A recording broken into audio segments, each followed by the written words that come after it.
君のことば繰り返し寝ても覚めてもやまないそっけない君の笑顔が恋しくて星に願うのまた会えるよね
side, let's go. Let's go, let's move side to side, let's go. Let's go, let's move side to side, let's go. Let's go, let's move side to side, let's go. On everybody, bring it in.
What brings you to the lost and found, dear?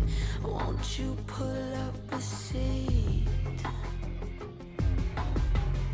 Everybody got a prize round here to play. Make me an offer, what will it be? Oh, what will it be? Welcome to the playground, follow me. Tell me your nightmares and fantasies. Sink into the wasteland underneath. Stay for the night, I'll sell you a dream.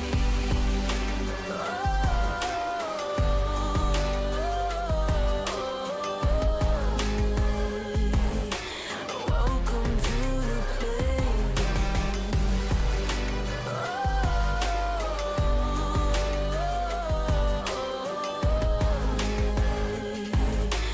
Welcome to the playground.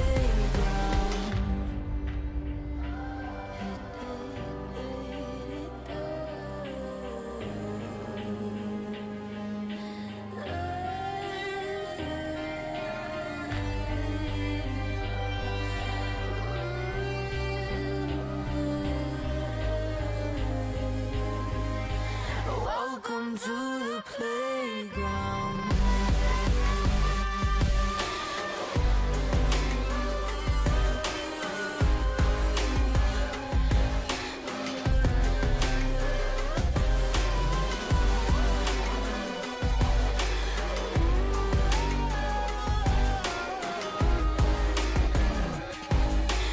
Welcome to the playground. Welcome to the playground. Follow me.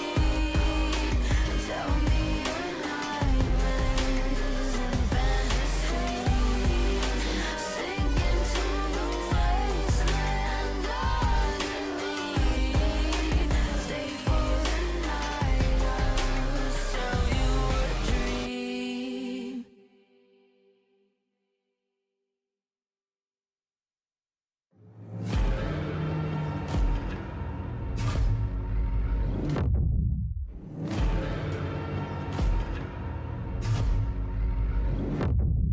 You walk along the edge of danger, and it will change you.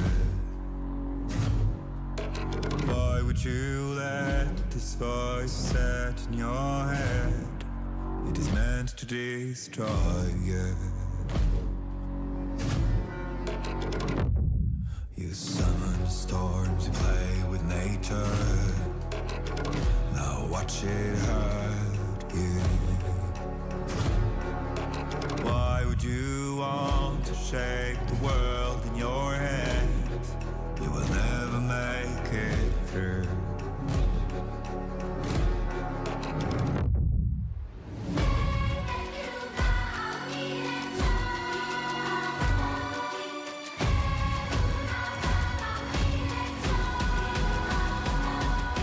Catch the fire burn.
ashes and blood, to ashes and blood, to ashes and blood, to ashes and blood.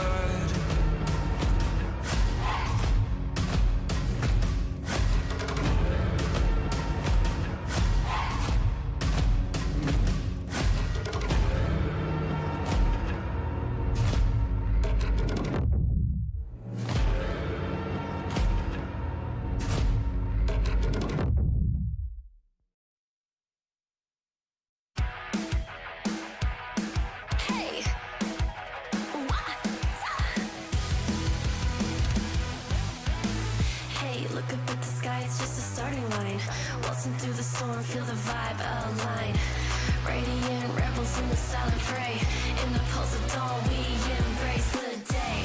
We find harmony in mayhem, finding our own beat.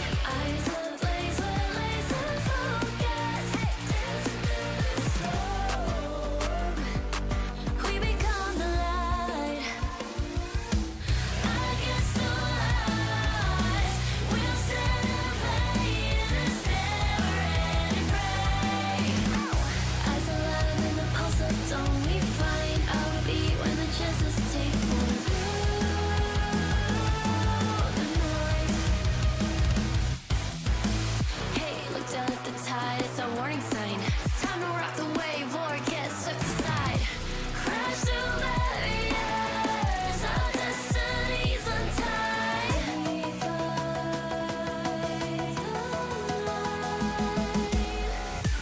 We find harmony in mayhem, finding our own beat. Eyes ablaze with laser focus, dancing through the storm. We become the light. We become the light against the lies. We'll stand and play in this never-ending fray. Eyes alive in the pulse of dawn, we find our beat when the chances take form through the noise. Hey, look up at the sky, it's just a starting line. Hey, look up at the sky, it's just a starting line. Radiant rebels in the silent fray. In the pulse of dawn, we embrace the day.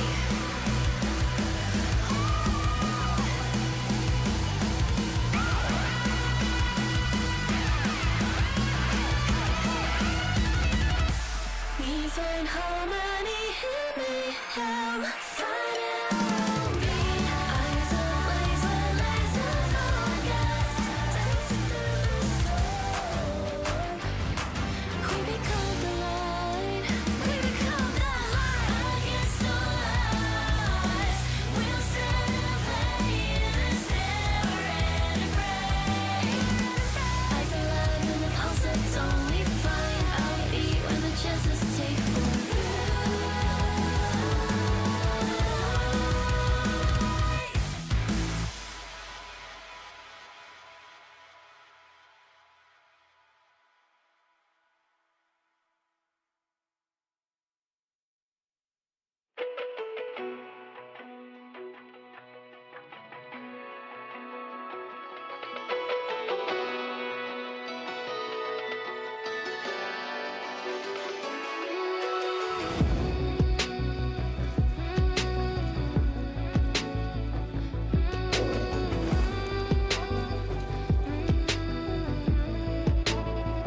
When darkness falls, you are my light. You take my hand and hold it tight. You are my home, I know it now. Don't let me go, we're safe and sound. I see your beauty shine, you radiate with light.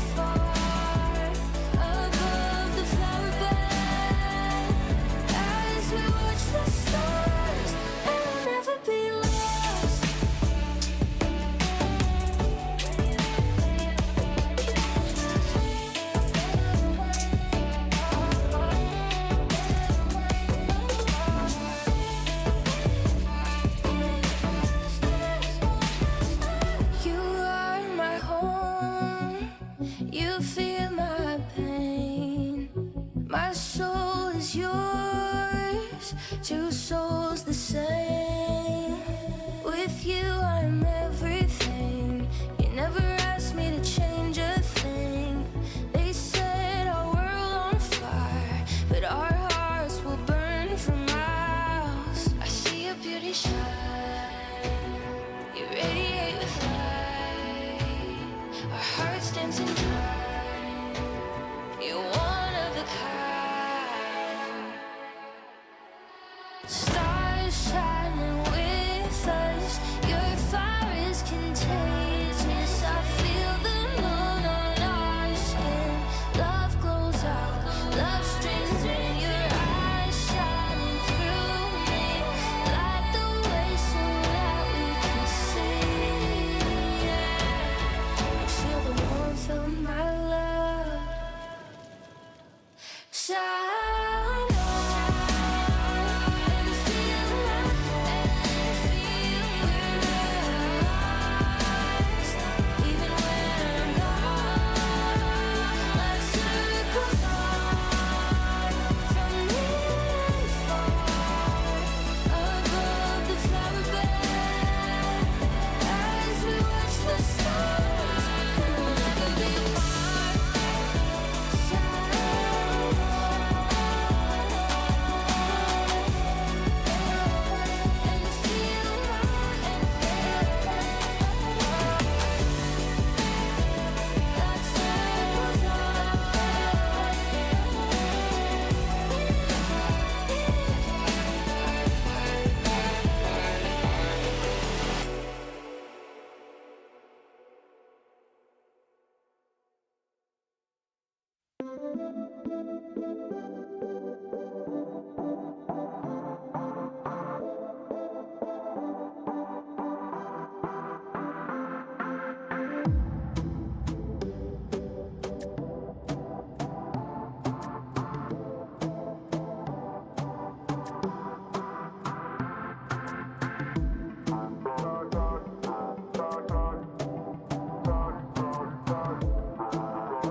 Well, I guess that's a wrap for today.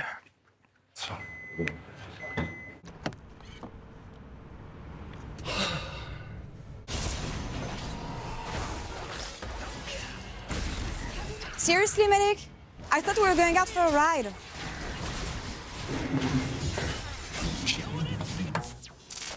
Okay, but I'm driving.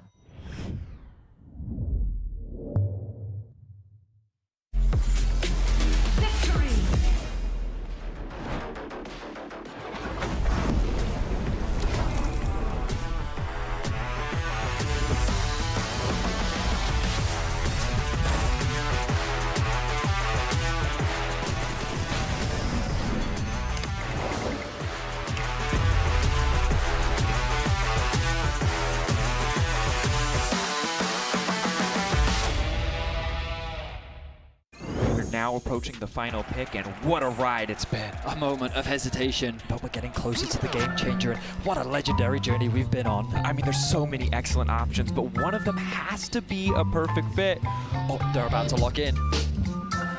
Oh, what a pick! What a way to close things out. Book your next hotel stay in Madrid with Marriott Bonvoy. A check-in at every checkpoint.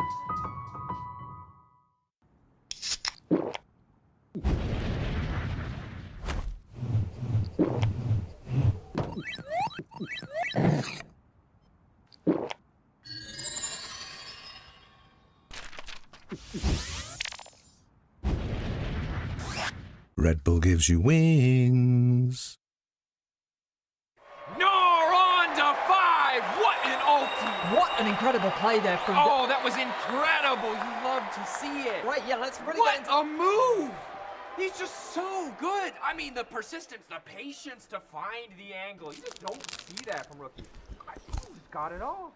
He's got the bad. Have a break. Have a Kit Kat. Ooh, that looks good. Do you want to maybe share a little bit? Yeah. What a move! Want to level up beyond the Rift? Express like a legend and find your fastest server in one tap. Express in game without ISP throttling. Express and shield yourself from DDoS attacks. Express and choose the VPN trusted by gamers everywhere. Express VPN. Experience gaming the Express way. Fast, stable, competitive. It's time to Express. Scan to start your 14-day free trial. Subscribe to unlock free Hextech chests and keys. The human body was built to move. Not trapped at a desk in one singular posture for 12 hours a day. It's time your chair evolved. This is Secret Lab Titan Evo. Ergonomically engineered for you, gamers, hybrid workers, artists, backing your every move.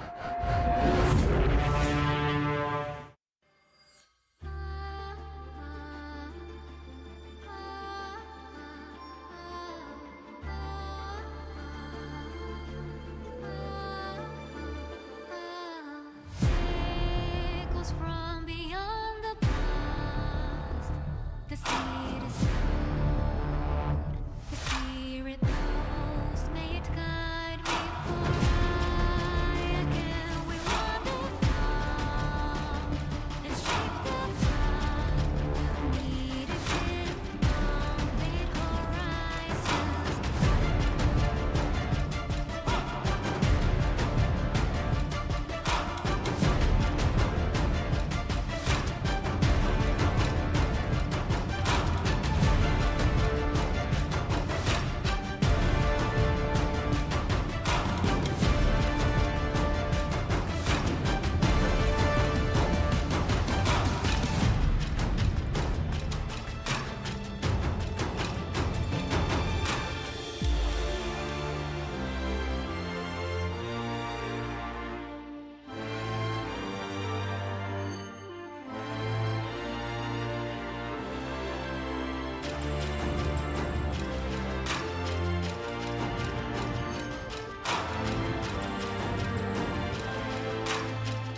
And welcome back to the LEC for summer 2025. We're so happy to be back after this 1 week break. New set of games. Some teams went home, but other teams are here. They're back, they're ready, and I have GB and EMEA to kick off the week. How are you doing, guys? Doing all right. Better now I'm here. I'm sorry, how else Yeah. you to say it? So are we, Alex, so are we. I think I'm super excited to be back. I'm super excited to see what kind of games we're going to have ahead of us. Yeah. Because quite frankly, I think that in terms of consistency, we only had one consistent team last time around, which was G2 in the regular season. And I'm hoping this break week kind of given all the teams the time they needed to fix these inconsistency, because instant inconsistency will kill your run to Madrid. And it really feels like this is just a very special time of the year coming up. Every region starting to determine their champions, who goes to Worlds. And particularly, I think in this year, so many teams across the world made changes midway through the split. And now we get to see, did it work or didn't it? And that's the thing. It is the last effort before the finish line. No more mistakes, no more second chances. Everything teams have been doing into the entirety of the season has to come together now. And guys, road to Madrid! Road to Madrid! Road to Madrid! And that's what I'm excited about here. But that's not all the weekend is going to be about, because we're going to say goodbye to teams during the next 2 days. We're going to send teams to Worlds during the last 2 days of the weekend. Namira, please talk me through the format like I'm bronze. So, I don't get it. This is not that complex, but let's go through all of the questions you might have. All right, do you have questions on this bracket? What have you, GB, what do you got for me? So how do I actually qualify to Madrid, Alex? Like, I don't get it. What's going on? That's a great question. There are no bad questions, only bad League of Legends players. So well, the way that you qualify for Madrid is with these matches here. This one, this one, this one, and this one. 2 of these are getting played, of course, in the very first round from a lot of these teams. That's how you get to Madrid. All right, first question down. Next one, what have you got for me? Let's say I want to go to Madrid as a spectator. How do I get eliminated? How do you get eliminated? Well, that's also another good question. It's simple things that it's important to know. The way you get eliminated is these games down here, which we're playing, of course, soon, the cross-play decider. These ones here, here, here, and of course, all the way up to the finals. These 3 mate games are the only ones where you are safe. If you lose them, you get a second chance. It's not that many, actually, all things all in all. Okay, 2 questions down. I'm pretty sure we've got time for 1 or 2 more. One more question. What do you got for us? Yeah, I mean, the most important one, really. How do I make Worlds? What's going on here? How are you making Worlds? Okay, very important question. Well, we've covered 2 of those games already, because the 2 which bring you to Madrid up here also get you to Worlds. Have a 3rd one down here, which will be played in Madrid itself, which is really, really important there. Those are our 3 games which get you to Madrid. They'll be played on the big stage there. If we got anything else? So how many teams are we sending to Worlds? We'll go on to that next time. Yeah, we don't talk about this. We don't talk about those, and we'll see if we can actually make it out of Swiss this time. But that's the story for next month. The only thing we know for sure today is that we have Team Heretics versus Vitality. And guys, these teams have been delivering on and on the Rift, in voice-com, in gameplay. It is going to be a banger. No matter if win or lose, we're getting a show. So let's sum up what happened between these 2 teams so far this year. That's a quick step trickster. I run top. I will take top tower. And over the wall. I'm MJ. You can come top if. Anyway, so if you can play Turin, do it. Look, do you want shot? Yeah. They are not on Drake, so be careful. I have ult in 1. Bah! Nice ult in bot as well. Nice. Go to get out. Go to. I'm just ulting them. I look Lucian. I'm coming. Right, Lucian behind. Penta? Chasing Penta. I wasted my lines. Turn down the lights. I'm at a painful trying to go. I'm gonna some fairy place. No flash. Okay. I can link. Nice, good job. Tempo like. Nice! Weapon guys. Nice. Tipping behind them. Look. Bomba. Boom. Rise. Michael Jordan. Rise no flash. Vai has ult. What is this shit? I left it to me. Why not? Look, I saw. Go. You go. I go.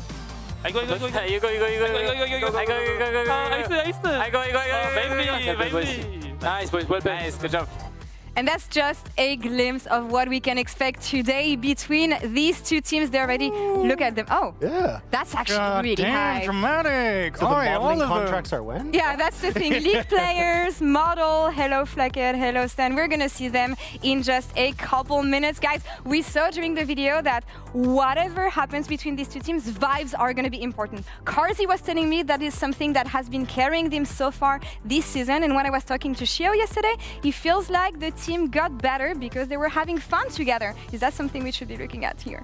I mean, you have to, right? Like, I think Lince's singing Payphone will forever live in my head. Like, that was probably the favorite moment for me throughout the entire split. But yeah, I definitely think like for either of these teams, like it just feels like it's going to be a banger. No, absolutely. And I'm so glad people are finally seeing this side of Vitality because, not so hot take, they're not the best team in the league, but they're the most entertaining team in the league. I have always loved watching their games. I've always loved seeing what come out of them. And I think the fact that we are getting these sort of voice comes from them now just speaks to itself that yes, to answer your question, the vibes are indeed great at Vitality. GV, something that is going to be important today is that you might be right, you might be wrong. You had an interesting take at the beginning of the split. You were talking to Jack Spectra, telling him that you think that in this exact scenario, Team Heretics is going to qualify. We don't have Jack Spectra here today, sadly, but I brought the next best thing. Next Jack Spectra. So, yeah, do you have something you want to tell Jack Spectra? Well, so to the people who don't get what we're doing right now at the start of the split, yes. Context, Indeed, my friend. Jack said Vitality will get top 4.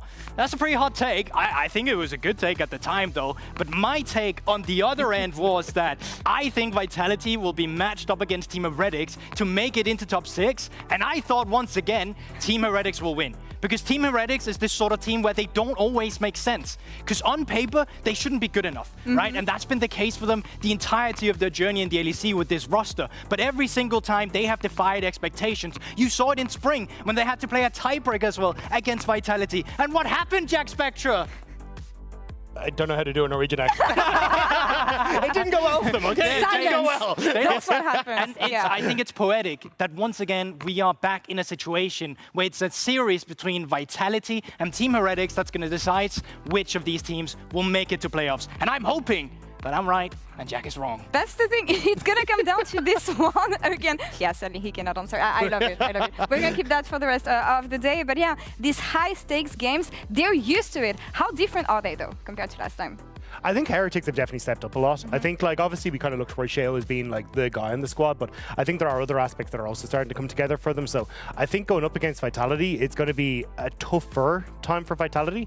But I do also think on the opposite side, Vitality have done relatively well for themselves. So I think it's a lot of back and forth here. I mean, they have an actual support now, so maybe that does help a little bit, right? Like, I think as well, I think Vitality has leveled up with it. I think there's less pressure on the players. I think we're seeing them in more of a flow state when they're playing. It's not to say they're not making mistakes, but I think they're definitely the best version they've been of themselves this year right now. Yeah, and I think a huge amount of that has kind of been the way that they figured out, hey, how do we want to try and approach the game? Like, they've been doing a lot of, hey, we want to try and get pushing 80 carries for Carzzy. We want to try and set up then for, hey, we can use that to go and attack a side lane, overload it, try and find picks off of objectives and the vision that they can set up off of this pushing mid lane.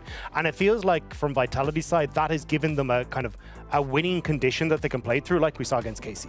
Talking about Team Heretics, I feel like everything we've been saying this split is that you have Sheo, you can always rely on Sheo, maybe a bit too much sometimes, but what else is there? Who can help him today? Who are we looking at? Well, I think that's the issues we're looking at with Team Heretics. They lack star power right now. I think they definitely need other players to step up and help Sheo, because if they don't do that, I don't think they'll make it further. Yeah, I think my eyes are on Sten, though. I think this guy has been fantastic in the last couple of series that we saw, especially against BDS. This guy was phenomenal in the laning phase, able to pick up a bunch of double kills for themselves in that bottom lane. And then as well, when it came towards like picks in the mid game, he was separating himself from Sheo and being like, oh, I'm going to hide around corners. I'm going to find these cool moments where I can step up and actually be a focal point and a successful point for them in their series against BDS. I want to see this guy once more, because it feels like the best version of Heretics is Sheo and Sten stepping up to the mark. No, I completely agree, and I find it so much more interesting that Sten was playing on Vitality Academy, but he's now on Team Heretics himself. Yeah. Leveled up to this player, because his winter wasn't that great, but he's been a key player for them in terms of finding these victories, as you highlighted. But a person I want to see step up as well is Flakkit. In terms of star power that we're talking about, I want to see a reliable guy carry games. And I don't need Flakkit to do that in the 2v2, in the laning phase, because Flakkit has never really been that guy. Even when he was playing on G2, it was about facilitating Takamas to make moves on the map, like we're asking of Sten today. And then I want to see him on a champion like Jinx. I want to see him on champions where you can be self-sufficient, you can survive the 2v1 sometimes, or Ezreal, which is a classic for him,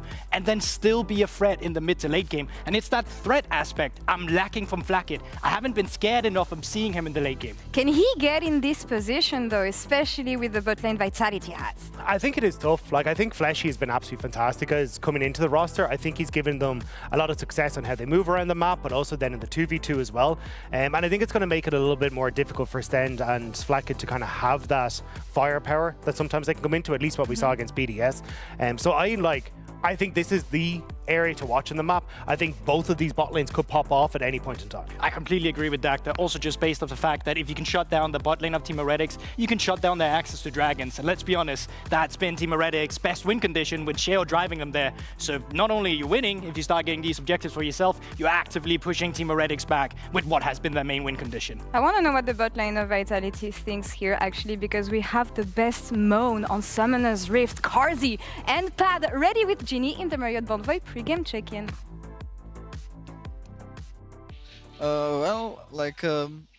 I've been in this situation before, like when we won LEC in 2020-21, but the draft was more playable, so like, joking. Okay, you said the draft was more playable. Your coach now heard it too. Explain yourself.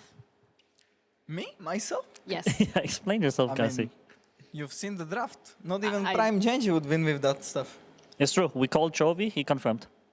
Good to know. So I'm assuming then we have a little bit of a change coming in through today, because this is like the do or die moment for you guys in Vitality.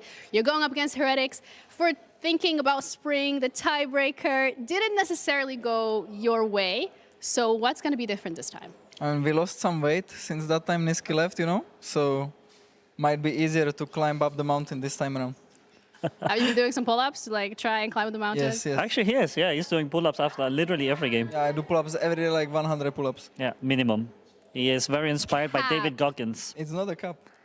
Okay, It's right caps. now. Okay, Okay, sorry, I'm done. Either way, there is a lot of pressure on you guys in general when it comes to performance this game, because this could be the end of the split. So from a coaching perspective, when it comes to actually getting the players ready, getting the drafts ready, getting the team ready as a whole, what has that looked like this last week?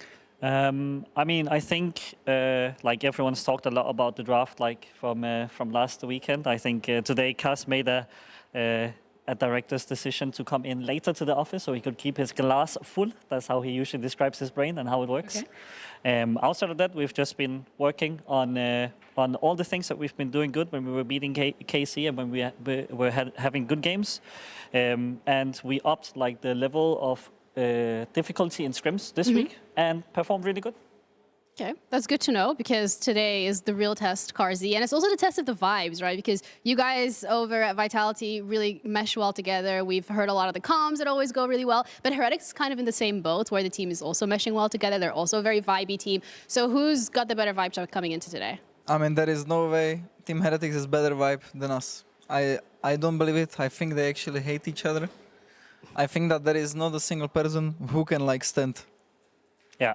Is that because he broke your finger earlier? It's because he just broke his finger before we went to this interview. Yeah, way too tightly, and my fingers are hurting. So, yeah, if by any chance I'm playing poorly in this match, it's Stand. Please, find Stand and find him. Okay, new jerseys before we close things out. They look great. Oh yeah, the jerseys look really, really great. So guys, if you want to buy them, you can use code Carzzy10 on the Team Vitality merch page. Thank you very much for the money. Yeah, go to the merch page, guys. Okay, guys, thank you so much for your thoughts ahead of this game against Heretic. We're going to be starting the game, so we're going to be heading over to you guys. Take it away. Merch page. Thank you.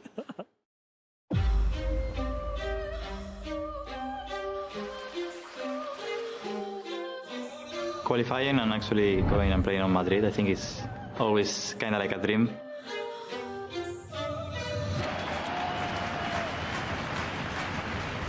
There is KC, Koi, G2, Fnatic, which is always top 4 kinda. You are either Dark Horse or you are out.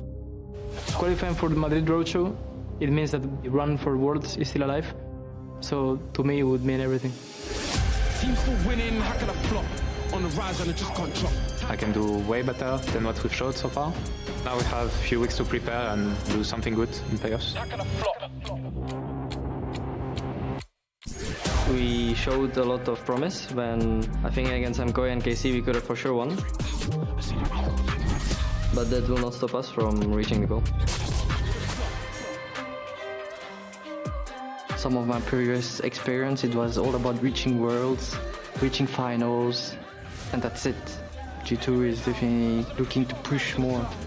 Looking to collapse on the team. I'm going to get even chunk down. Slide back from Kobe, catches him out. They immediately descend on the Severe. He drives one up, that he's all the damage remaining. Another flick from Cap. And in the meantime, Oscar's just getting solo bowled on the bottom side.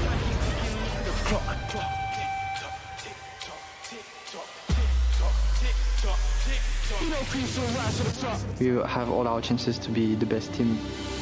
After the loss against G2, it helped us a lot to see what we have to really improve on.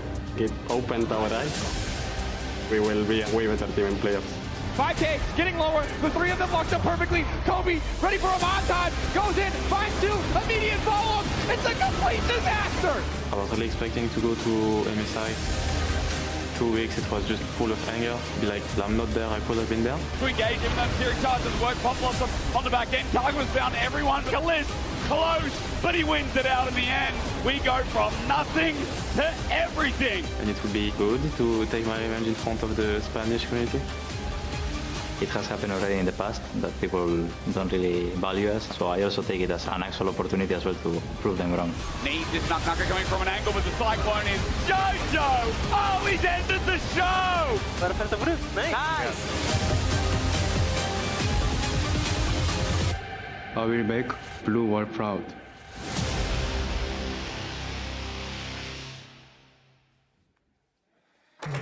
Welcome to the start of the LEC Summer Cross-Play Deciders. We are one step away from playoffs as we get ready to see Vitality and Heretics take to the Rift. Yeah, it's gonna be an absolute banger. I'm joined by Medic, I am Finn, and I feel like this game is incredibly important for most teams because this is an elimination game. The loser is out until Winter Split, so a lot on the line for this game and a lot of pressure on both these teams. Yeah, huge amount of pressure going down for both these teams. For Vitality, the end of a long project you have to feel with Mank leading the charge.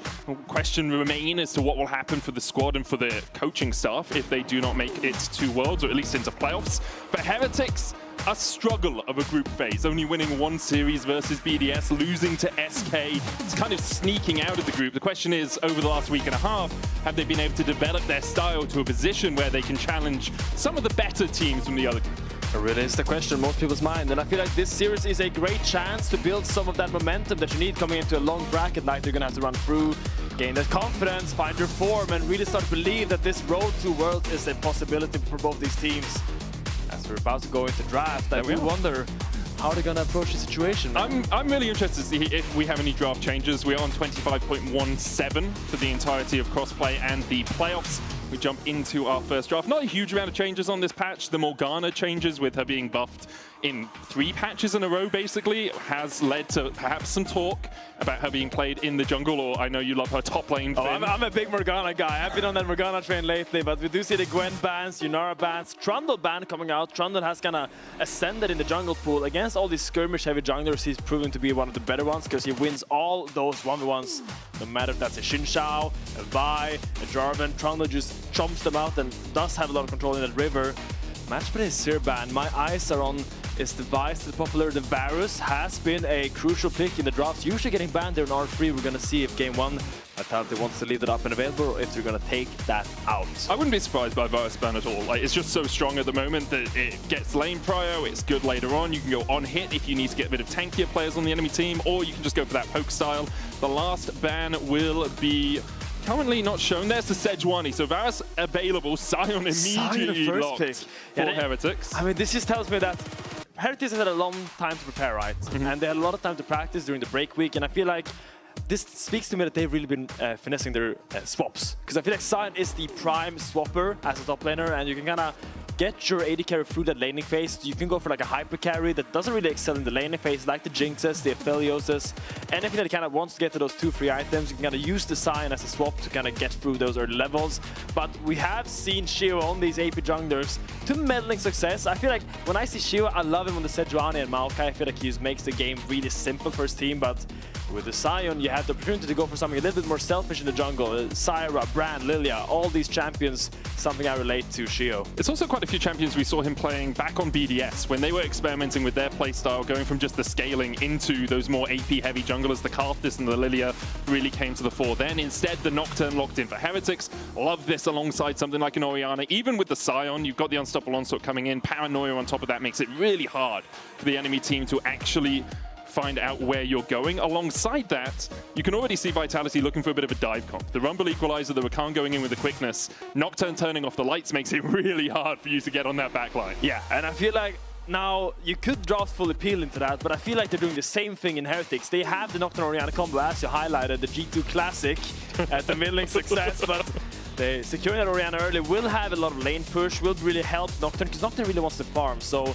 I think Nocturne really appreciates when the lanes are stable. He doesn't want a lot of fighting in the lanes. He doesn't want to have to gank or help them early game. He just wants to be able to have them be self-sufficient, get that level 6 back, and then fight for especially those first dragons and those first grubs. As we see the Saya, really good against the dive, really good against Nocturne Orianna, can escape that combo with the ult. I think one of the only AD characters who can kind of get out of that combo. Yeah, the ability just to jump up in the air and become untargetable, because even if you dash, the Nocturne can follow you through that dash, making it really hard for you actually to escape it, unless you are a really good player and just flash out of the combo like we saw G2 fall foul of many times back a couple of worlds ago. Ziggs banned away here by Vitality. They're going to get rid of some of those easier AP push lane, you know, just walk out of bot lane picks. And Heretics, where are you going to look for your bans? You could go towards the jungle, but jungle's a really hard pool to pinch at the moment. They will get rid of the Wukong to get rid of some more of that dive. Vi could follow a similar path. Yeah, I completely agree. I think Vi, Wukong are the classic combos with the Rumble, with the Rakan. Makes it so easy to follow up on that engage. Give them something like a Xin Shao, which can do the same thing, but doesn't need that 3 Talon strike setup. Not as quite as easy as the Vi or Wukong. As there, we see the Varus Burner come out a little bit later, went for the draft. Seems like the priority wasn't as high this series as we've seen throughout the split. I mean, it can also be a preparation thing. Like game 1, we don't want to pick Varus into a Sion, because do you really want to have to try and on-hit your way through a Sion? And then Heretics are like, well, we already know we want Sion, Nocturne, Orianna first rotation, so then the Varus gets left up for the second rotation, means it gets banned away. Prio can still be high on it, just not as high for the first draft as we have seen it around the world.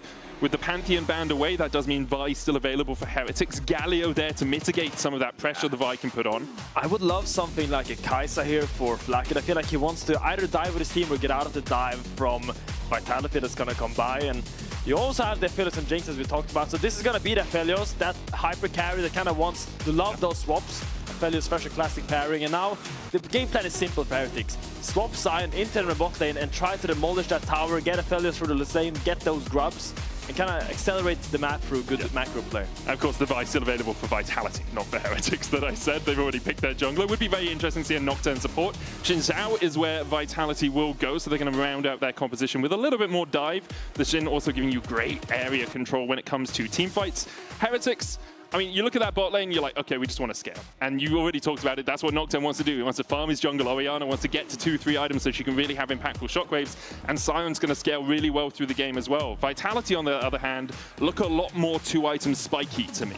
Yeah, I mean, Vitality has great initiative. I feel like the problem with Galio into the Nocturne is that you can't actually ult someone when Nocturne is ulting unless you're right there on top of them. So can be a little bit scary to play this matchup. My eyes are definitely on Sten on this Fresh.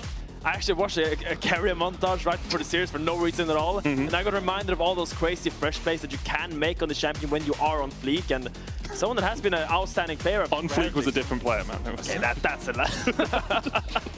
Oh yeah, I feel like the Fresh just has so many potential plays he can make, and I want to see how what am I saying? How Stan pilots this champion coming into this mid game where those hooks become so crucial. It's a really strong pick just generally at the moment, seeing a lot in solo queue as well. The power of the Lantern just as part of the kit. Doesn't matter how weak Thresh is apart from the Lantern gives you so much agency in the game, especially since you can just zoom in on it and click it even if someone is trying to control ward it out. Now, it's not that easy to zoom in. People say it's really easy to easy. It's not really easy, but you can do it. It makes it a little bit easier, but I've been in many, like I've had a lot of teammates that just like, no, it doesn't work. Because it is still kind of tricky finding that angle when people warden it, but... Yeah, it can be a little bit difficult. We'll see how good Flackett is at clicking that lantern in this game as we jump into game 1 of this best of 5. Winner plays off against the loser of KC and G2. That series will be played on Sunday. And we'll see which of Vitality and Heretics can make their way to the Rift. Look where he is. He's putting a little word for his team. Oh. Very supportive. What a nice guy. Now, Sheo gets called out by Nako, but they both trade damage. Yeah, those wards in the bot bush, really important when you're playing these kind of pseudo-range supports. You don't want to give up control of that middle bush, especially with a Rakan that can jump in, a Thresh that can flay the Rakan out of his engage. There's so many options for both these supports in the 2v2 matchup, and so having some control down towards that bottom side makes a lot of sense. You can see both of them going for the sweeper as well. Sten still has his, whereas Fleshy has used his up towards that top side. Yeah, so this means that the Stand and Flackett's going to have this control of the lane early, and I feel like this kind of leads into the play that they want to push out bot, look for an early swap, get that Aphelios into the rumble, make life hell for him, and put the Sign into the bot lane duo. I really want to track how they do this, but of course, it's not a simple plan. You got to get those pushes, you got to play your laning phase as well to end up in that position. But I feel like they're doing all the steps necessary to get there.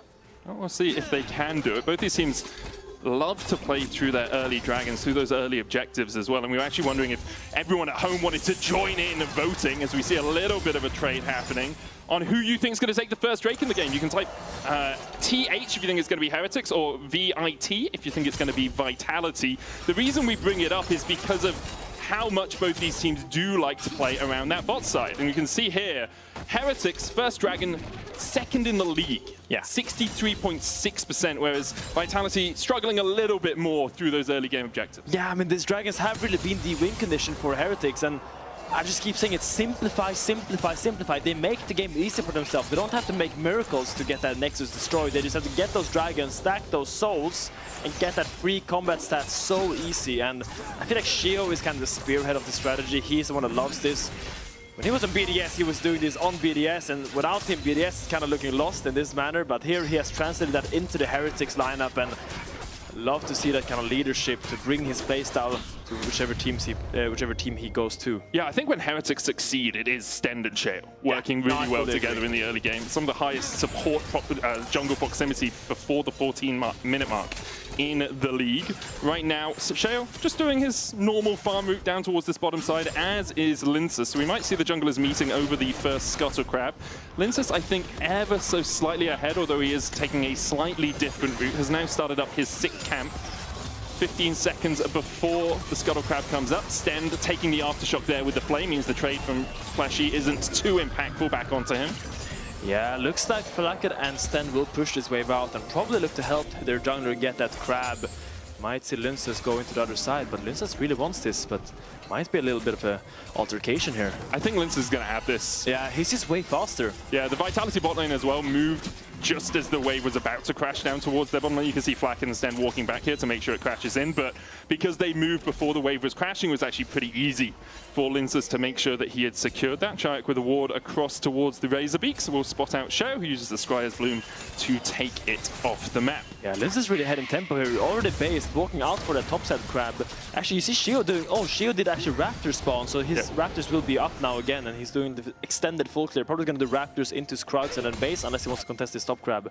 Well, he only just finished his Krugs, right? So it's Raptors into topside possibly. Oh, exactly, yeah. There's going to be a little bit of time before it comes up. You can see down here, though. Yeah. Shayak coming across. It will be a very difficult trade. Shayak is here.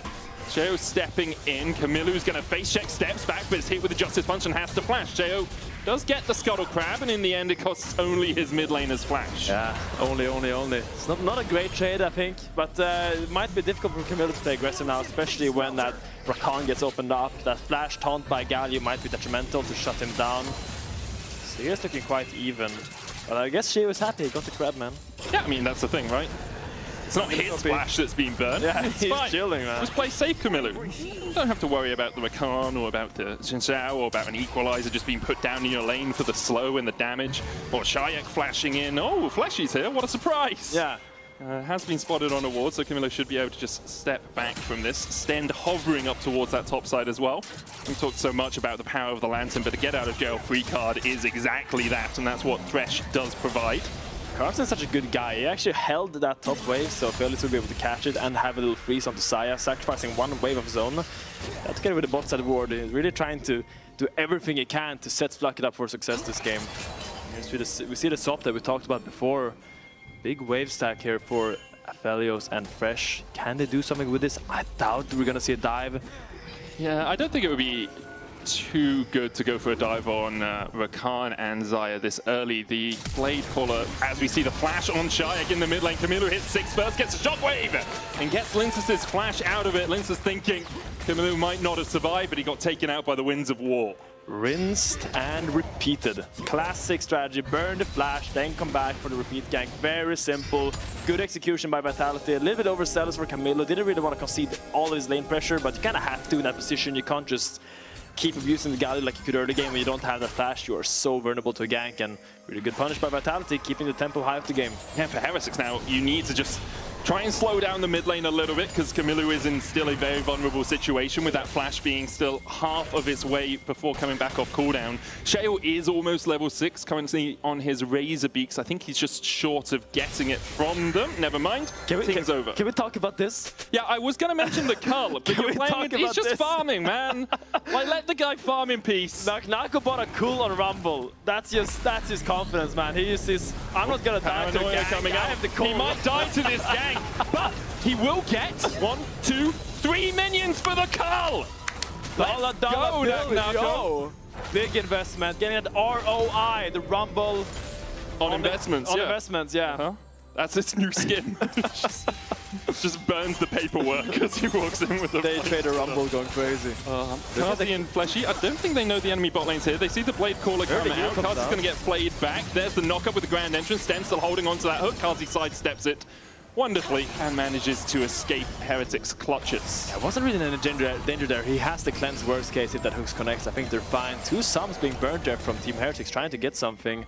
Oh, Linces is here now. Sten flashes away from Fleshy, who can try and dance back, gleaming Quill enough to heal him up. Blackhead with good guns for the fight, and Linces calls it off. Yeah, Nocturne is behind him here, but he doesn't have the ultimate, so they don't want to commit to a fight there. Like, she was really happy. They got the flash by Fleshy, and they was able to get out. Sure, flash trade support for support, but Sten has that Hex Flash. Not the worst trade in the world. Here, Sheer just wants to do another full clear, get that first item. I assume it's going to be the... What's it called? Experimental Hexblade? Experimental Hexblade did get buffed, I think on this patch or the last patch. I think it was this patch, yeah. A little bit stronger, good first item for the Nocturne. Really wants to make those side lane picks. Either the Rumble or the Galio will be the targets most likely, because I don't think you're going to go on the side very much. Really good on Zeri as well. We have 280 carries that do like to play that Zeri. Grub started here by Shale, was on Vision. As he came through for that Scuttle Crab. Lince is looking for a gank towards mid. Control wards down though from Camilo, who still does not have that flash. Actually on his way across, the quickness available to him, but no flash, only the heal. And it will just be 2 grubs taken by Heretics. They don't need the mites, they are happy with that objective towards the feats of warfare as Nako clears out a control ward from the Dragon Pit. Yeah, no Dragon Pit taken yet. Should probably go over to Linces here. I think he, because all the time the Nocturne used to take those grubs, now Linces has a little bit. He already did it. Do you want to see what the chat thinks? What does this chat think? Let's see what the chat thinks. Exactly. Oh, never mind. They think Heretics, and that would, in keeping with statistics, be true. But what we have taught you today, chat, is numbers lie to you all the damn time. Devious. Oh, hook's gonna land. Flash on Fleshy, a little Knock bit up onto here. Fleshy as well. He's in a huge amount of danger. He's gonna die. The Dragon, though, will go over to Vitality. 2-1 in kills now for Heretics, but first straight of the game to Vitality. Yeah. Good trade backs here from Heretics from that first kill on Camilo. They're getting 2 in a row now with this Nocturne getting a part of both of them. Really nice for him. Getting that first item accelerated is so important on the Nocturne. Already 400 and 550 gold up now on the Xin Shao.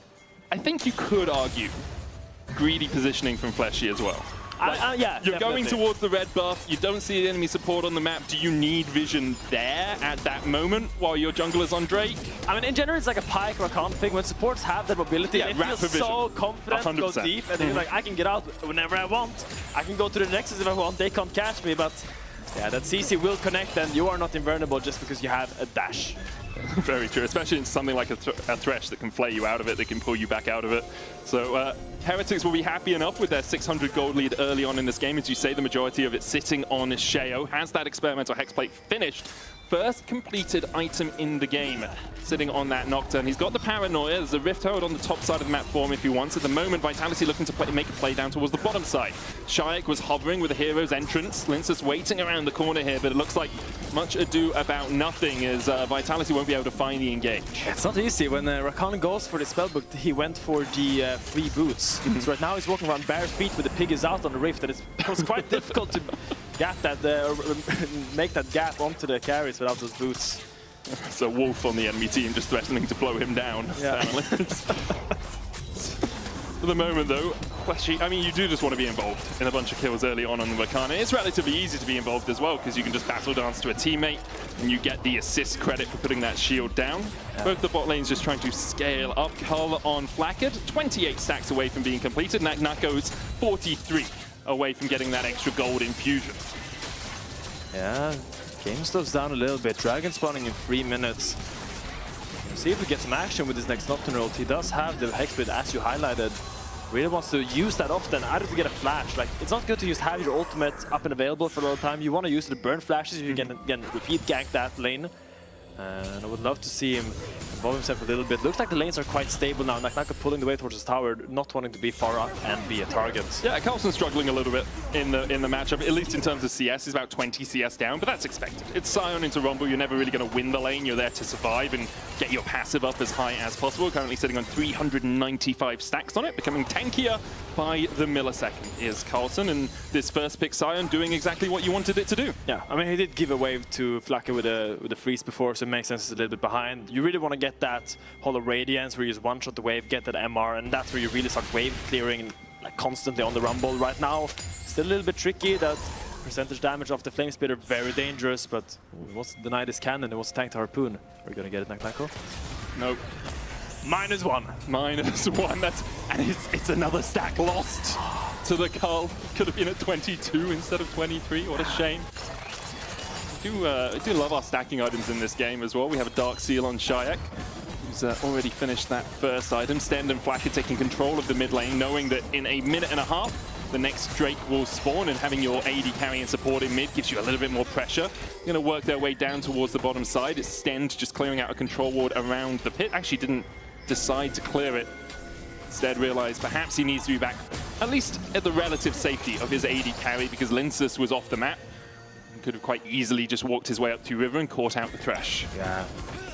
Do you know what the average soul count is on Thresh? Because I have no idea what's like a good amount of soul. The problem with souls, okay, and this is, I used to be a Thresh one-trick, right? I wasn't very good, but I was a Thresh one-trick. The problem with them is, the more you get, the less powerful they become. Yeah, exactly. And so you just feel useless. It's like, oh, I got 100 souls, or I got 200 souls. The difference is negligible unless you're playing like a Howling Abyss and you're really accelerated, right? So I think we should make it like, give more adaptive force or something, I guess. Oh, flash in from Shayak. He looks for the taunt as well. The Winds of War come down. Kamilu dies! Kamilu burning his own flash to try and escape, but Shayak just wins out a solo bolo on the bot side. Big play by Shayak, really important. Really shutting this Orianna down now. 2 kills for him. This Galio, who's gonna get tankier and tankier, will be very detrimental to peeling against these Nocturne Orianna combos. And when you play these combos, Nocturne Orianna, you don't really want your Orianna to be behind, because you want that shockwave to hurt. Yeah, and alongside that, burning Kamilu's flash is huge. It's another 5 minutes where that mid laner is really susceptible to a gank from Linsus, a gank from Fleshy. It becomes really hard for him. Even when you get to team fights, he's TPing into one now because we have the Drake going up. The equalizer makes it really difficult for Kamilu to position. Now, Heretics have gained control over this bot side river first. It's Vitality who have to step in. Kamilu trying to keep them at bay for now. Linsus coming in from the side as well. Nako just about to recall. His hit level 11, as you say. Carlson and down from the top side. There's the Paranoia. Drake secured. No engage yet. Nako looking for the flank TP. The quickness coming out. It's a 3-man charm. They taunt up Flakke, but he uses the Moonlight Vigil perfectly to heal up with the Severum. The Lantern back as well. And Vitality are the ones who have to retreat. Can't he pops the Featherstorm just to survive. For a moment, it looked dicey for Heretics, but somehow they extricate themselves. That looked very scary. I think the Severum being crucial there for Flakke getting that escape. And as you say, a lot of big circles, but didn't end up finding damage. They really wanted to get a play there because Nocturne ult was down. They thought that they had the combat power. Everyone flashing in. I like that they're all committed to it, but they didn't really have the damage there. It felt like they were lacking just a little bit. If there was a Rumble equalizer on top of that, I think that would be a glorious engage, but Nako wasn't really there to follow up in the beginning, and no one ended up dying. Yeah, just slightly mistimed. I think Nako's teleport was just finishing as the engage really found its thrower, and they couldn't quite get that equalizer down. It would have been huge. Level 11, Leandri's Sorcerer's Shoes as well. Would have been a crazy amount of damage. But Heretics survived the onslaught and about 1,000 gold lead. They get themselves a dragon, and they did end up picking up the 3 grubs in the end. Now they'll go for that Rift Herald. Would get them the objectives complete from the Feats of Warfare. Vitality might try and fight this. They do have that equalizer. Hero's entrance up as well. I think they can't contest this. So hard sign moving up. Galio's bot. He has the TP, but I think it's going to be too late. The thing with a fight like that is when everyone loses their flash, I think the happiest person in the game is the Nocturne. Because suddenly there are so many easy targets you can go on. If they already use their dash or something, they are just such a clean pick for the Nocturne. It becomes super hard to approach these chokes because you can't go from different angles because Nocturne will just target that guy. So you gotta go as 5 for the choke points where the Orianna ball might lie in wait. Very tricky, gotta give up the Herald because of that. And nice objective game by Heretics, really clawing the way back from that dicey early game. And no real surprises as well from Heretics. They love playing through these early objectives. Second best team in the game for the first Drakes.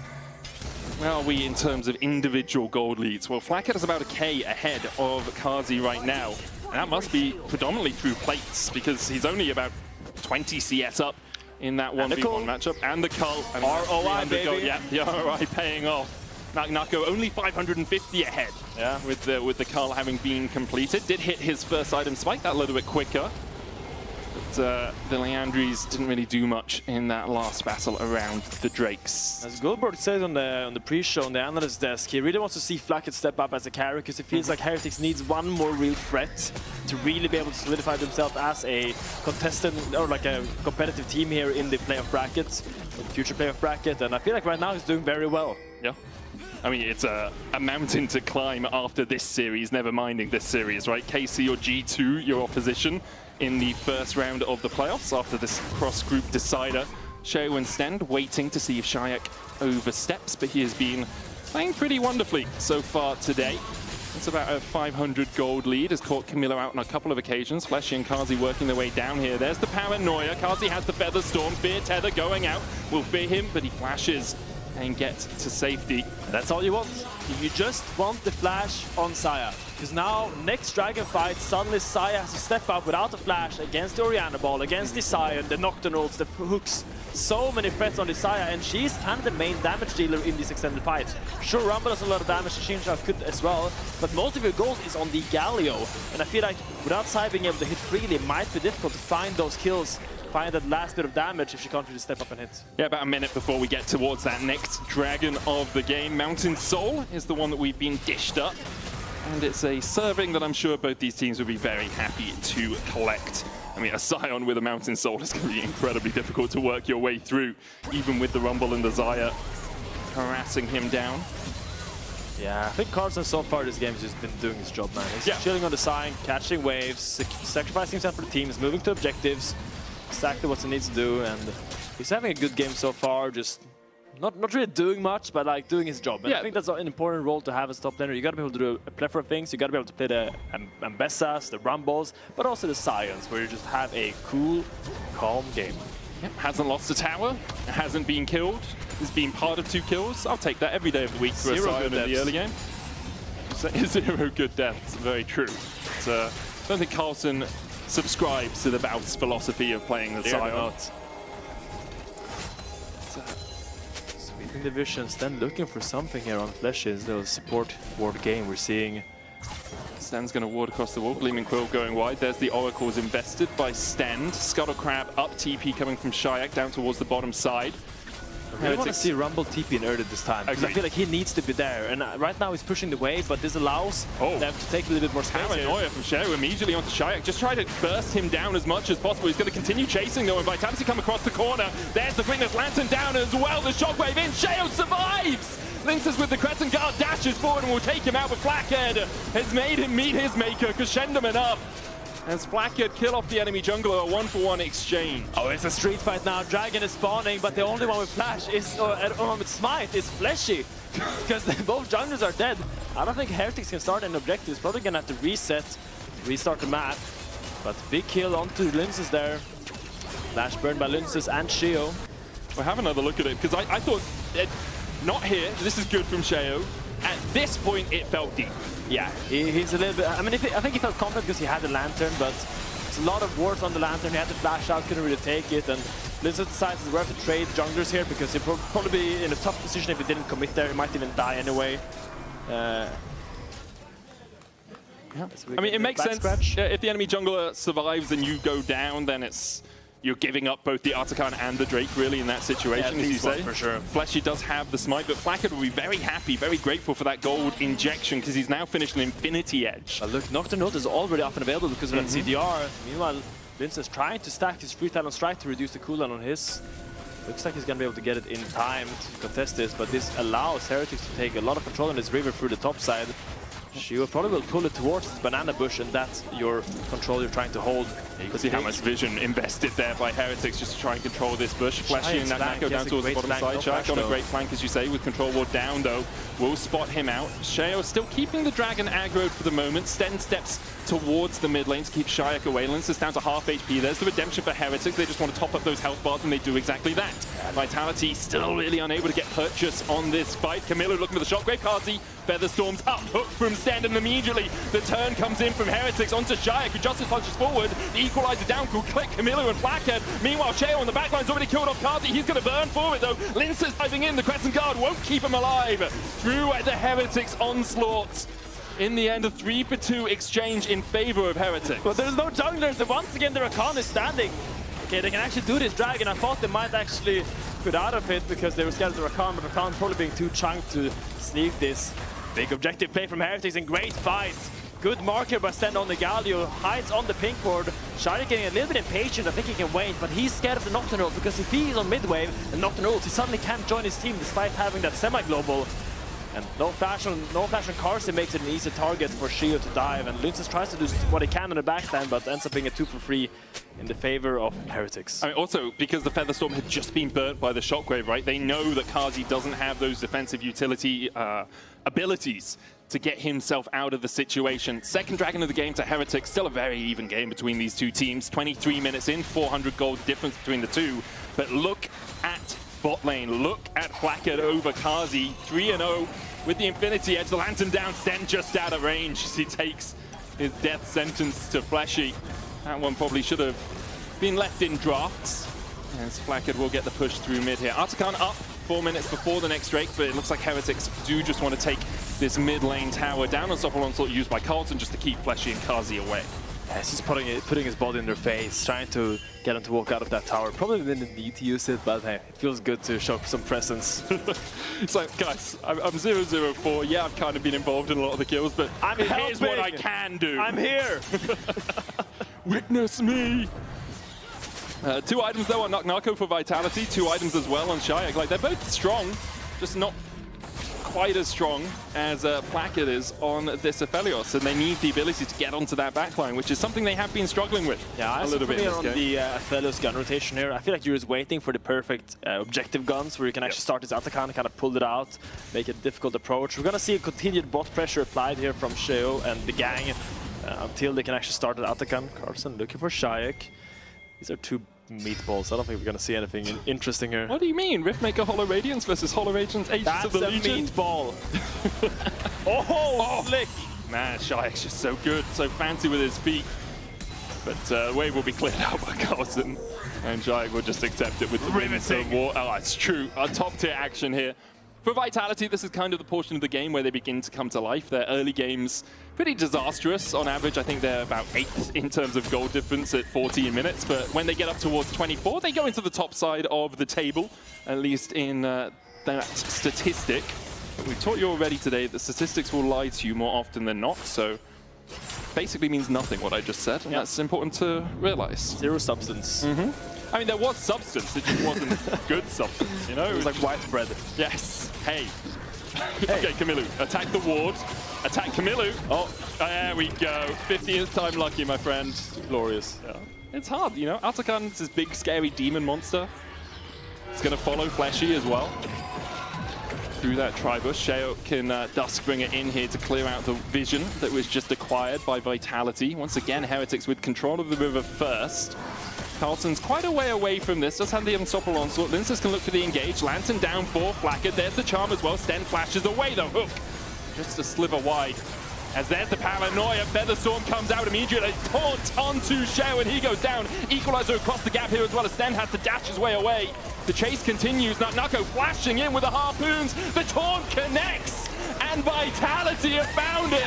The statistics didn't lie. Somehow, after 25 minutes, they roar to life, and they'll take 4 for none. There was substance. I mean, what a fight. As you highlighted, Medic, Vitality finally coming alive in this game, finding that crucial engage. Shield going a little bit too deep with the Nocturne Orianna combo onto the Saya with Featherstorm up and available. Doesn't find anything, it ends up just being a target. And when your Nocturne goes down that early, they just don't have enough damage to kind of combat the onslaught of Vitality. Starting the Baron, I think they're gonna get this. Oh, they're definitely gonna get it. Let's have another look at this because you can see what Heretics want to do. It's a, let's just jump onto Kazi, but at this point you're so split, it becomes really hard to play the fight. Yeah, and I feel like the fight should have ended there when Sten flashes out, but the fact that Nocturne uses ult, I think he gets a little bit desperate to make something out of it, but it's just not the timing to go in. Camilo being torched in the back then as well, doesn't really find any follow-up here with the Oriannas to flash out, and great harpoon there, finds Blackhead and gives Shire the angle to flash forward with that taunt and just clean up this fight. Yeah, Carlson, incredibly tanky, but it doesn't matter much when there's no damage behind it, right? You can take your time killing him. As Shire will get... I like that. Well played. Orianna from both sides. Slightly more confident there than the last time we heard him speak on the mic. So it's going to be a long series. I think they tempered their energy a little bit. Yeah, we didn't hear any singing in the background. Yeah. Kind of let me down. Game 4, Game 5, it's coming out. I guarantee We're going to go golden, aren't we? Yeah. Hey, so what have we got? We've got Atakan up. We have 8 seconds before the next dragon. Would be soul point for Heretics if they can somehow sneak it away, but the gold leads have swung away from their favor. Vitality now 2.5k ahead. Nako individually 2.3k ahead. He was there before. The big switch, obviously Shayak now 1,100 gold in the advantage, and second item complete for Kazi as well. Infinity Yuntals, a very powerful combination as Sheo looks for Shayak. Meanwhile on the top side, Fleshy, I think popped the quickness there. Was going in for engage, couldn't quite find it. There's a lot of pressure on Sten. I feel like if these hooks do not find anything, it's really difficult for Heretics to start something, because if Nocturne goes in the beginning of the fight, we'll just get bursted down, because it doesn't have any great targets. There's a Saya with ult, there's a Saya with ult. Featherstorm again, and this is the problem. Every time you do that, the response will be the same. X-Flash away from Sten as he has to back away. Kazi, though, looking for the Blade Core, will land the root. Sten hooks a minion. And the death sentence was for him. Kazi gets his first of the game. What a kill it was. We'll set them up perfectly for this Drake. They can look for the Atakan as well. The Baron buff remains on them for a minute. They might just want to use that pressure to make sure they crack another tower. Bots tier 1 seems like a prime suspect. And that's the issue. Usually want to go on their carries, right? But I think the only carry that's realistic to go on with this Nocturne combo is the Rumble right now, because you can't really go on the Saya. I guess we've seen it 2 times in a row now what happens when you do that. Can't really go on the Galio or the Shinshao that can just ult the damage, and we'd have to find those hooks or those picks on the Rumble, I feel like, or it's going to be really difficult for Heretics to approach these objectives, find any footing in this game. Sten gets his Hex Smash burned, and now it's just an easy route by Carvsy and a sidestep. Yeah, and it's the problem as well, especially for a support player in this sort of position. When your Nocturne is going in, you need to be there to back him up. But then often you're just left on the wrong side of dodge when it happens. A paranoia coming out once again. You can see the damage not quite there. Splashy does get caught up in the end. Never mind. Blackhead joined the party and shuts down 2. Now the turn back onto Sheo. Dive in from Linces into the Crescent Guard. Shayak trying to get onto Sten here. We did hook him in. Blackhead, though, doing so much work, and he's taken out by the combination of Linces and Shayak. Kazi here to join the party. Carlson his target. Linces will kill off Sten. Now it's Camilo and Carlson versus Linces and Kazi. Kazi continues to put the feathers in the back of Carlson. The dash in from Linces. The redemption just in time to heal up Camilo. Linces missing. The win becomes lightning in the end. A 3-for-3 affair. Ooh, and it's a scrap fest this game. He like Blackhead did so much at the beginning there. Gets a little bit overzealous. Gets hit by the wind, becomes lightning by Linces and gives him the gap close there. I think he tried to bait with the Orianna ult, but I feel like Camilo doesn't have the damage to do that oomph that you need here.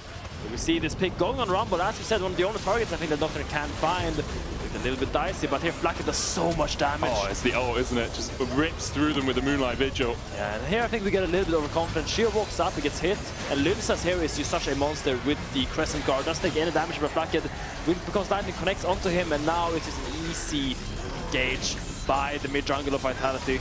Yeah, you can see Camilo trying to cancel the Audacious Charge from Linsas there with the Shockwave. Didn't quite time it as perfectly as possible, and so, especially with the Justice Punch coming in on top of it, it would be really hard to stop Shayak and Linsas chasing down your AD carry. I would say Carson got a big shutdown on the back end of that fight though. 900 gold on the kill on Shayak now, going to be very rich. When he gets this Randuin's Omen, I think he's going to be very tanky, very difficult for Xin Shao and Saya, two critters. Not critters like little tiny animals, but crit champions because of the Thunder Sky, and the full crit build by the Saya will be reduced by that item. I think really clever pickup here by Carlson. Yeah, I agree with that. I think Randuin's overlooked often when you're looking for tanky items, but very good situationally. The issue is though, like, you're 3,500 gold behind. There's a lot of AP damage coming out as well. Like the magic damage from Naknako and Shayak is nothing to be sniffed at. The Leandri's Rift Maker, Bloodletter's Curse combination, and Elixir as well for Naknako sitting in his inventory. Level 17, 2 levels ahead of Carlson. Camilo also 2 levels behind Shayak. Those solo laners have been struggling, and I think something we all wanted to see from Vitality coming into this cross-group decider series was their solo lanes stepping up more and more. And Naknako, I think, has been relatively quiet this game, but has done what he needed to on the Rumble in the face of a Sion, whereas Shayak has had a stormer of a game one. Stormer, you couldn't say it better myself there. Gets another flash burn by Camilo there while we were talking about it. Once again, no flash on the Orianna, gonna be very tricky for him to step up in this fight against that Equalizer, that Rakan ult. He's gonna have to play really far back, and a lot of pressure on Flacket in these fights. He really has to put out the damage without dying, because if he dies in the beginning of the fight like he did last time, I don't think you have enough damage at the back end of Heretics comps. So the waiting game begins 20 seconds before the next Baron, 1 minute 20 before the next Mountain Drake. Only third of the game for either of the two teams. Vitality with a 3.5k gold lead alongside 12 more petals from the Atakan. It's probably about 1.5k extra gold, so estimating about a 6,000 gold lead or so for Vitality. Look at Linsas, by the way. Look at his angle he's going for. He's going all the way around. Heretics might get caught off guard here. Very possible. It's a very awkward position here. Look at where Sion is. He's in big danger here. Carlson has the flash, will be knocked up with the 3 Talon Strike. Lantern comes across the wall and Carlson is shepherded to safety. Follows the light of the Lantern. Beautiful Lantern by Sten there. Probably would have to burn his flash if he didn't have that. Let's see. They're trying to get some kind of vision here, because it's really difficult to go through this banana bush right here. Mid lane play, mid lane play. I saw a couple of pings coming out from Sheo as he looked for the flank, but Shayak has walked away. As you say, no vision right now. As the face check, it means immediate death for Stend. Equalizer alongside the taunt from Shayak gave him nowhere to go. Quickness came out from Fleshy as well. Now Vitality setting up on the Baron. As you say, no vision still for Heretics. I mean, Vitality, they don't want the 50-50 here. They would probably want to get another fight here, or force them to go so deep that the fight is going to be bad for Sheo and Heretics.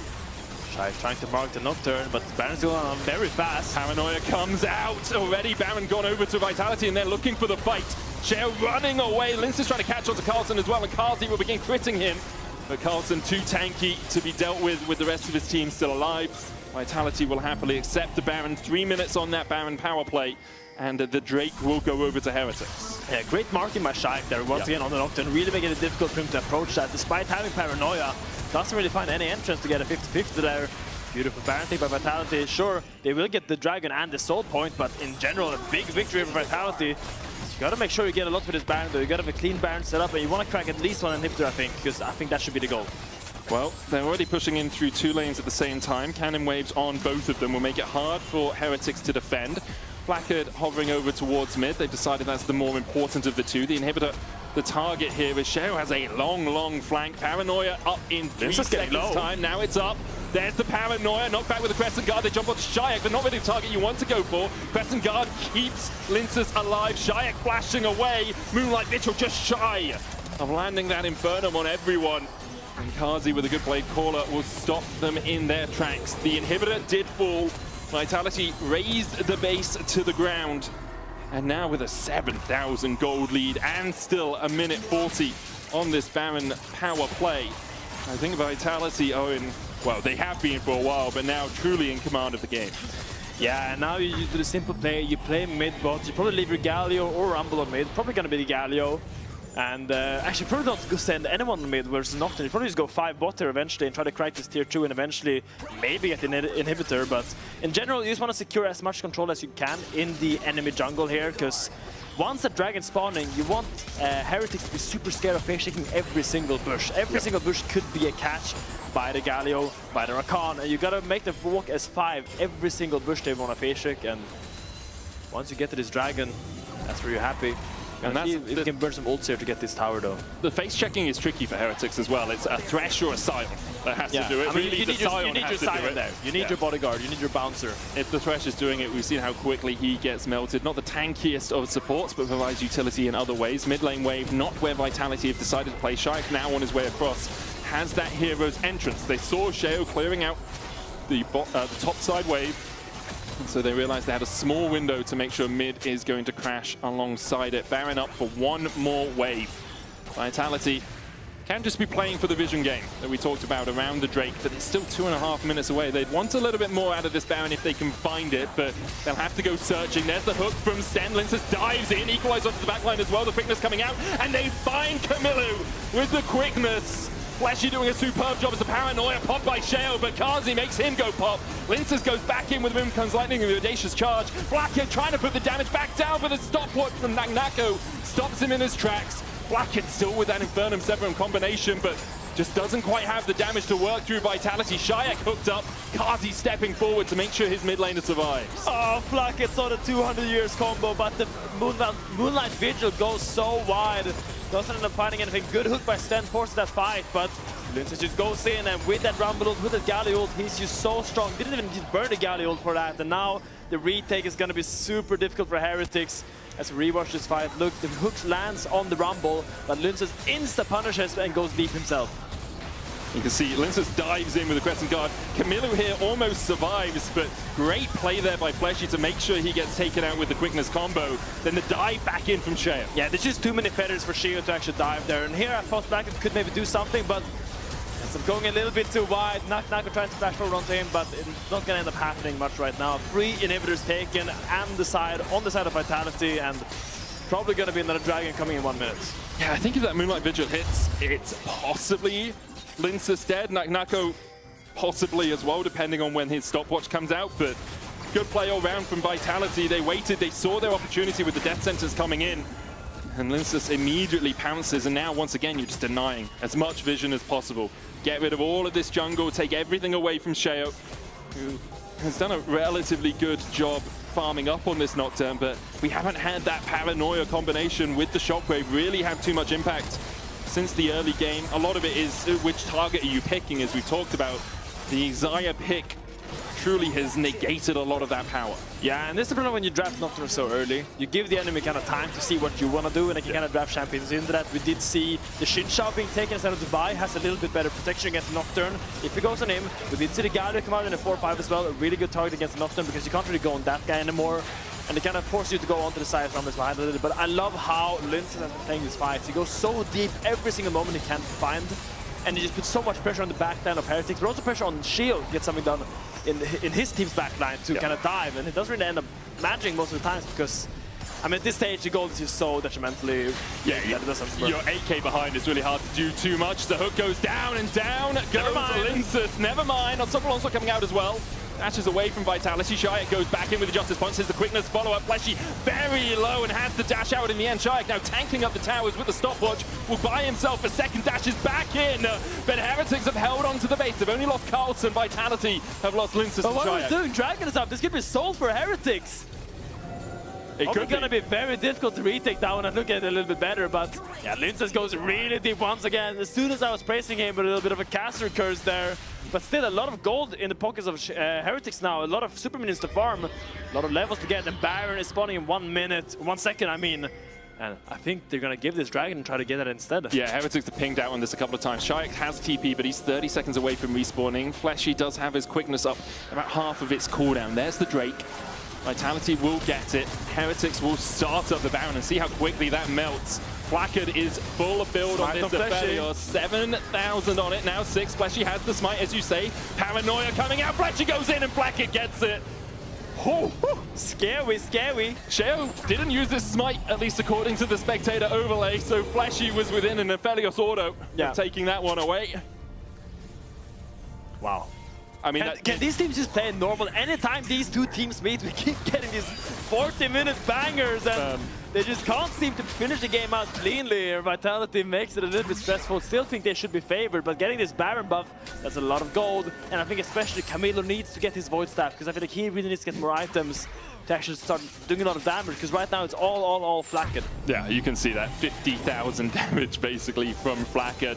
Has sold his boots and bought a Guardian Angel just to try and survive through these fights. Camilo's still sitting at 3.5 items. Void Staff on its way for him. Shayak's got a Knight's Vow. That's targeting Kazi, I believe, as Kazi's still just short of that last item. I think there's, there's two Knight's Vow. It's Linsus? Yeah, there's one on Linsus and then Kazi's is from Fleshy. Okay, that makes sense. The best friends. I mean, Knight's Vow is an incredible item, especially if you switch it mid-combat. You have or just before combat, because it switches on a minute cooldown, but underutilized. It's a very good tank item. People use battle tank supports, but even as like a full tank, it can be very useful here. Mikhail's coming out against that hook. Burned early though. Next hook might be scary unless it lands on the car, so who has it lands. Big eyes on Stand here. Has to make these hooks land, because otherwise it's just a lantern bot. Well, that's Camilo's Void Staff complete. The inhibitors respawning, 17 seconds on mid, 7 on the bot lane, so we'll have triple inhibs up for the next push from Vitality. 3 minutes on the Drake, and they might just be waiting for a soul fight at this point. You're kind of waiting out that Baron at least for the next minute. You can see Heretics trying to get something done with it, pushing through mid. You see Flacky trying to get his gun rotation up, getting rid of the purple one. I think he has the white one under the blue one, so he does get that red-white combo for the next fight. I think that's very detrimental. That would be very good for Heretics as they crack through the tier 2 in mid. They're going to keep pushing in here. Now, Nako might just look for the equalizer for a bit of wave clear. Fleshy coming in for the flank as well. Kazi here to try and bolster the defenses. Still a cannon minion remains for Heretics, and some mites. Carlson burns a little bit, caught out as well, has to pop the ensemble onslaught. Linz diving in with the crescent guard. There's the equalizer as well across all of them, and Carlson dives to Fleshy. A 5-man charm with the quickness in the middle of it, but Flackard goes on a killing spree. Featherstorm coming out from Kazi. Flackard's found 2. The G8 still stands. Flackard's found 3, and Kazi has to flash away. Stend!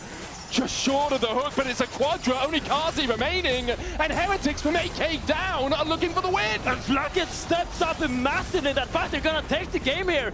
I don't think Kazi can hold this. Flackard walks up, they have Baron, he has perfect guns, full items. And Heretics gonna take this game for what? This was your game, Vitality, you had it in your grasp. Flackard and Heretics somehow with a pentakill steal the game away from Vitality! Quack, quack, Flackard on form. Oh my God. Give me 5 games of this. Give me 5 games of these bangers. And Flackard, what a performance. He needed to step up. He needed to beat that guy, and he was him. That was just, I mean, everyone did such a good job protecting him as well, just to give credit to the rest of the team. But what a performance all round from Flackard. Oh, I can't believe that just went the way that it did. Flackard is actually standing by. Flackard. What on earth, man? What was that? Flackard is him. Dude, the way you finished that game with the penta, for the longest time we were ready to actually say that Vitality was going to close this game. How do you keep it calm and collected under so much pressure? I mean, I think it's just the team Heretic spirit. I think if we, you know, like, if there's something to highlight from us, it's resilience. We never give up.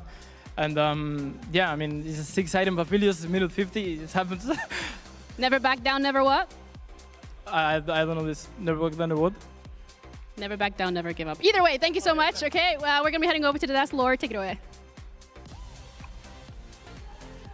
But man, that guy is strong.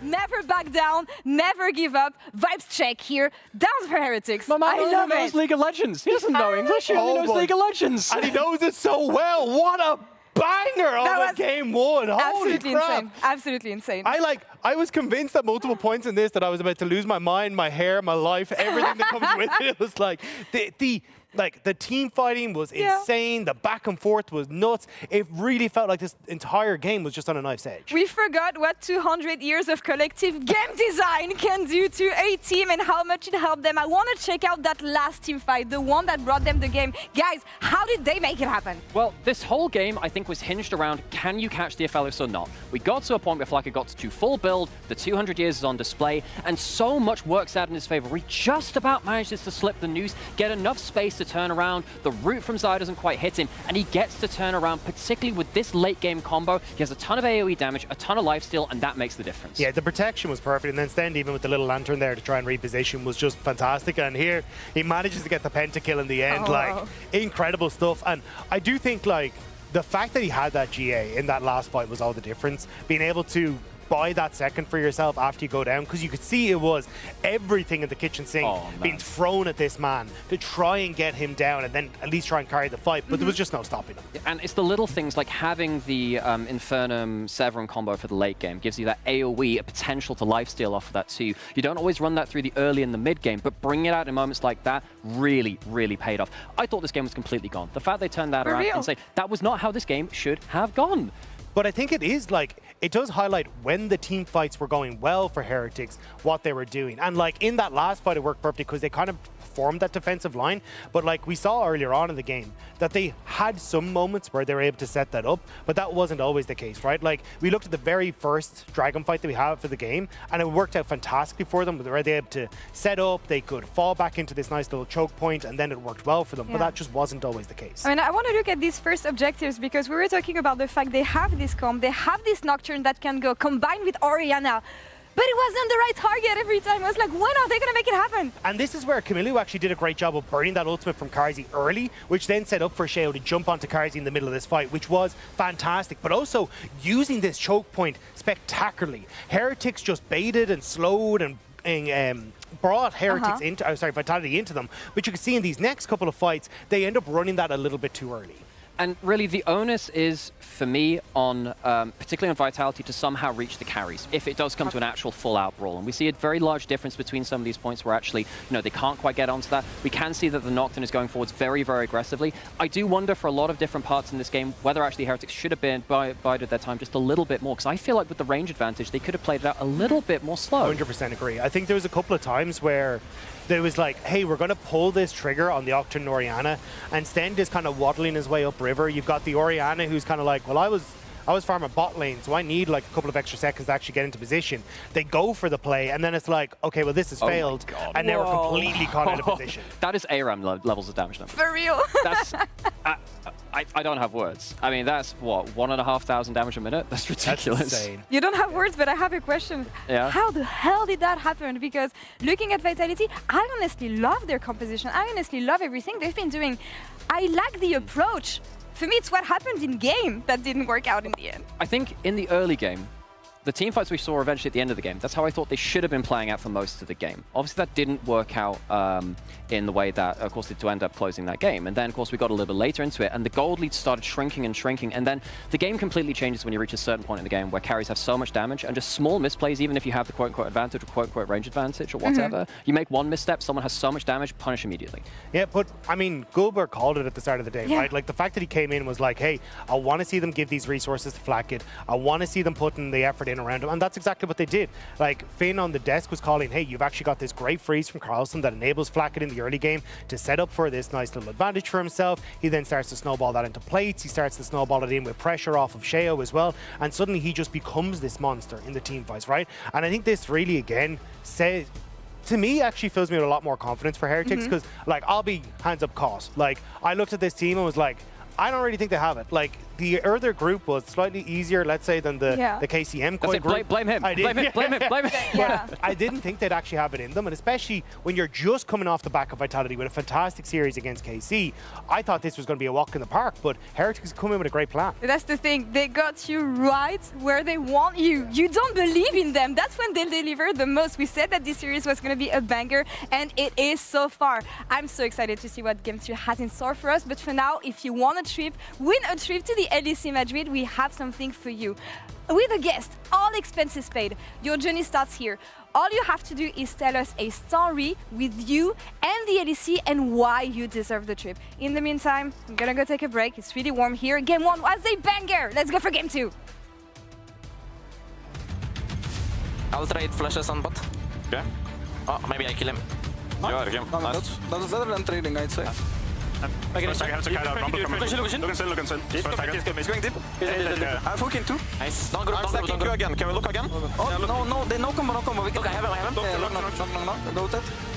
Oriana, no flash. No flash. No flash. Can we dash? Yeah, go nice. Look. Okay. I'm looking. I like that. Well played. Is that as well? First target. With Abba. Hooking too. Rumble. No Sonya. Penta, baby. Hot ball? No flash? Wait. We can end. Let me heal up.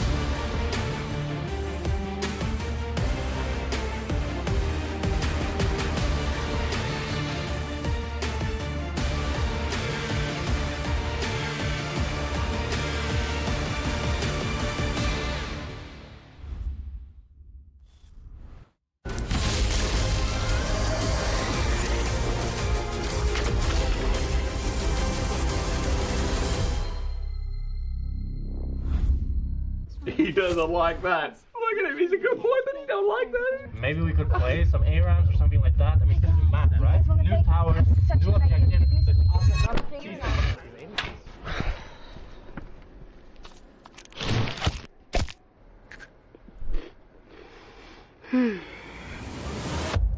Have a break. Have a Kit Kat.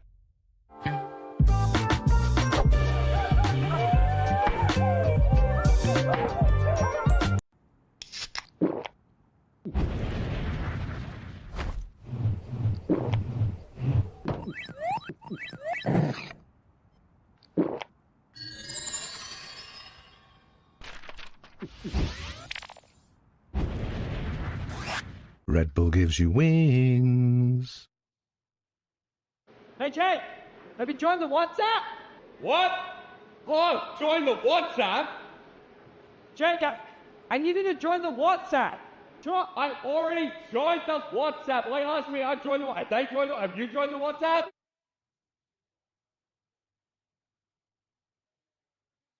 We're now approaching the final pick, and what a ride it's been. A moment of hesitation, but we're getting closer to the game changer, and what a legendary journey we've been on. I mean, there's so many excellent options, but one of them has to be a perfect fit. Oh, they're about to lock in. Oh, what a pick! What a way to close things out. Join Marriott Bonvoy for a chance to claim a free Hextech chest and key. Marriott Bonvoy, a check-in at every checkpoint. Want to level up beyond the Rift? Express like a legend and find your fastest server in one tap. Express in game without ISP throttling. Express and shield yourself from DDoS attacks. Express and choose the VPN trusted by gamers everywhere. Express VPN. Experience gaming the Express way. Fast, stable, competitive. It's time to Express. Scan to start your 14-day free trial. Subscribe to unlock free Hextech chests and keys.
Welcome back to the LEC Summer Cross-Group Deciders. Almost called it playoffs there. We're not allowed to do that. Cross-Group Deciders. Cross-Group For Deciders. Playoffs will happen.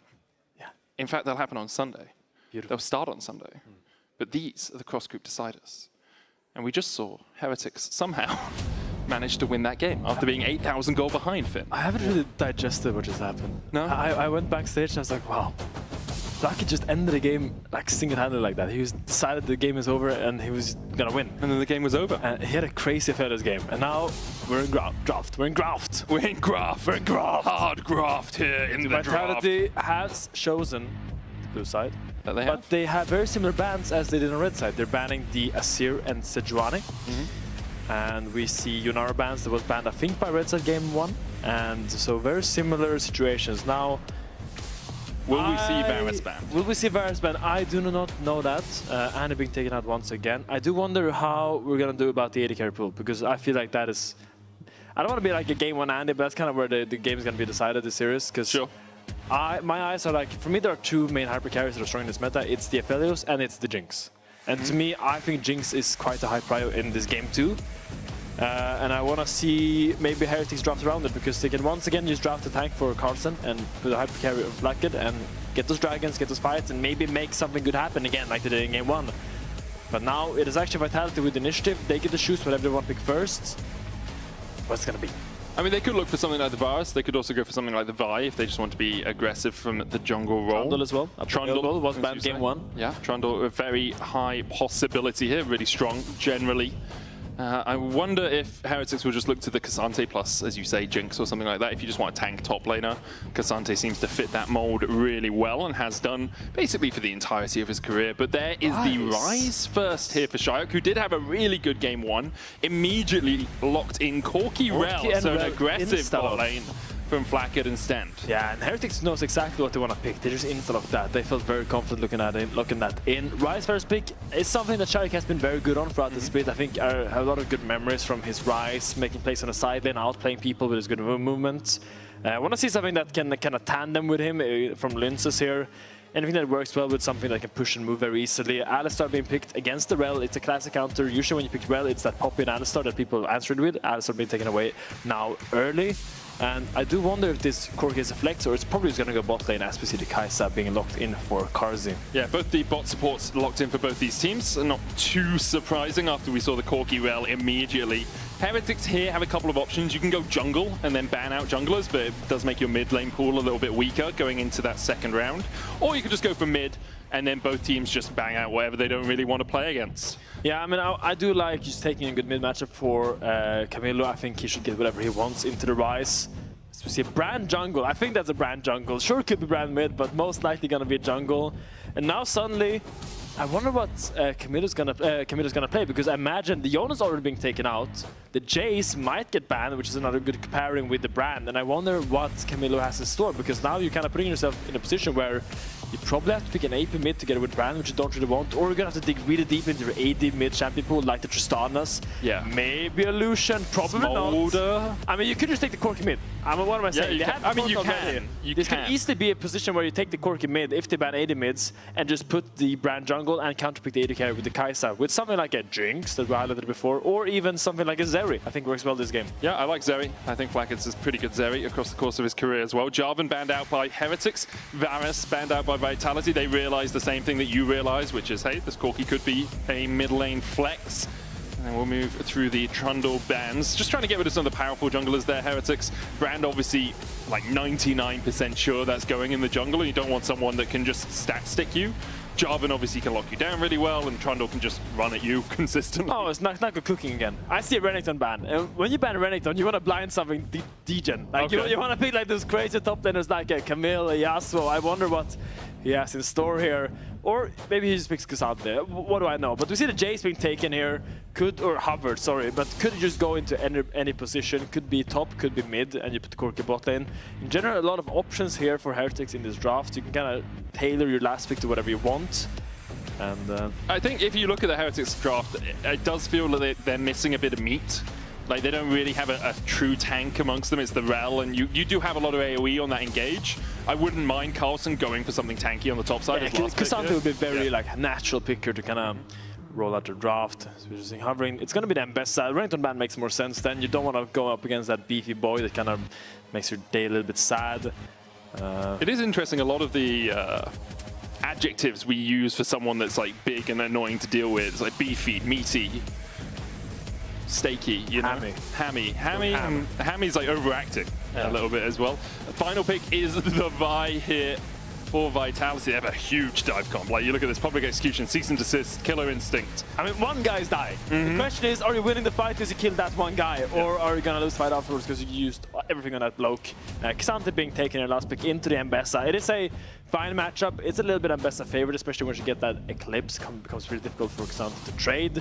But early game, he's chilling, he's fine against the Mbessa, and he's just gonna have to beat that kind of front line that Heretics needed. He's gonna beat that meat, as you highlighted, very well, eloquently, and gonna see. You're just gonna keep going. No, I'm done. I'm good.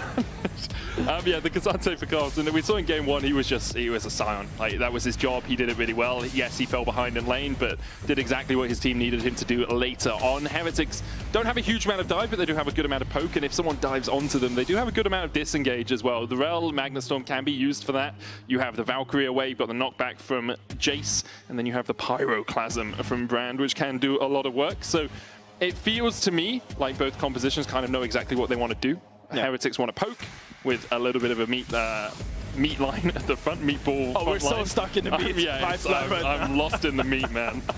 Like, the first time I went to a barbecue place, it's just, this is too much meat. Ribs are too good. Vitality on the other side want to dive, you know? They just want to get into that backline and absolutely assassinate one target.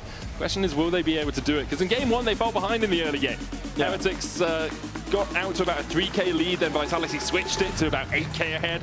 And Heretics, on the back of Flackett's Aphelios, we'll say, were able to win out the game in the end. But Vitality solo lanes had a pretty good time in game one, especially this guy on your screen right now, Shayak. He was definitely winning out the 1v1 versus Camilo. There wasn't always a 1v1, but often was. I mean, he really did have a great game one, I would say. Like, okay, first of all, there's Electrocute on Brand. I don't know jungle runes. I don't know if this is common, but I usually see something else on Brand, but maybe I'm just completely delusional. But what I was thinking is that, sure, you have a dive comp on Vitality, but against the Brand, it's really terrifying to dive, because suddenly, if you don't kill him very early, you go through all those passive procs, all those big AoE circles that are so terrifying. And it doesn't really end up going well often if you dive through the Brand, so you kind of want to kill him first, I think. It looks like we see a little bit of a mix, by the way, on the Brand runes. Getting some Comets, some Conqueror, some Electrocute, some Dark Harvest. Okay. Depends who you trust. Do we trust Joko? He's going Conqueror. Do we trust Yankos? He went Harvest. So not Harvest then. Okay, so already here trying to get the bush control here from Team Heretics. They got it game 1. Flesh walks in with a sweeper and they're gonna find each other. But Heretics is 1 bush forward, so they're in a good spot. Yeah, they win the level 1. And part of the problem as well is if you're an Alistair level 1, it becomes very difficult to actually step up. Sten's going to remount here. Fleshy Pulverize was dodged. Sten used to remount on the ward to dodge the Pulverize. That was kind of cute. Smart, man. So this Alistair will struggle a little bit in the early game. As you can see, Flacker trading with that Gatling gun. Fleshy trying to do the same, but he's ignited down to 300 HP. Has to wander his way away. And now is, obviously you do have the Triumphant Roar, so you can gain a little bit of health back. I think it's every 7 minions that die in your vicinity, you get that little heal, but not going to be the easiest for him to have anything die nearby for the time being. Sheo not skipping the camp, going to go Seer, and then Pillar of Flame, and then another Seer. You have to delay the second Seer here a little bit to get your passive proc. Very clever. Yep. Clever man. I learned from Broxer, man. He taught me how to brand jungle. For the 2 weeks I decided I want to be a jungle main, and then realized what junglers have to go through. Yeah. And it's even worse than support. Hey man, I'm sorry you went through that. Yeah. Like that's just awful. Top laners never have to suffer that same ignominy. No, top laners, they have the best life, man. For sure. I'm at a painful time. That's just what you're singing the whole time, right? Yeah. Just chilling in the top lane. It's usually more agitating tone, but yeah. Oh, you're more like a heavy metal, death metal sort of. It's just screamo for you in the top lane. Blocks out the game sound. You know you can mute it, right? Yeah. Maybe I'm addicted to the pain. Possibly. That's a lyric from something, I'm pretty sure. I'm addicted to pain. Anyway, someone knows. I do not know. Same. Let's go back to League of Legends, shall we? Yeah, both junglers have full cleared. Bran got the bot side crab this game. Nice Fader. Good dodge by Fleshy. Yeah, it was a nice dodge from Fleshy, but good stun with the Shadowing Strike initially onto Kazi, taking him down to half HP. And this bot lane battle is one that we will have our eyes on throughout the course of the series, and one that really defined Game 1. Flackett on that Aphelios had an absolute whale of a time. 12-2 and 2. 1,600 damage a minute, 1,629. That's pretty devastating. As you can, I like the fact we've got 1 penta at the end there as well. As Sheo looks for the gank down towards the bottom lane, just trying to force Fleshy and Kazi away. Shadowing Strike, there's the heal coming out. Kazi able to survive with the barrier, and Sten's going to tank up a couple of tower shots. Fleshy giving the rest of Heretics at bay. Flackett took another shot, and that's first blood to Vitality. I have questions. Yep. And ask him, man. Here, I can help you. What are we doing here? I mean, Kars is clearly hovering bot side. I don't think Brand can land his spells because there's so many minions in the way that's gonna come here. Like, you gotta go now, but now minions are in the way, so suddenly Brand can't connect his combo on there. Tries to get the Seer, but Alistar blocks it, and they just don't have the damage through the barrier spell. I don't know what we're looking for here. They really want to find some... What the hell is going on? So, my assumption, they pushed out the wave, realized they hadn't pushed out enough, and so he tried to drag the minions back through the tower, which he managed for 2 of the minions, and in the end this will bounce back out towards Vitality. So good death. Yeah, it's a very good play, something that a lot of supporters have started doing lately. I think Hulisan kind of started doing this, and people call him crazy, but now people realize, wait, he was actually cooking. Will still end up being a really big slow push here for Flackett. Don't think the cannon will survive this, we will have to see. But in general, I mean, game is slow. They tried to go for dive, didn't work out. Doesn't end up losing much because of it. Sure, there's 1 kill onto Kai'Sa, but in the grand scheme of things, it doesn't really matter in the end. It's going to be about this first dragon. Sheo gets another full clear down, and that's probably going to see a lot of action. Yeah, it's always about the first drink for these 2 teams, especially for Heretics. But they will be disappointed that the dive didn't really materialize into what they wanted, because getting Flackett ahead in Game 1 was one of the reasons they were able to win Game 1. And also, Karsten didn't even use Flash. Yeah. Like, he didn't really have to do anything. He just gave it to him. Not the easiest, not the best, as Stand and Flackett will continue to get the push down here. You can see Linsus hovering around mid lane right now, pathing down towards this bottom side. Drake has been begun by Sheo. And once again, we see Heretics a priority. Yeah, Linsus is 1 camp away from level 6. I think it's going to be tough to contest this, because I think without 6, Brand is just way stronger in these fights, but you're looping around. I mean, you could wait for him to cycle on the dragon. He's not using any spells right now. You can see he's holding them deliberately to make sure that he has them for a possible fight. Hex flash away from Sten, and Linsus dives in. Immediately regrets his decision and has to flash out. Fleshy looking for the engage here, lands the headbutt pulverize onto Sten, the Drake at 1.4k. It's a smite fight. It is a smite fight between the junglers, and it's Linces who wins it. Now he's in the back of the pit, he's going to have to Bolt Breaker out. Fleshy doesn't have the flash. Kazi and Shayak trying to shepherd their cow to safety. The Rune Prison's going to land on Camilo though, as Shayak guides deftly alongside Kazi. Fleshy and Linces out to security. Shayak though does still have the Realm Warp here. Recall happening, Camilo spotted him. It's very tense. Vitality really wants this fight, and Heretics aren't against it either. I feel like they're staying around. There's the stun. Fleshy goes in with a headbutt pulverize, immediately dies to the Valkyrie, but Kazi now begins to open up. You can see the flashes raining out from Heretics as they try and escape. Shayak will tank a tower shot, Blackett dodges the overload. In the end, a 1-for-1 exchange. Yeah, but look at mid wave. It was actually quite good for Heretics. I feel like the longer that Shayak had to stay around there, the more he would lose mid. Mid was gonna bounce now, already dropped one wave, and gonna be a nice wave to catch for Camilo. Sure, he goes down, but I think in the end, he's kind of winning out on this play. Have another look at it, because it was so close. And all of Heretics dying here. Fleshy just waiting for the headbutt pulverize. Blackett playing at the edge here, look at him, he takes so much damage.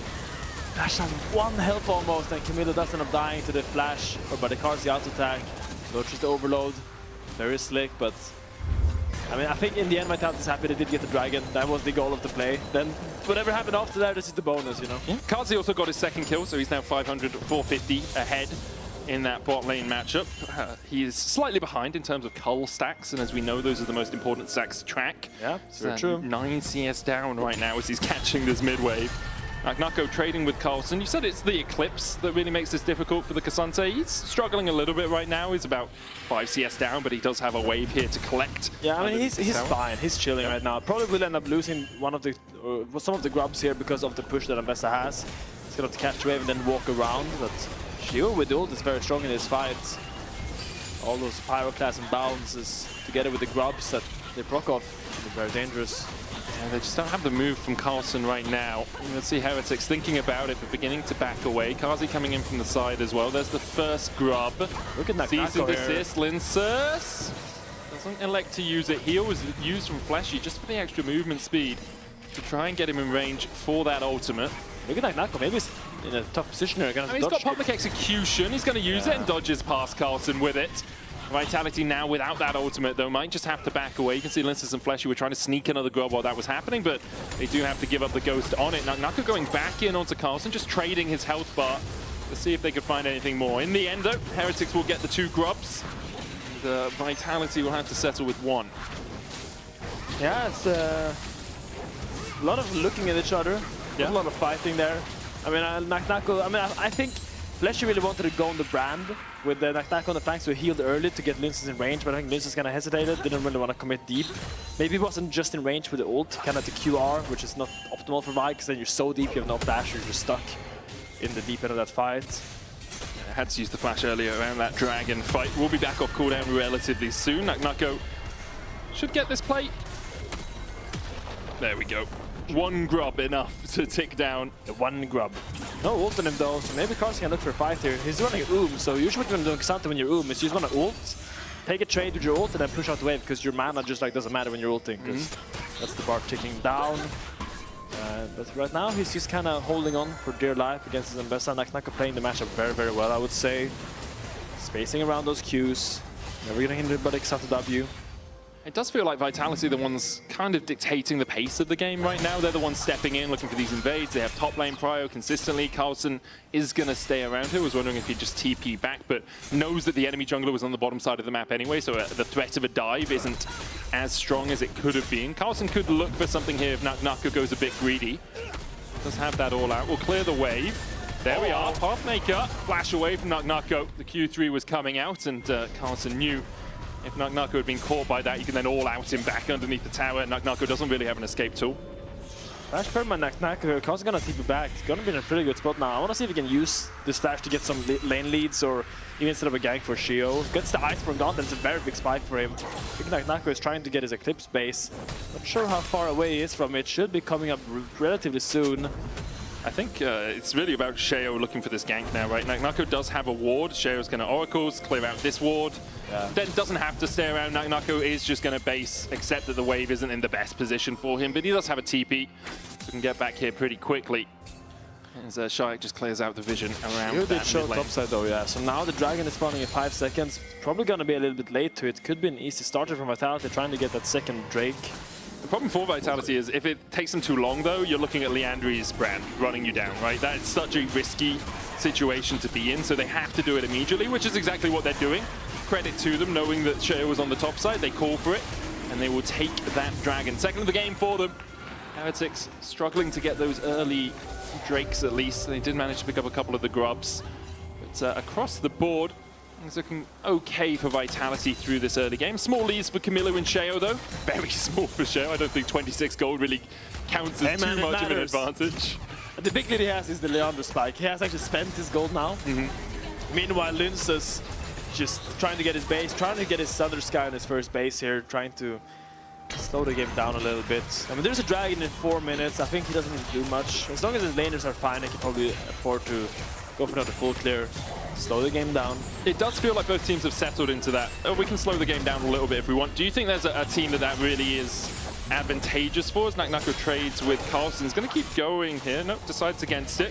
You can see Linth is actually coming up, Shaik, looking for the Realm Warp, and just as we say, they want to slow the game down. We see plays happening on opposite sides of the rift. I mean, right now Vitality is in a great spot. You have 2 Dragons, third Dragon coming in 4 minutes. You're going to get right to spikes. You're going to have your Roa on Rise, Eclipse on Ambessa, and Kraken on Kai'Sa. I think you're really fine right now just playing whichever game you want. Nako keeps taking these really good trades. Carlson is constantly low and constantly under pressure from like Nako. Now with this Eclipse, it becomes so hard without those shields. Don't think you can dive the Cassandra though. That would be risky. We'll see if Carlson steps out alongside this wave. Sheo is almost in the area, currently on his red buff. Carlson respects it though, backs away, and Linces goes back and gets that Sundered Sky. Rift held up in 1:50, Drake in 3.5. So neither team really needs to force. You say Vitality are pretty happy with the state of the game. Would you say similarly? Heretics are okay with how this game's been played out so far, even if they're a bit on the back foot? I think they're happy they lost both Dragons. Sad, I mean. I think they're sad they lost both Dragons. I hate those Dragons, man. Why do we keep going for Dragons? No, I think the first Dragon, they feel like should have been theirs. I think the second Dragon couldn't do much about, and Shio shows topside like that. That's just highlights the importance of vision, you know, like if you show on the other side of the map, suddenly in competitive play, people will punish that. They will go and take the entire other side of the map because you're not there. And that's what happened with the first Dragon. Leshy, Portal Combat here, not much happening. As soon as you hear Caster say Portal Combat, unless it's like the last 2 players standing in the middle of a fight, you know nothing's really going on in the game. It's like, oh guys, the supports are hitting each other. Either of them have any damage? No. It's fun to watch them use their skills. Blackett here, a little bit low on mana. He's going to step back forward towards Fleshy. There's the Shattering Strike coming out as well as Stender's forced to go in with the Magnet Storm. I assume to be on the retreat. Cease and Desist coming out as well as they dive onto Sheo. Vitality have found everything they wanted out of this. A double for Linces and greed from Heretics, really. I mean, I think when you use everything on your Alistar with ult, suddenly the fight becomes very easy for the enemy team. You have Kai'Sa, who has ult, you have Vi that ulted in, and you also had the Ambessa move. I think there was just so many like factors going in Vitality's favor to just be so confident in that sequence. And I feel like Heretics was constantly thinking, we gotta get out, we gotta get out, we gotta get out. Ambessa's coming. We used everything on Alistar, and that's kind of the problem here. You don't have that much burst. Like your Corki has a Phage and a Heartbound Axe and a Tabai. He doesn't have that much damage. Here he wants to get out. I think he's overbaiting a little bit right now, trying to get something out, but yeah, Stennis is too far deep here. Yeah, and it's like Sten going back in with the Magnet Storm and Cease and Desist follow. You don't really have, as you say, firstly the damage, but secondly, even when you realize you're on the wrong side of the fight, it's like, do we need to re-engage at this point, or can we try to be retreating as Naknako finds Sten and Camilo and takes Camilo down to half HP pretty much immediately. A lot more discipline from Vitality in this game. They slowed down a little bit, they took a deep breath, and now they're just playing on their turns. Oh, this is a full rise. Heals afterwards as well, just to try and chase for the Trample Stun, but didn't quite find it as Camilo is still half HP here. Kazi, there's the redemption. Just try and stop the ports. Whacker coming in from the side. Naknako has not got the public execution. Fleshy, Unbreakable will up in 2 seconds. He can tank this one for days. Camilo will fall to Kazi. Meanwhile, Lince's keeping Stend and Flackett at bay. The Rift Herald comes down. We'll get the charge off here as Vitality claim their first tower of the game. Fleshy, straight on to Sheo. Rift Herald's going forward, but not ridden by anyone, so won't be able to get the charge down. Fleshy trying to dodge away with that unbreakable will, but his will has been broken. As Blackhead will secure the kill, the Rifto does get another charge. Vitality come out of it. 1 kill apiece, but with a 2k gold lead. This Kais is becoming a big problem. She got those 2 early kills as we highlighted. Now Kraken and going for her second item, gonna be the Rage Blade most likely. And Karsis is so strong. Any fight that Vitality takes, he can just join so fast. And yeah, the first push here from the mid. So now she's standing here poking him under tower while Nak is pushing in the wave, and Camilla's nowhere to run. He can try to run away, but Karsis is there holding him. With the Alistar combo, it's just an easy play for Vitality. And sure, if that Q connects what Link says, I think there's something more happening there, but have the Herald ready. Oh, don't get to see how Fleshy died as the Dragon is up. Linces might just look for the steal here, goes in, immediately CC'd, flashes out, and the Drake goes over to Heretics. Talk about taking turns in League, that was one of those moments Vitality just going for the double tower play on the top side, kind of lost them a little bit of time. Yeah, and especially because Fleshy died at the back end of that fight. I feel like he wasn't really there to set up wards, so it made the retake really difficult because you got to walk as 5 kind of, where this is 4. When you're going into an area where enemy has control, you can't really split up because sure, if you're facing a Brand with a Rel on the side, that's probably going to be at least 50% of your health bar, maybe even a kill. So yeah, it's so fun to contest, but I mean, for Vitality, they'll be okay with it. Like, it sucks. It's not really what you want to be happening, but you're still far enough ahead and you scale well as a competition as well. It's not like you're on a clock. It's Rune Prison, Cease and Desist, Redemption alongside it, just to make sure that Camillu dies. Fleshy will get an assist from healing up Shayak and Linsus, and Camillu will go down for the 3rd time this game. Send, flashes over Linsus, jumps away with the Shadowing Strike onto Shayak, but it's going to be caught up with the Rune Prison. Fleshy here, looking for the headbutt pulverize, finds it as well, the Blast Cone popped. Sheo can't defend his support. Stand on the floor, 7-2 now for Vitality. And Vitality just playing so fast on the side dance. This is what you have to do with the Ryze. We highlighted when they first pick the Ryze, we want a jungler that plays with him in tandem and makes things happen. Blackhead goes for a fight here. I don't think you can translate this into anything more. Karsi will be quite fine, just be able to walk out, has all those summoner spells up and available. And probably looks to be a tier 1 tower for Vitality at the back end of those 2 kills, and they are really eating good tonight. Yeah, they're really happy with how things are looking. Fleshy actually TPing into the mid lane there as well. I think Blackhead thought, well, perhaps if we chunk out Kazi, I've got Sheo just around the corner, we can look for the possibility of a dive, or at least making sure that he loses some of the XP and gold those minions that would die to the tower provide, but he was able to stay around, pick up the CS, and now go back and grab himself a Ginsu. 2 items complete on the Kai'Sa, the same on Shayak on this Ryze. Had a really good game 1 and is having a great game 2 alongside it. Vitality in prime position to even out this series, but we did also say that in game 1. You never know. Maybe Blackhead on this Corki will somehow find 200 years in his back pocket and pop off. Yes, we've seen this before, gentlemen. We've been here before, and I'm not gonna get too excited yet for Vitality, because, as you say, I need to see them be able to cleanly close this out in a convincing manner. I do feel like Vitality the KT of LEC. Hey man, KT was good once. Wow. No, I mean... No, you said it, man. You said it. I mean, 6 Vitality fans are going to be really angry at you. I think Vitality as an organization in the LEC has had a lot of struggles to kind of reach where they want to go. We've had exciting fans. Woo! They have had a lot of super teams that have looked good on paper that haven't really found the results that they wanted. And let's go wide on the Alistar, but yeah, I think the thing with Vitality is it's always promise. Yeah. Right. You look at the players, you look at the teams over the years. There's been a lot of promise from this organization. They've just never really been able to find that final hurdle. Never been able to get across the finish line. I think that's what we continue to see from Vitality now.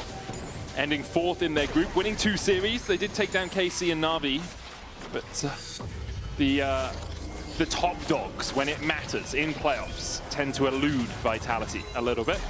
And it doesn't really give confidence to see them struggling like this in game 1 against the Heretics. I feel like there's a team where if your expectation is to beat the top dogs, or at least contest them, a team like Heretics you should be able to convincingly beat. And sure, this game looks a lot better, but game 1 was a little bit sketchy, and I want to see how they can do.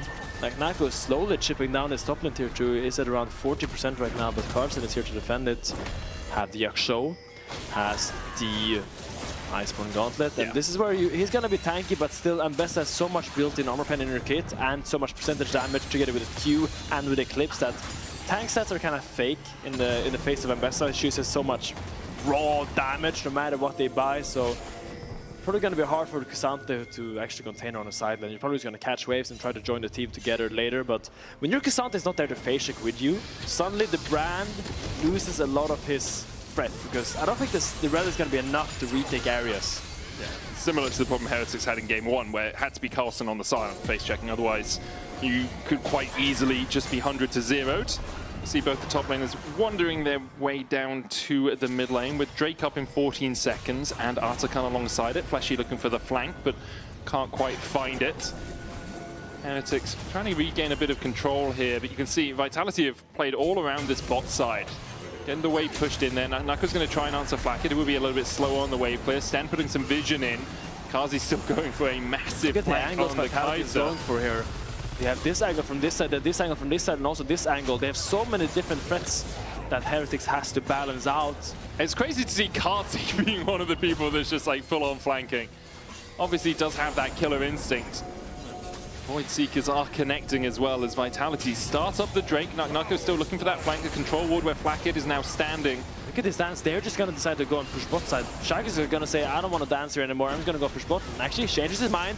Comes back down, Redemption comes out, heats Fisher back up to full health, and look at Nako, he needs to find something with his flank. Carlson going in, Linces flashes away, Fleshy goes in as well, Carlson has to flash himself, Shayak still looking at that flank position, Nako coming in as well, there's the Realm Warp onto Kamilu, Shayak's going in for his enemy man, public execution, killer instinct, and immediately Vitality dive in to the midst of a Pyroclasm. Kazi stepping back forward though, will take out Sten, Shale falls as well, Linces and Carlson trading down towards the bottom side, and it's Carlson who comes up trumps, kills the enemy jungler, but it doesn't matter because the rest of his team is done for. And I love when teams play like this, when they have so many different angles that despite the enemy team playing as a 5-man, playing so sternly, like just together, they don't have enough threats to deal with because there's just so much to pay attention to. Shaik baits out the ult here, as you're gonna see in a bit, and everyone retreats back into it. And that just gives Nako and Karsi and Linces so much space. You see everyone trying to defend his ult, but as you see Camille just left alone on the side, gets comboed by the Rise, and when Ambessa dives in like that, there's just nothing you can do. Carson ends up getting a kill onto the Divide there at the back end of that fight, but in the end, really nicely played by Vitality, and they're gonna get the Dragon as a prize. Yeah, and you can see Sheo thinking, oh, if I just get my Pyroclasm off into my Seeker's Arm Guard, maybe it's enough damage, but Vitality did a really good job of splitting. As soon as they jump in, they kill the one person, they split up so that Pyroclasm is not bouncing around the way that Sheo would have wanted it to. Artakan up, the Drake secured for Vitality, one away from that Infernal Soul. Shayak and Kazi still unkilled in this game. 204 and 404 for Kazi. Enemies really not found throughout this game. He's having an absolute stormer of a matchup. Sheo is topside. This is just their outcome. Yeah, they can't do anything about this without their jungler. They're just gonna push out, and Vitality just has a stern grip on Heretics right now. They're not giving them any space back into the game. Pushes out, gets all the objectives. Probably gonna slow the game down now, get that 4th Dragon in a bit. That's probably where we're gonna see the next altercation happen. That makes a lot of sense. There is a Baron up in 15 seconds, and Vitality have been known to sometimes make a couple of mistakes around the mid-game, make plays that perhaps they shouldn't be making, but this game has been a lot more slow and steady. They are winning the race towards victory in the second game of this best of 5. Heretics claiming game 1 earlier on though, and I think what most people would call a bit of an upset, having watched most of the game. -1, as you say. Does miss that cannon minion. I'm sure Shayak is very happy that we pointed that out for him. Don't worry, if you ever need more highlighting, if you lose minions, I'll tell you. Oh yeah? I'm a support, so I'm allowed to. I was leaving it for tempo. See? It's very clever. Ooh, Fleshy finding a flanking cow. He's grass-fed. Tell me now. Tell me how. Sheo, the Seer, doesn't hit. There were a couple of pings out towards this. Fleshy now spotted on that control ward. He's gonna get this top tier too, I think. A lot of money going into his pocket. Yeah, 700 gold. More there, you can see jumps from 39 gold lead to a 739. Fleshy here, maybe could have taken the blast cone. Linces here to shadow him. Shayak goes for the damage onto Sheo. Redemption coming out as well. Ooh, with an overload after overload. Sheo down to 300 HP. Shayak quietly, level 16, highest level in the game, 2 levels ahead of Camilo on this Jace. He's rattling out the damage on the rise. Black is going to try and trade back into him, but has to avoid the Void Seeker as well. Yeah, coming out behind from them Kazi. is Kaisa. She's a menace now to deal with all those Void Seekers. The vision they give, the damage that just keeps adding up. I mean, it's just so much control, and I feel like Team Heretics, they're just scrambling for any semblance of controlling the river. They just don't want to give this Baron up for free, but Vitality is just choking them out slowly, trying to get their vision lines a little bit deeper every single time, and eventually they're out of blue trinkets. Because when those blue trinkets are gone, you can't really face check it, you can't really check it for any information anymore. And that's when the real dance begins. And one of the parts of the game that is often overlooked in, solo queue generally is this starvation of vision. Right? You know, if they haven't crossed a certain line, they can't have put wards down there in the last 3 minutes because we know they've been in their jungle the whole time. So trying to make sure that Heretics don't get access towards the river like they're doing, and if they do, even if they get vision down, it's not too good. Camilo forced away, Fleshy going in as well onto Carlton, who's stunned up, locked up, tries to dash across the wall, will get to Sten. Linsa's looking for a bit more, but Chase has the cease and desist with the redemption coming out from Sten. Vitality call off the play. They know Naknako's winning in the side lane. Oh, it's just another suffering tier 2 across the map. Tier 2 bot side, probably gonna be a tier 1 mid here. Maybe now they're gonna take the recall, but Naknako's side lane pressure is just adding up so long. Sure, Heretics tries to do everything to get some sort of vision, as we said, but every single time Naknako's just pushing that side lane, keeps getting this tier 2 now. Probably gonna get the death stance on this recall, and that's when this Ambessa just becomes immortal in these fights. Like 3 minutes ago, we said he's 39 gold ahead of Carlson. He's now 2,000 gold ahead of Carlson, picking up 2 tier 2s, and the death dance now complete. It is a tricky road to walk for whoever from Heretics is assigned the duty of dealing with Naknako. You can see him and Kazi topping the gold charts, Flackered there as well, but there's a 2k drop-off from Shayak to the next highest. Carlson, Camilo, and Sheo all yet to crest over that 10,000 gold mark. Look at Linsas once again. Look at the angles here. With 1, 2, 3, and 4, and a 5th down here. They're just not playing as a 5-man. I mean, they are playing as a 5-man, but they're just splitting up the fight so well.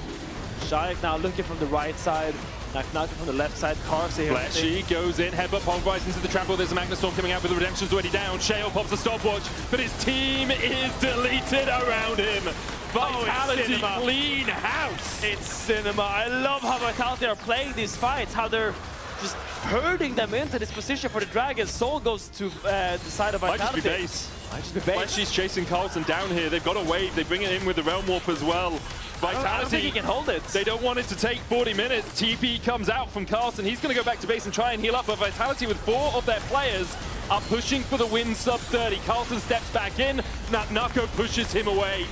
The second Nexus Tower, Vitality's target, as Kazi rains down upon it, it will fall. The flash is forward as they know the game is done. They want to clean it up on the Nexus.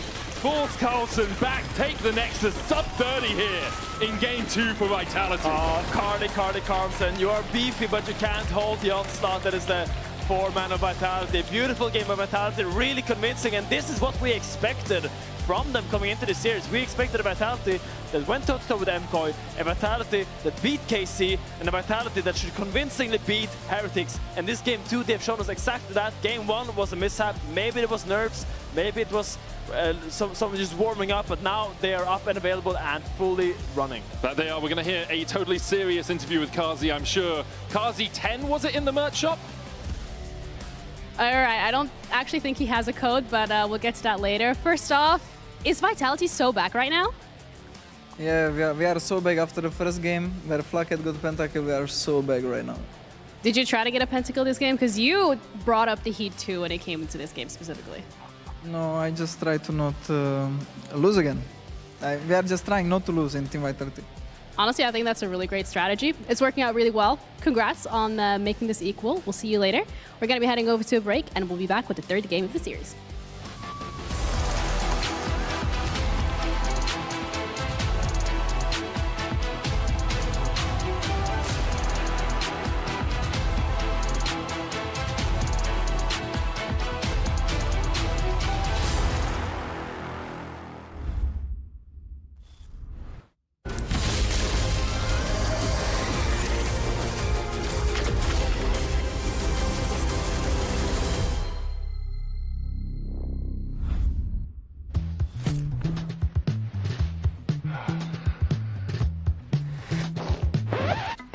Hey Dragos, you ready for the... Oh, that doesn't look good. Wait, I have a solution, but you have a break. I will be right back. Just wait.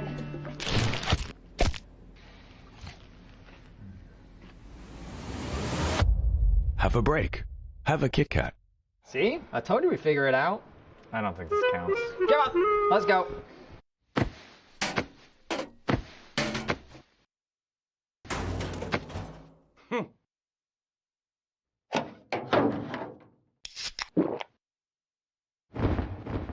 Red Bull gives you wings. Well, I guess that's a wrap for today.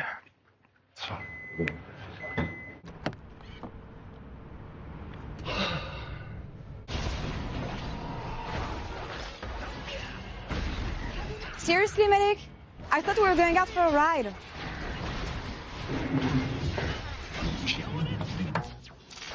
Okay, but I'm driving.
Slowly. Can we go forward? Look Jace, look Jace. No combo, Brand, no combo. I combo in 5. Look Jace, I look something. No combo.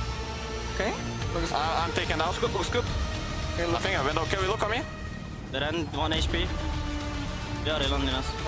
Yeah, Linas. 1 HP. Coming Linas. I'll look you flash from pit. Be ready. I'm flashing on. Wait, I don't have W. I'm looking you flash. Can you look? Look. Think something. Look. Go to. I look. Okay. Look, okay. Go to. We win. Yeah, we are stomping this shit. Good job. Well played.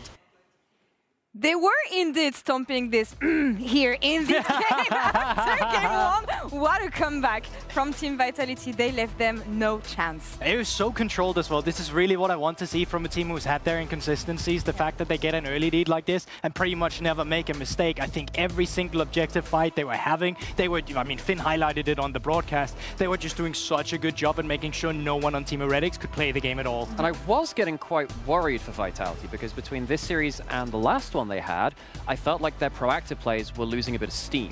When you look back at how they played against MK Koi in the game 1 where they played like the Pantheon having to jump forwards, and of course the one after that, the Shinzao and the Yasuo, the unplayable draft. They were finding it very, very hard to find aggressive plays, and I thought we were seeing more of that in game 1. I'm glad that it seems to have now stopped, and they can make those aggressive plays a little more. So if that continued, that would have been really, really bad for them. And the trend shifted a bit because we were talking about unplayable draft.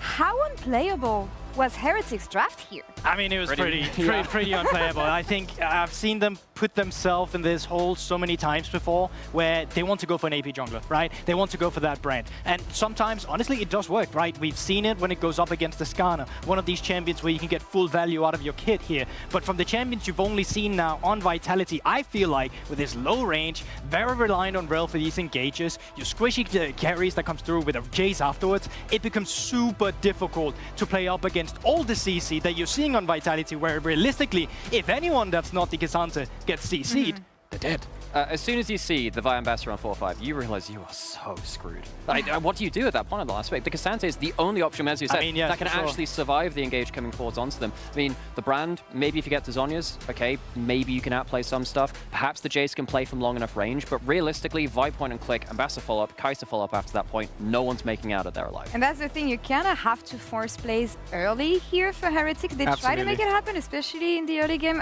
in the bot lane. Backfired every time, though. But I think they know it, right? I think that's one of the issues that we're seeing on Team Heretics when they're going for these plays. They understand, okay, we really will not be able to play these team fights if we're at an even state, because that's the reality of the draft that you got. So they're going for this bot lane dive, which is, honestly, it's not a good dive at all whatsoever. Because the emphasis is on them to say, look, you are not going to be able to survive if this goes late. You need to get a lead. They go for this bot lane dive, and of course the execution is not there. I really love the body block on the full brand combo. If you can flash past the Alistar, maybe there's a world in which that comes out in an okay play.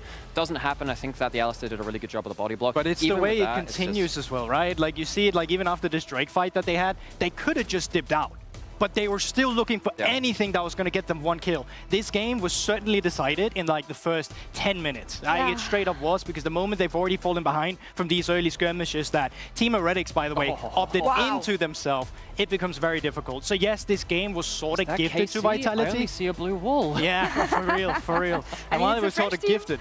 Yeah, I mean, there's no coming back after this, actually. You guys talked about this with the champions that they had. All I can see is Lego pieces just fitting in perfectly here. The depth. That's exactly what it is. That's exactly what it is. And you can actually see who made the difference here. I want to talk about bot lane. I want to talk about Carzzy. We saw him a bit earlier before the break talking about the fact that they did not want to lose here.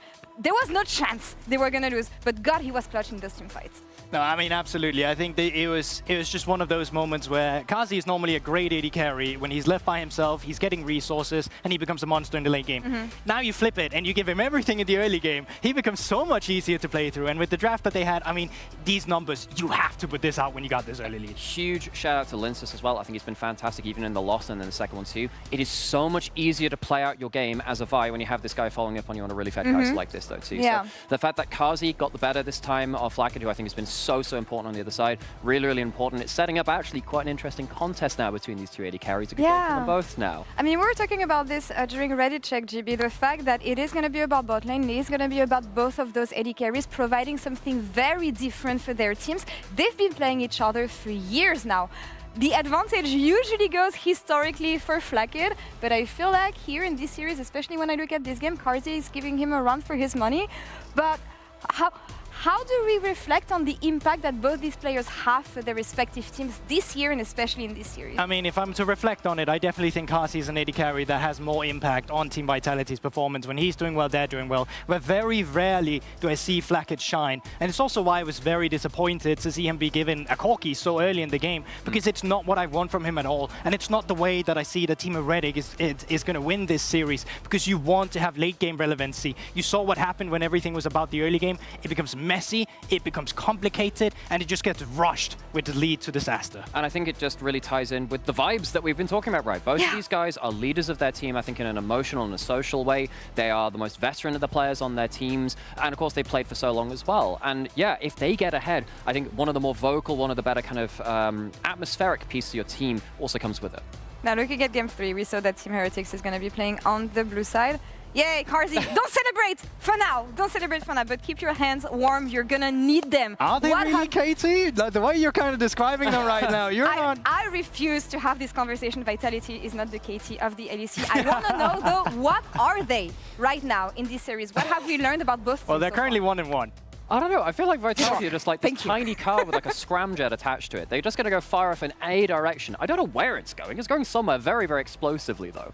And I hope that they, for their sense, that they can hone it and put it into a better direction. A different talking point I'd love to bring into this matchup as well is actually from the mid lane. I think Camilo's both games have struggled a lot against Chayek, right? There's been mid priority coming through from Chayek again and again and again, and that's something you can really leverage at playing the map, which has been so important for this series. So I honestly want to see them put Camilo on some comfort again, and he does well on some of the champions that allows him to scale late, right? When Team Heretics had their success in Winter, it was literally just, okay, Camilo, here's a smolder. Doesn't matter what happens in the early game, you're going to do great late game. And I think he can still do that on other control mages like Victor or anything that's going to start coming out. Sia Tali is still up for the playmaking. This is what I'm looking at. Yeah, it's still early in the series so far. They can still go back to comfort. But what we've been saying at the beginning of the day was correct. It is a banger. It is explosive. It is bloody. It is everything that I want for this first series of Crossplay Decider. Let's see what we can see in Game 3. Yeah, let's see what it is, because Game 1, I will agree, was very bloody, was explosive. Game 2 was kind of slow and then exploded, which I guess is how most explosions tend to work. Yeah, sure, it's all been explosive, right? 100%. You don't usually get like a bunch of small explosions and then the big one. Yeah. Actually, no, you do. Remember in... which Batman was it where you had the Joker and he blew up the hospital and it was all really slow and then... Is that a Nolan one? It's one of the Nolan ones. Yeah, okay, I think it's the second. It must be the second Nolan one because Bane was the third Nolan. Anyway, Heretics versus Vitality. That's what we have on the docket. An elimination series for these two teams. Could be a long break as well, all the way until January before you're seen on the LEC stage again, if you are. Because, of course, the roster shuffle madness of November and December looms ever larger. Don't remind me, man. These players. It's fine, man. You can't replace Odo. You just have to stay here on the casting desk. Gwen, Annie banned away by Heretics, who elected blue side. Yone and Yunara taken away by Vitality. We're seeing very similar bans every single game. We see the Gwen and Annie being consistent throughout Heretics, Yunara being consistent on the red side, and the Yon ban once again targeting Camilo. Now, I don't want to see Shio on an AP jungler again. Sure. I have had this theory about Heretics that I think Shio is Heretics' best player, but I think just because he's your best player, you gotta put him on tanks. And this might sound like crazy, but I feel like when Shio is on tanks, he kind of stabilizes the entire map and gets to play his Dragon game very well. But when he's on these AP carries, he doesn't have a lot of free time. He kind of has to make his full clear. He got to be efficient. He got to get strong himself. But sometimes when that happens, his lanes bleed a little bit too much. Yeah. And I would love to see Heretics grab stable lanes, a tank for Shio, and something that Blackhead can actually have an impact on in teamfights. Because I feel like the Corki is like a lane AD carry that just scales well into the mid game. That falls off a little bit later on, but in general, don't pick the Siren Shield, please, I beg you. Sejuani is banned. There's only really the Maokai that's up and available, but I trundle mind seeing like a Trundle here as well. Jarvan as well, a great pickup here. I think just anything that allows Shio to create these fights in the river and doesn't have to be the one farming constantly, because I feel like that's when Heretics falls apart a little bit. Well, Vitality answered the Azir first pick with the Talia and the Pantheon. There's a Wukong, not a true tank, but is a little bit more tanky and farmy and likes to go in for those Cyclones, so it gives that CC utility that you were talking about. I like this pick, and I want to know, do you pick your AD carry here, or do you actually just pick your top and drop your bottom together? What top laner could you pick here realistically? I don't really see a great option in this state, so I wouldn't mind seeing a engage support being taken here. You could go Nautilus, you could go Leona if you want that engage, because they might get a little bit pinched, but it will be the Sivir lock-in here for Camilo. Right, yeah, that's going to go into Flackett's hands. Obviously, we've already seen how well he can do when he gets 6 items on an AD carry. Sivir, one of those carries that you do want to get as many items, as much farm under her belt. Tends to be really effective later on when we get to those full 5v5 team fights. So just the AD carry. We haven't locked in that top side yet for Heretics, but jungle mid currently the way we're looking. AD carry-wise, Jinx, a possibility here for Vitality, and it will be locked in. I do like this as an answer to the Sivir. It's like, oh, you want to farm? Cool, I want to farm. Yeah, I'm fine with that. I want to farm and I have longer range than you. True. So, I mean, I think in general, I do love the Jinx in these, especially when the engage becomes a little bit less streamlined in these game 3 when all the main engage sources are out, like the Vi's out, the Rel, Rakan, Alistar's are out. Sure, you can go like a Leona or a Nautilus if you want, but it's not really had the same range of engage. See already Nautilus being taken out here. Can even look to the last pick your support and pick your top on 4 if he's comfortable doing that. Yeah, I wonder if Bard really rises in priority at this point. Like, not great into the Sivir, although you can, you know, Cosmic Binding and use your autos to get rid of the spell shield. But the Tempered Fate, really powerful into things like a Jinx if you can catch her. And especially when the team wants to be like going in onto someone, Tempered Fating the backline to make sure that they can't follow up is quite powerful. I do like the Bard in general. I feel like with your Sivir, Asir, and Wukong, they don't really have... Like, I think Wukong really wants someone to go in with him a little bit better. I think Bard is good this game. If you're a really good team, they can pull it off. Like, I can see someone like T1 or Genji picking this. Even one of my better LEC teams. Why didn't you name any of the LEC teams immediately? That should be your first G2 response. and KC or even MCO can put up Bard. I can see Dignitas or Disguised pulling this off, you know. Okay, buddy. Okay, now let's bring it back a little bit. We see the Poppy ban be taken out. That means Leona is available as the only engage support. I think might be someone I'm forgetting. No, I think Leona kind of is the creme de la creme of the current possible engage supports. There are a few that kind of like sit in the wings, but we will talk about them if we see them. As you say, with the Poppy band away, it does kind of imply that you want to go towards something like that Leona. Poppy also good into the Pantheon because he's trying to jump in for that stun. Pike the ban from Heretics. This means that I think Heretics wants to really pick an Enchanter here. Yeah. I'm thinking either Lulu or Karma. Or Melio. Yeah. I think Melio Sivir sounds a little bit back in my head. I think it could work, but I think Karma Sivir is a classic. Also Lulu Sivir is a classic. But I do think that will mean that we once again will see cards on a tank. As we see the Aatrox blind being picked here for Naknako, really good in that champion. I would love it, like, I think Gnar is really good here for Carlsen. I think he's one of his better champions.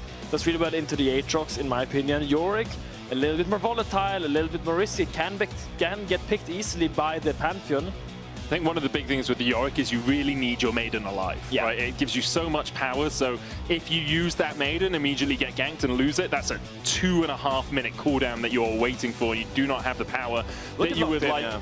Dark Procession, really powerful though against low mobility AD carries, against low mobility champions. You can lock that Jinx down pretty effectively with the wall. Also, this matchup is like, if Aatrox ever ease forward into you and you lock him in the cage, he is stuck. You gotta be very patient as the Aatrox, and it makes it quite crazy because that means actually Aatrox is on the defensive a lot. So you see the Braum pick in. Together with the Sivir, I thought we would see an Enchanter, but maybe they... I feel like here Enchanter would be great for Fleshy. Like if you're looking at Lulu here, for example, into the Braum, together with the Sivir, I mean, together with the Jinx, would be very potent to I actually really like the Bard, man. I think Tempered Fate with Pantheon and Talia follow-up is really strong. You've got the Flame Chompers as well. Instead, they'll go for the Nico. That's the engage support that we didn't talk about that does still exist. Obviously, a little bit less hooky engage, I guess, or all-in engage. It's like a ranged engage support, which is kind of a cool concept. I like that Nico is. I don't think Nico was designed to be that, but that's where she's fallen into as a support right now. But we will see how effective Fleshy can be on it. When we look at both these compositions, I look at Heretics like scaling. Scaling. They want their Azir Sivir to be big. Yorick obviously can put side lane threat on if he gets ahead of the Aatrox. On the other side, Vitality have a great pick. They've got the Flame Chompers, they've got the stun coming out from the Pantheon, they've got the Seismic Shove. And then when it comes to team fights, they do have that Pop Blossom. I'm a little worried if they can't pincer attack like they did in game 2, it becomes quite difficult for them to get through the front line. My big eyes are on the top side matchup this game, because if I would play Aatrox in this game, I would think, wow, this is quite a tricky game ahead of me. You can't really dive the Sivir or Asir that easily, and you're losing the 1-1 against Yorick, so a lot of weight on his shoulder here. You're gonna have to make this work. You blind picked it on 4, so really got to be confident. I like that they brought it out. I love Aatrox. I think he's a really cool champion to watch, but this game can be tricky for him. Would you say the weight is on his shoulders because he needs to carry or because he wants to carry? He wants to carry. Okay.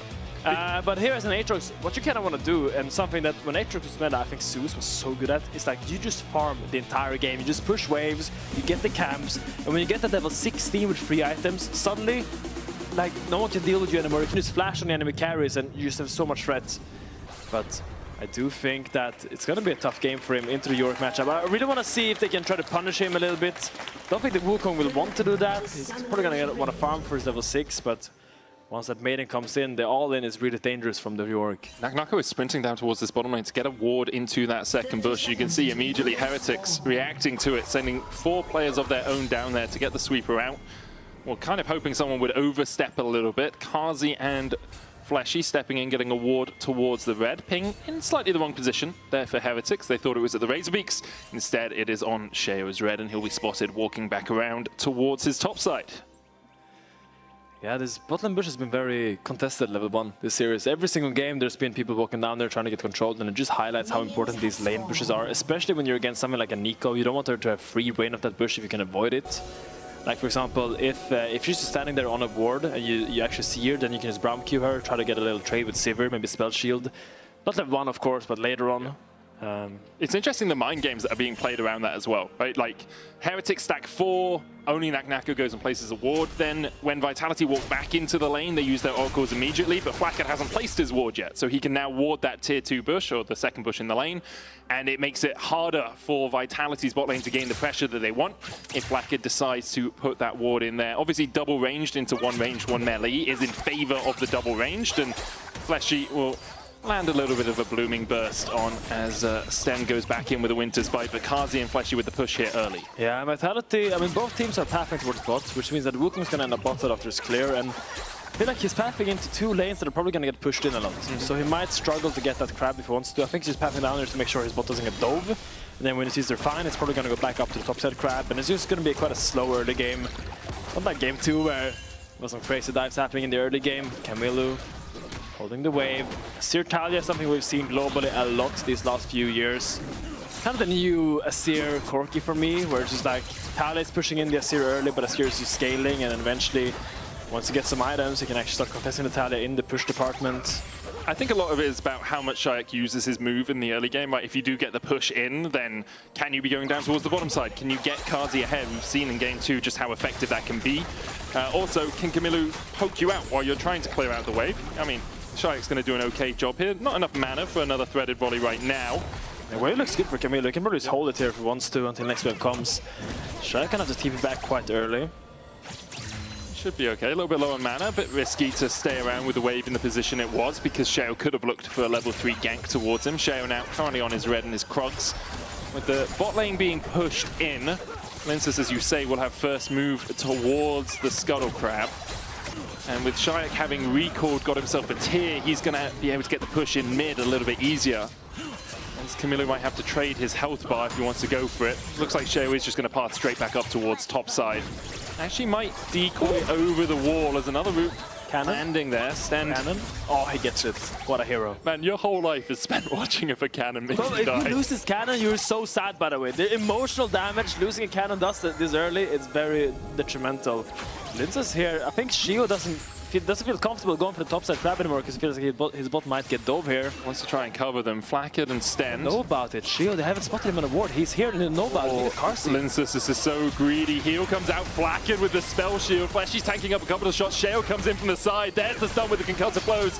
And again, a bot lane tower dive absolutely goes pear-shaped. Oh, this was really clever by Shio to loop back down there, avoiding the vision. Because Vitality felt so confident that he was going to be on the top side crab, but they didn't know that.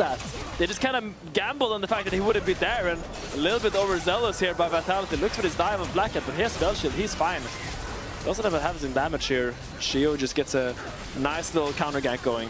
The only good thing for Vitality's bot lane out of that is they didn't burn their flashes, and Heretics used all of their sums. That's the only saving grace in that moment, but Linsus no longer has a flash, did manage to get topside Scuttle, coming out of base, I assume, before he went back towards the Krugs, but overall, really good start for Heretics. Once again, Flacket a little bit ahead.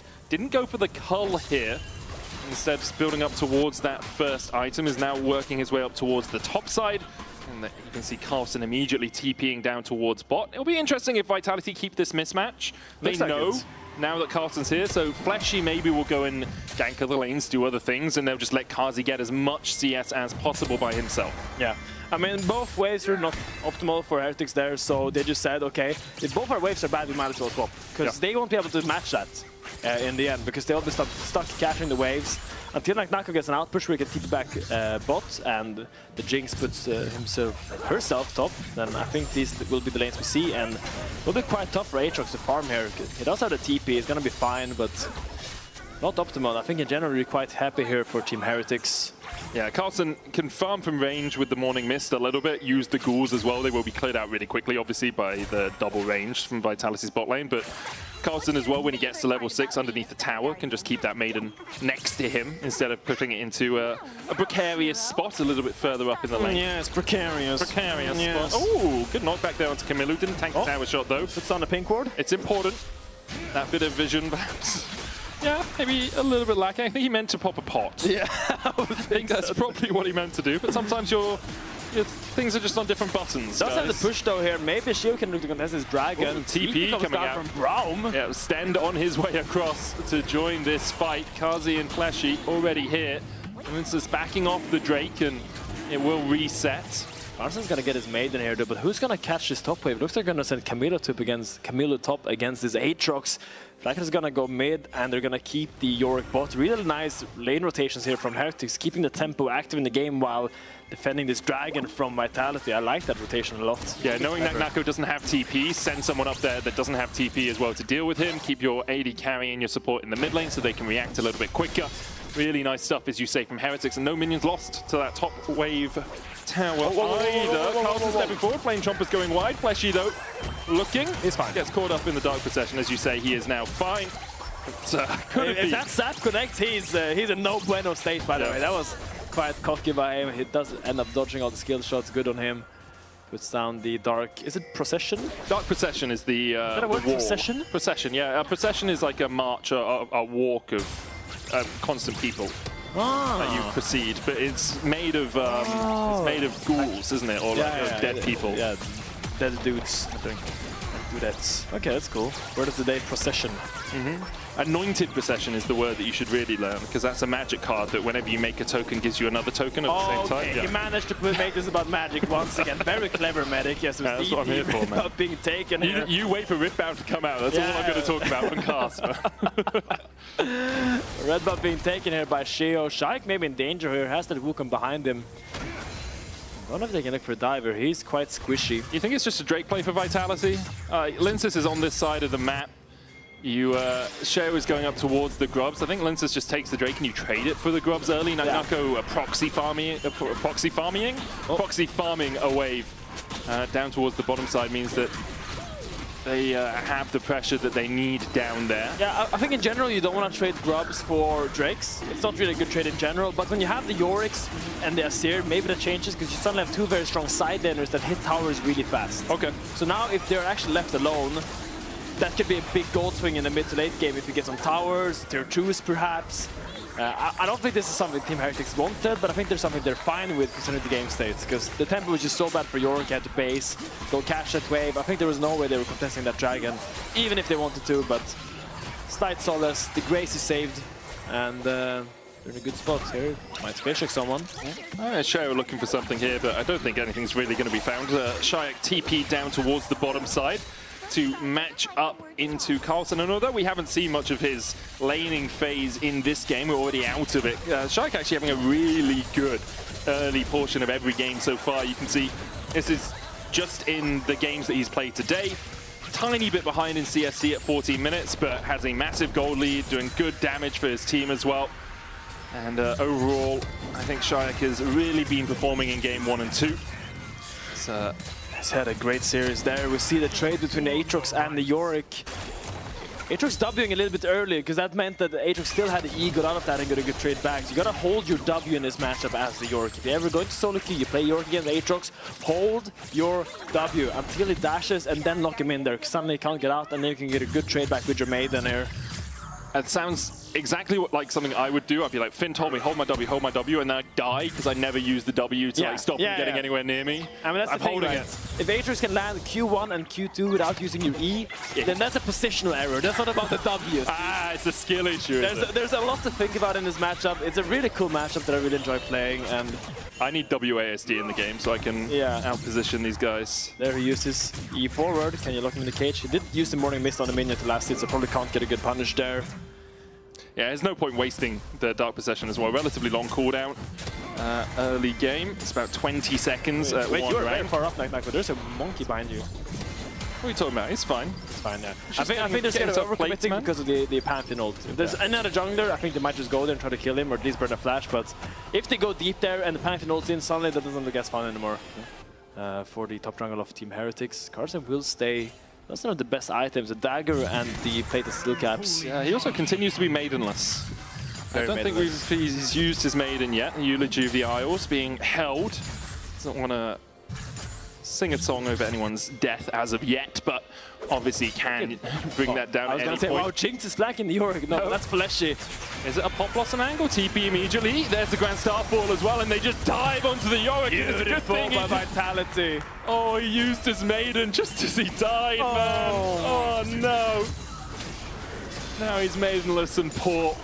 900 gold behind in the top lane as Naknako gets an assist on the board. The kill goes over to Fleshy, but as you say, great dive angle there from Vitality. 900 gold behind and 6 feet under. It's not a good look for the Yorick right now. It really sucks dying there and using your ult as your highlight goes on a big, I think it's 140-second cooldown before you can put her up again. And I think it's 160 rank 1. 160 actually. maybe. It's a very powerful ability and the cooldown starts when she dies, so not like Ivan, for example, where the cooldown starts when you put it down. Yeah, that's kind of cringe. As a Yorick top main. But it would be way too OP because you keep the maiden really up strong. forever. Yeah. Like they would have to put like a maximum duration she can be alive to do that. So I think it's fair. Okay. Gotta take care of your maidens, man. Man, look, I'm trying to advocate for Yorick one tricks all over the world. Yeah. If I ever get filled top, Yorick. Yeah, I love Yorick. He's such a cool champion. Love that he's back in the meta a little bit. For the moment, game relatively even between these two teams. 700 gold lead for Vitality. Most of that sitting on Naknako. He's angry. Immediately No jumps onto Carlson. No maiden at all. Brings up a couple of ghouls, but they won't stop Naknako for too long. And the cannon. And the emotes. Oh my god, glorious. Man, you're such a top laner. Just so much focus on, oh, did my enemy see that I missed the cannon? Did I get the cannon? Did I emote on him Hey man, it's important. It matters. The cannons matters. The mind games we don't talk about often in League of Legends. How far can you be in the head of your opposition? Oh, here we go. Oh, he gets the Q2, the beautiful trade by Naknako. Very expertise Very on demure. the 8 hooks. So what have we got coming up next? 40 seconds before the next Drake. Second of the game for Vitality if they can secure it. They've got a Yuntals on Kazi. Flackett has one as well, and it's kind of how we expect mid lane to go for the next while. Just if someone clears it out, the enemy team then clears it out. Shape Splitter used by Fleshy to spot Sheo and Stend waiting in the bush. Doesn't quite connect with the Tangle Barbs, and this should be a red buff going over to Heretics that wasn't theirs by design. Sheo will steal it away and then can decoy over the wall, get himself to safety. Happy times for the monkey. Will be a difficult dragon, I think, to contest for Heretics. You're on the top side. Your Yorick is very pushed in, doesn't really have any good components to fight. In the team fight, his Aatrox is just keeping the pressure high on the side lane. Kazi missed the cannon, man. That's all I'm focusing on now. -1. -1. As you say, will be pretty difficult for Heretics to contest this. So what are they going to do? Well, they set up top side vision. That's where they're going. Sheo's already waiting around where the Krugs would spawn. Oh, but look at Linces. No, it's not Linces. I keep getting baited by the Nico, man. I gotta stop doing this. I thought Linces based early to cover this with his ult, and I thought they were genius, but no, it was just she's coming out. It is tough sometimes. It's good now though. At least the name of above the clone is the name of the character. Seismic shove going wide there. Fleshy here, spots out Stend. Weaver's wall away from Shire because they've looked to put some damage into the back of this Brawn, but with an Unbreakable, they can't take him down too quickly. Tower will go down as Stend flashed away from the Seismic shove, and Heretics get the first tower of the game in exchange for a Drake. At least they're cross-mapping. They're doing the correct play. They can't contest the Dragon. They go for the cross-map, make life a little bit sad for Shaik at least. Get some gold onto Camillo, who is so far scaling quite well on the Asir. 300 gold up onto Italia. Get that early Nashor's Tooth. And I think in team fights, that's like... Heretics just wanted to get to team fights with like 2-3 items on their carries. That's when they're going to start playing the game. Right now, they've got to slow down. Try not to give over too many objectives to Vitality. Make sure the Yorick isn't getting dove again like I did before, because if this Yorick keeps dying, you're going to have a problem. Yeah, it's going to be really tricky for Carlson, but there's just so many tools to dive him as well. You've got the Grand Starfall coming in, you've got Shayak, who can use that Weaver's Wall to separate you from your team. And you've got the Super Mega Death Rocket as well from Jinx. Pop Blossom from Fleshy as the Rift Out has been begun here by Heretics. Look at bot though. They're all moving down, as you say. That doesn't have Weaver's Wall, but Pantheon and Talon moving down. They're probably going to have to drop this bot lane tier 1. He realizes very cleverly, gets one wave, and now he's going to walk out. Yeah, I think. Smartly done. Yeah, he's walking away. That will be the tower over to Vitality. Looks like Shayak and Naknako are going to share the spoils of taking it down. Shayak is pushing him out of his own lane, man. Leave, Naknako. This gold is mine. Look, he's basing right outside of the right in range, I think. I think he's going to get that's why Shayak's waiting. At him. Shayak's waiting. What a rat! I mean, no, the thing is, he'll say, hey, I denied them a minion, guys. I denied them a minion. Sure, it's fine. That's sure, 20 gold they could have had that they didn't get, you know? Like, Nako was so deliberate, basing right in range to get the gold for the tower. Shayak doesn't have a Weaver's Wall here. Yeah, kill him! Kamilu goes in, Dark Possession out as well. Redemption coming down. There's the sideways shove back. Carlson healed up with the Redemption, and Shayak will fall to Kamilu. Karma. That's karma for denying your top laner 250 gold, man. That's what you get. Get what you deserve. And Shayak dies. Shayak is dead. Yeah, Shayak is dead. Good kill there. Share the gold, my guys. That's the message we're spreading here. Don't yeah, because actually, if he'd taken it quicker, then he would have had to. He could have pushed the wave. He could have backed off. You know. Silly dude. What are you gonna do in such a situation? Naknako though still 1.4k ahead of Carlson, who still on his way to his Triforce, taking him a while to get towards that first item. Naknako already with a Sundered Sky, joining Linsus in that regard. Next Drake up in 2 minutes. No real objectives apart from that to fight over. So expectations are, again, the teams will want to take things a little slower. Kamilu does need to be a bit cautious because there's no tower there to defend him anymore. And a Grand Starfall from Linsus, followed by a Weaver's Wall, slightly shove. There's just so many tools for Vitality to pick someone out on a side lane. I wonder if Kamilu has a lot of gold in his pocket, because he has only Nashstuf and the Mercs right now, so I think he has a lot of gold to spend. He's gonna want to push out once and get a recall off the ass. We see him basing on bot side. Wonder what he's gonna come back with. What are you buying second on a series these days? I can't keep track of all the builds. Rylai's is a thing. We'll see where he goes.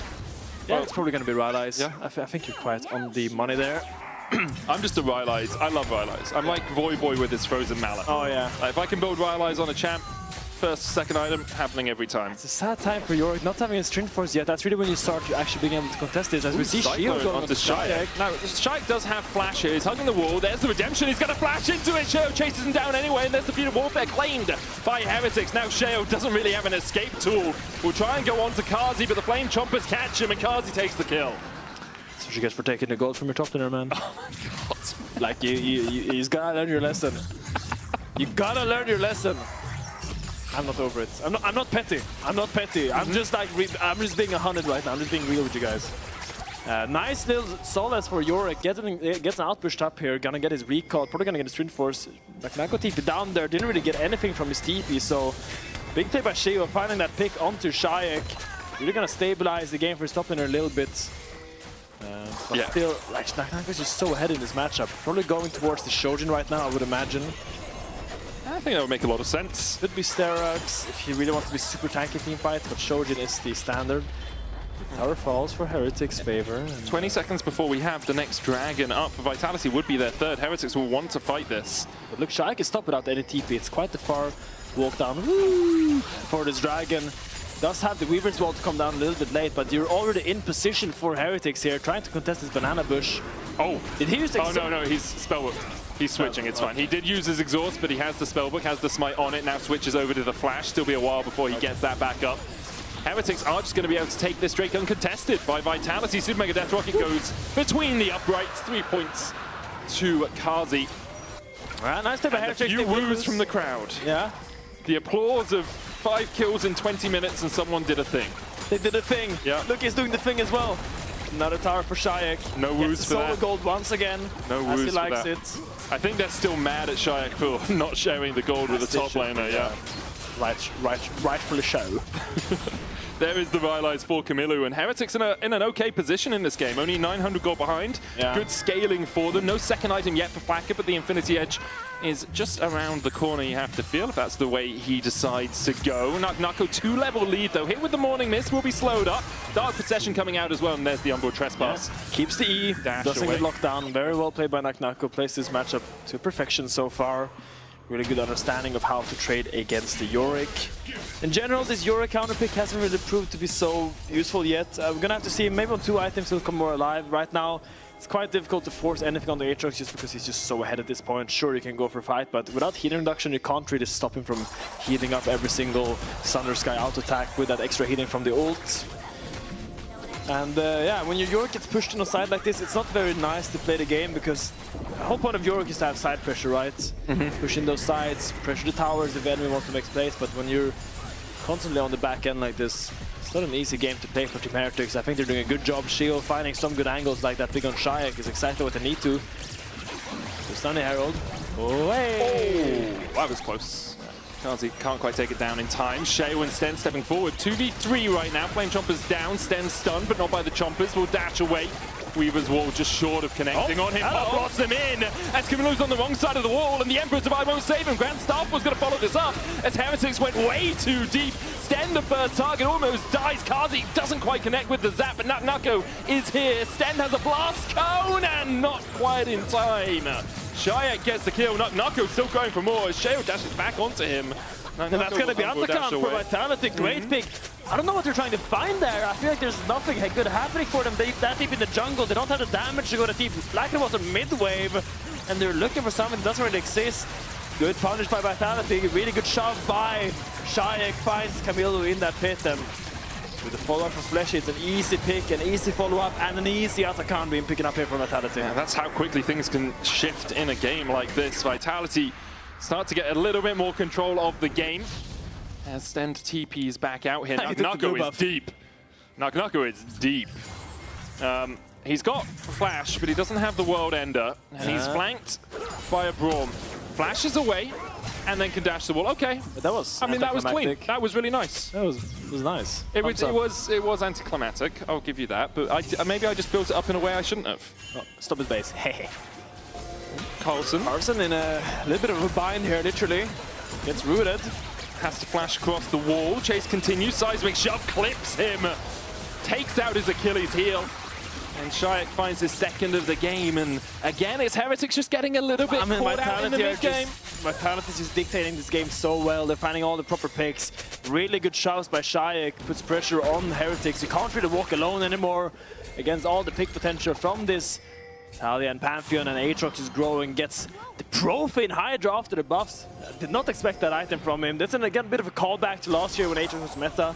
Has that big burst with those big 80 scalings, but we'll have to see if it ends up being blown up in this fight, because you're quite squishy when you have this item. Yeah, super with Aatrox, squishy. he's tanky when he hits the spells, because he has so much vamp in his kit.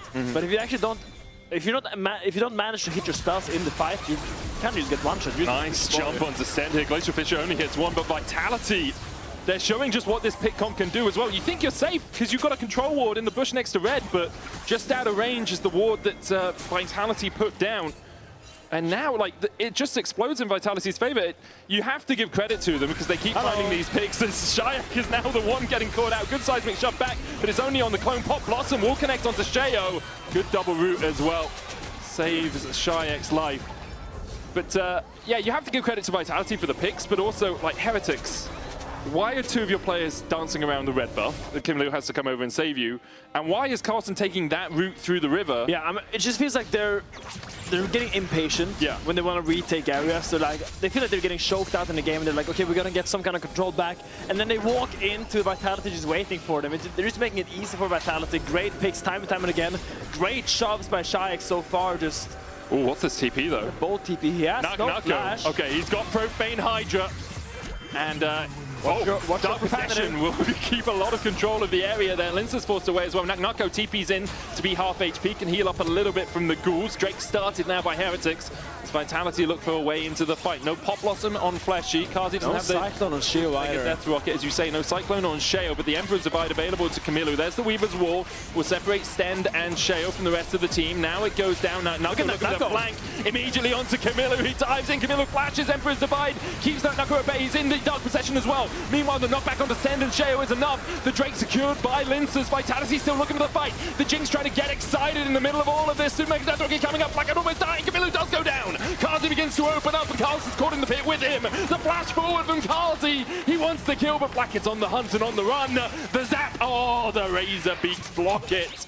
As Vitality do get the Drake, and they win out the fight 3-2. Nice flank by Naku. Does end up dying there, but Carsey manages to clean the fight up. Does realizes how squishy Naku is there. He just died so fast, didn't really get to do much, but doesn't end up mattering with how strong Carsey has been farming with the rapid fire cannon, and Shaik once again with so much sustained damage. We're gonna watch this fight again. I think the big thing is the flank gets Camillo's Emperor's Divide out, and that means he doesn't have it to go in on the rest of the fight. You can see the Weaver's Wall here first. Vitality are looking to jump on Sheo and Sten, but they're not really the targets. Yeah, I mean, everyone is turning on Naku. He does end up dying quite fast, but here Lynxus is just so free, like getting the dragon in the fight there, and now no one can touch Carsey. The range is just so monumental. Not even the Azir can get him to get shot into this into the Jinx once again, and just ends up dying there. Yeah, and think about how different that fight looks if you have an Azir with Emperor's Divide and Flash still up, right? You just can't group up towards the definitely. dragon like Naku that. did a great job finding the flank. It's exactly what you have to do on Aatrox. You can't play front to back. Sheo deep here. I mean, he's flanking on 2, but Lynxus and Fleshy should be happy enough to take this fight. Sheo forced away, Blast coming back. Lynxus flashing for that was a little greedy as the Weaver's Wall comes out from Shaik. Will separate the team. Naku going in for Sten, stunned immediately with the concussive blows. Dashes back forward through the exhaust. Flak is not pulled back. Naku continues to dive in, needs another auto, and he gets it. The Pop Blossom will slow them all and stun them all, CC them all, and send them packing. A clean 5-0 somehow for Vitality, and once again they're marching down mid at the 27-minute mark. And that's the Aatrox damage. He's just so tanky, they can't kill him. Despite having a lethality item, all the vamp just makes so he has all that extra HP, and it just goes deep onto Flak, and they can't run away against the World Ender. Does end up killing him, and it might be the game medic. Yeah, stand up in 2 seconds. Has the Glacial Fissure, Flash, and Ignite. Is it enough to try and save the fight? He's going to try and clear out the minion wave, and he will almost manage to do it. 1 minion still stands, and Sten does not. Vitality, once again, they see one fight, and they know the Nexus is theirs. 2-1 now for Vitality. Another clean game from Vitality compared to game 1. Just this game 2 and game 3, it feels like Vitality is just dictating the pace so well. Feels like anytime Heretics tries to make a play, it's always going to come at a cost, or anytime they try to get a ward, there's a talent they're trying to shove them into their area, and I feel it's a tough one. It's really hard for Heretics, because game 1 they got an early game lead, and then Vitality fought back, and then they were able to win out in the end through some really good team fighting. But it's so tough when you're not getting any of those early game leads. We'll hear from Naku, though, who's standing by with Ginny. Ginny, take it away. All right, you guys are so close to that finish line. One more game that's needed. How are we staying locked in for that last game? I mean, the game is pretty easy. We just need a good draft, and we will just stomp them. When it comes to your performance as well, you've been so consistent on Vitality in general. Doesn't matter what situation you are in, you always find a way back into the game. How do you prep before games like these where there is a lot of pressure? I mean, my opponent is not that strong, so it's kind of chill. All right, a little bit of VM. I appreciate that. I'm going to let you go. We're going to be heading over to a break, and we'll be back with the Analyst Desk and also just the 4th game of the series.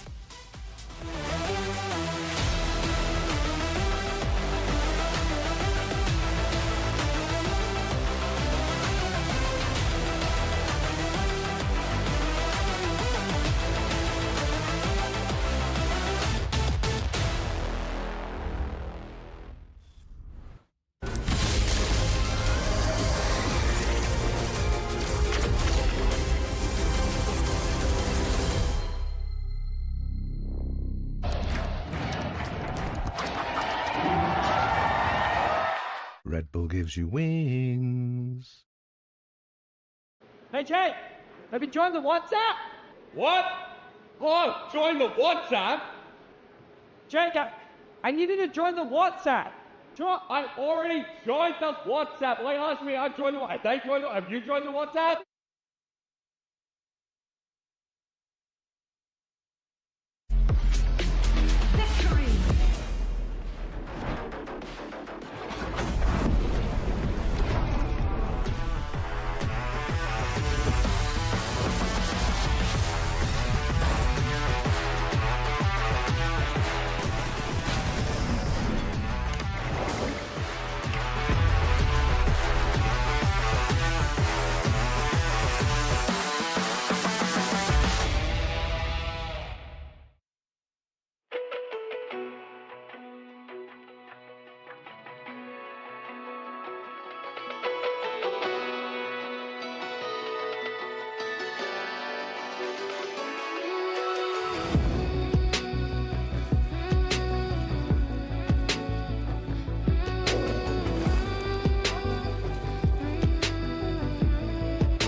on bottom, no double. Okay, no, flash, nice. Look. I look. I will ult. I'm ulting van. I'm ulting van. He will die. Go Nice. test. Keep playing. Look bro, no flash. We can go attack after, okay? I will go. No flash Wukong yet. No flash Wukong.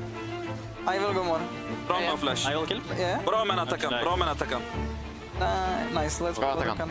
Azir, no No flash. flash. Play Drake. Please, Drake for reset. I'm dead already. Drake for reset. Okay, I got it. We win, I think. We win. Azir no ulti, no flash. No ulti? Okay, then I fight. No. Look, Azir. Azir. Looks good. No. Okay, Nice. I go more. I'm going, yeah. He has no flash. You wanna go more? I give you blow. I'm going. Here. Welcome back to the LEC and welcome back to class. I'm Nymera and I'm joined by a bigger Nymera. And we're going to have a lesson brought to you by Vitality and Narknako on flanking 101, which is arguably what won Vitality this game. We have a clip from one of the biggest fights in this game where Narknako got a great flank onto the backline. And I want to just quickly go through, before we run this clip, the rules of flanking and what you should look for in any given flank. So there are 3 things that I want you to pay attention to. The first one is control vision before you go for the flank. The second one is choose your target. We'll get more into that a little bit later because it's not as simple as it might seem. And then the third point is engage together once those 2 things have worked out. So let's start rolling the clip and we'll look towards their first kind of fight. So Chuck puts the ult through and there's an important moment happening just as we come up to this. We'll pause right now, right here. We'll pause it right here. Kamilu thinks that actually it's going to be the Taliyah flanking, but they don't have vision to confirm that's not the case. It's actually the Aatrox. We'll keep rolling the fight, and they've chosen their target. They choose the Azir, and we'll pause again now. We'll pause it right here just to see what happens. The objective was Azir, but I want you to think about actually, is it about killing the Azir or making him useless for the rest of the fight? I think Medic and Finn did a great job of telling the story about what could have happened if he didn't have his flash, ult, and his slide glide combo as well. We'll run through the rest of this as well, because while the Aatrox dies, you'll notice that the Azir doesn't get to do anything else in this fight. He gets flicked back as he tries to go forwards again just after this point, and Aatrox has performed a good flank here. He has died, but made the Azir a very important part of the enemy team composition, much less useful for the rest of this fight. I think all 3 parts of the flanking 101 were hit here. They controlled the vision, they chose their target, and they ended up getting onto the Azir in such a way that he ended up having to retreat backwards out of that fight, making a great fight for Vitality, which went on to win the game from that. I think it's a great lesson we can learn from here, even for you in your regular games as well. That's a clip which I want to bring up, but we'll pass it on to another bit of the desk to go through the rest of the game and what could happen next. Thank you so much, Nymera. A great lesson we can learn, but also a lesson that Team Heretics should learn ahead of next game, because even though first game was in their favor, it hasn't been their series at all since then. Vitality coming in clutch here in game 3. Absolutely, and I really want to highlight vision control in general for Vitality throughout this entire series. I think they are doing a better job at actually finding what to do in between objectives. We thought today was going to be all about the Dragons. I've been really impressed with what Vitality are doing when there's downtime on the map. They're the one who's grouping. They're the one who's setting up the vision control. And even in game 1, where Team Heretics won that game, we still saw face checks where it's like, well, they're still making these mistakes. And these are the things that I want to see Team Heretics fix if they want any chance of coming back in this series. Yeah, I definitely think there are some windows where we could see more from Vitality where it comes to, hey, we've got this Taliyah and Pantheon. We can look for a few more of what was some successful side lane plays, but definitely when it comes to vision control, looking for picks, this is what they successfully brought to the table against BDS and one of the things that against KC, and one of the things I really enjoyed about their gameplay. And I think for Heretics, it is going to be looking at people to try and step up. Like we highlighted Stend at the start of the day, he had a good game 1, but hasn't quite been able to get into the same positions. He's actually been caught out a couple of times in positions that he really shouldn't be. And I think it feels like for Heretics, they need to try and slow the pace of the game down, get themselves into a position where they can try and play around a guy like Flacket and find these early successes at the Dragons that Goldberg has been highlighting to try and win out the series. And they got their back against the wall now. One more game to prove it all, or the season ends here. Now, when I think about Team Heretics at the beginning of the year, no one had any expectations for this team. No one believed in them, and they keep on defying these expectations. When people don't believe in them, this is when they show up. Can they do it again here? I mean, I think no one's really believing in their bounce back because they've had a really rough time throughout this entire series. Once again, even in the game that they won. I think that this is the most pivotal time of their entire season. What's ever going on behind the scenes right now, getting ready for this game 4, fixing these present issues that we have addressed. These next minutes for them is the most crucial minutes of their season. And I think it's incredibly difficult, right? Because we've kind of looked at Heretics and said, what is the thing that they want to achieve? Because we've looked at Shale going, hey, this guy can kind of drive for the early game, but it kind of comes to this mid game where it's like, okay, sure, you can play for Dragons, but when it's like trying to play for side lanes, trying to find picks, trying to open up that game plan, that's where they've really struggled. Whereas when I look across the board at Vitality, that's where they've evolved over the course of the year. Like, this is a team that had so many roster changes, but it feels like at this crucial moment now, it's starting to stick for them. They understand how they want to play. The vibes are good for them. This feels like the moment. I mean, this is a team, and I love the evolution aspect you're bringing to the conversation, Robert, because they almost came first in their group. They were almost in the upper bracket. This is a team Vitality that keeps evolving, as you're saying, that keeps proving themselves. And I think they've been ramping up in this series that it would not surprise me that the next game we're going to see from them might be even scarier because it feels like they just keep improving. Simple question here. Who are we looking at? And what are we looking at here on the side of both teams? We've talked about Sheo. On the side of Team Heretics, we've talked about the bot lane for Vitality. What is it here for this potential last game for both teams? I mean, I don't know if you want to go first, but I mean, I'm really looking at Stand. I've been a bit underwhelmed with the performance. Like we were talking about, that they might have more experience as a jungle support duo than Fleshy and Linces have. But I'll be honest, Fleshy and Linces, they've really glued together throughout this series. And in particular, like, I want to give a shout out to Linces. This man has continued to impress me throughout the summer split. He was always kind of a player that was decent, but he really feels like he's come into his own, where he's outpacing Sheo in a lot of these games and actually having a great time. He's working better with Fleshy, getting into positions that are making it great, and it's just becoming very difficult for Heretics to operate on the map. And even we got to see like Nako have a fantastic game in this one on the Aatrox, finding that fantastic flank that Nymeria was able to highlight.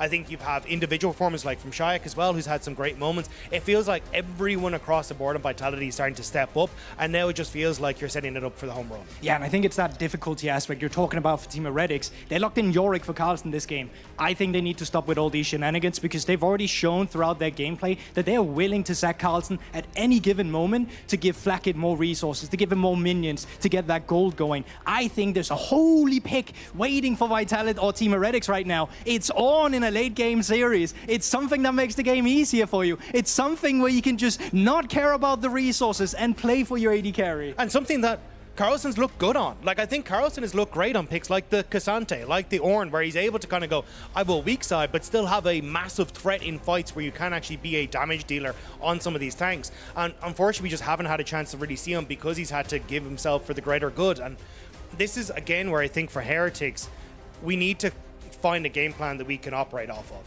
It's a, can we get this jungle support to work?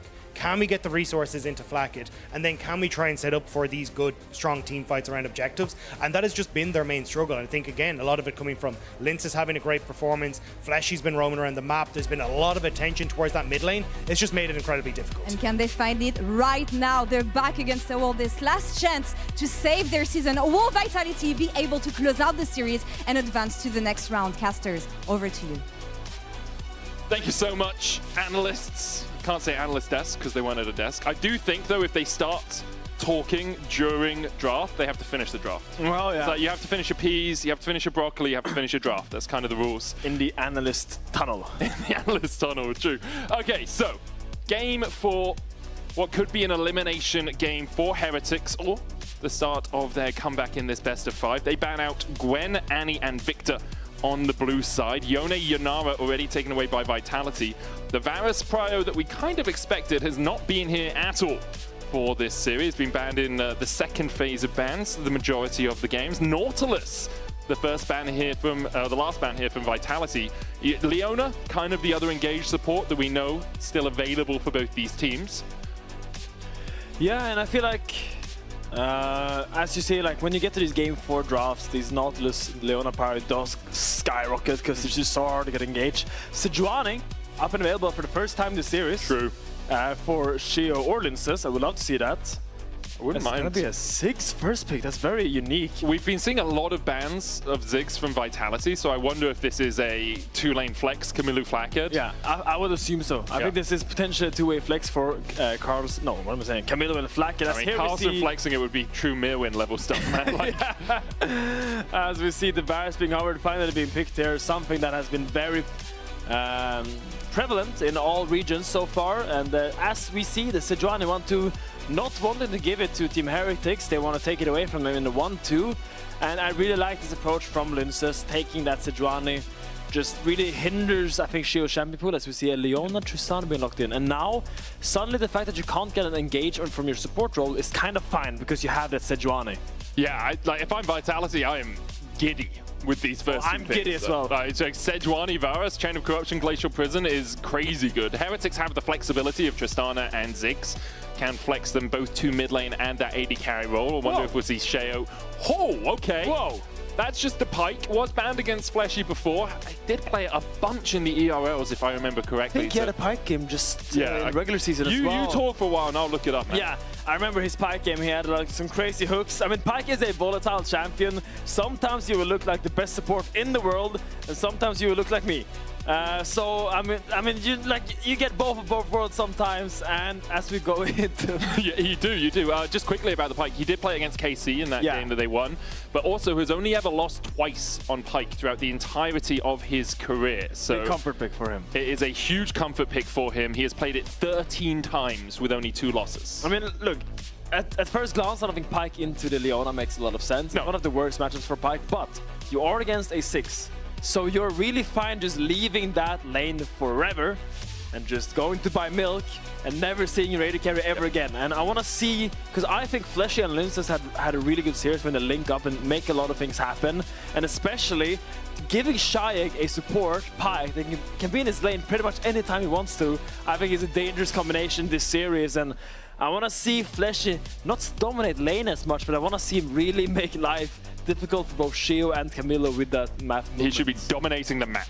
Yeah, that's his goal here. Zyra banned away alongside the Renekton by Vitality. Aurora and Yasuo hit the bin for Heretics. So Vitality here likely going to pick, well, I mean, you could pick mid or you could go top lane and just accept something tanky blind. Not really the way Nako likes to work, so expect this is going to be a mid pick. The question is, are they predominantly thinking it's going to be Tristana or Ziggs in the mid lane? Should just be a mage, yeah. I was going to say, like, a Wei makes a lot of sense. Any, like, control mage that has good damage is what you want here, because I imagine this is going to be poke Varus. Yeah.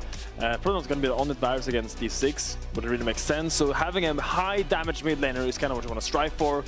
Doesn't matter, as we say, if it's a little bit vulnerable, because you will have a lot of help this game, and you have a lot of people to set you up for success, and do like this Wei pick a lot. I think you could replace this with any control mage, and it would be a great pickup. Jack's being locked in for Carlsen in this game. Okay. Not a lot of auto-attackers on Vitality, but it will end up being... Jax is a good blind pick if you want to blind pick something that is a strong laner that can like kind of carry team fights. Once you get to those free items, he's very dangerous in the backline. That's true. What do you think Naka will be looking towards here with the Jarvan as the final pick? Is he looking for a direct counter, or is he looking for something? I would like something like a Gnar. I think it makes sense if he's comfortable playing it into the Jax. It's going to be Mundo in Salak. Okay. It's going to work. He's picking up his little satchel, his little parcel, and just business time for Nako in the top lane. And it will be all business for Vitality. If they close out this game, they go through to the playoffs out of the cross-group deciders, and they will face up against the loser of KC and G2. That match happens on Sunday. The loser of this series is eliminated from the LEC and from all League of Legends, basically, until the start of the new year.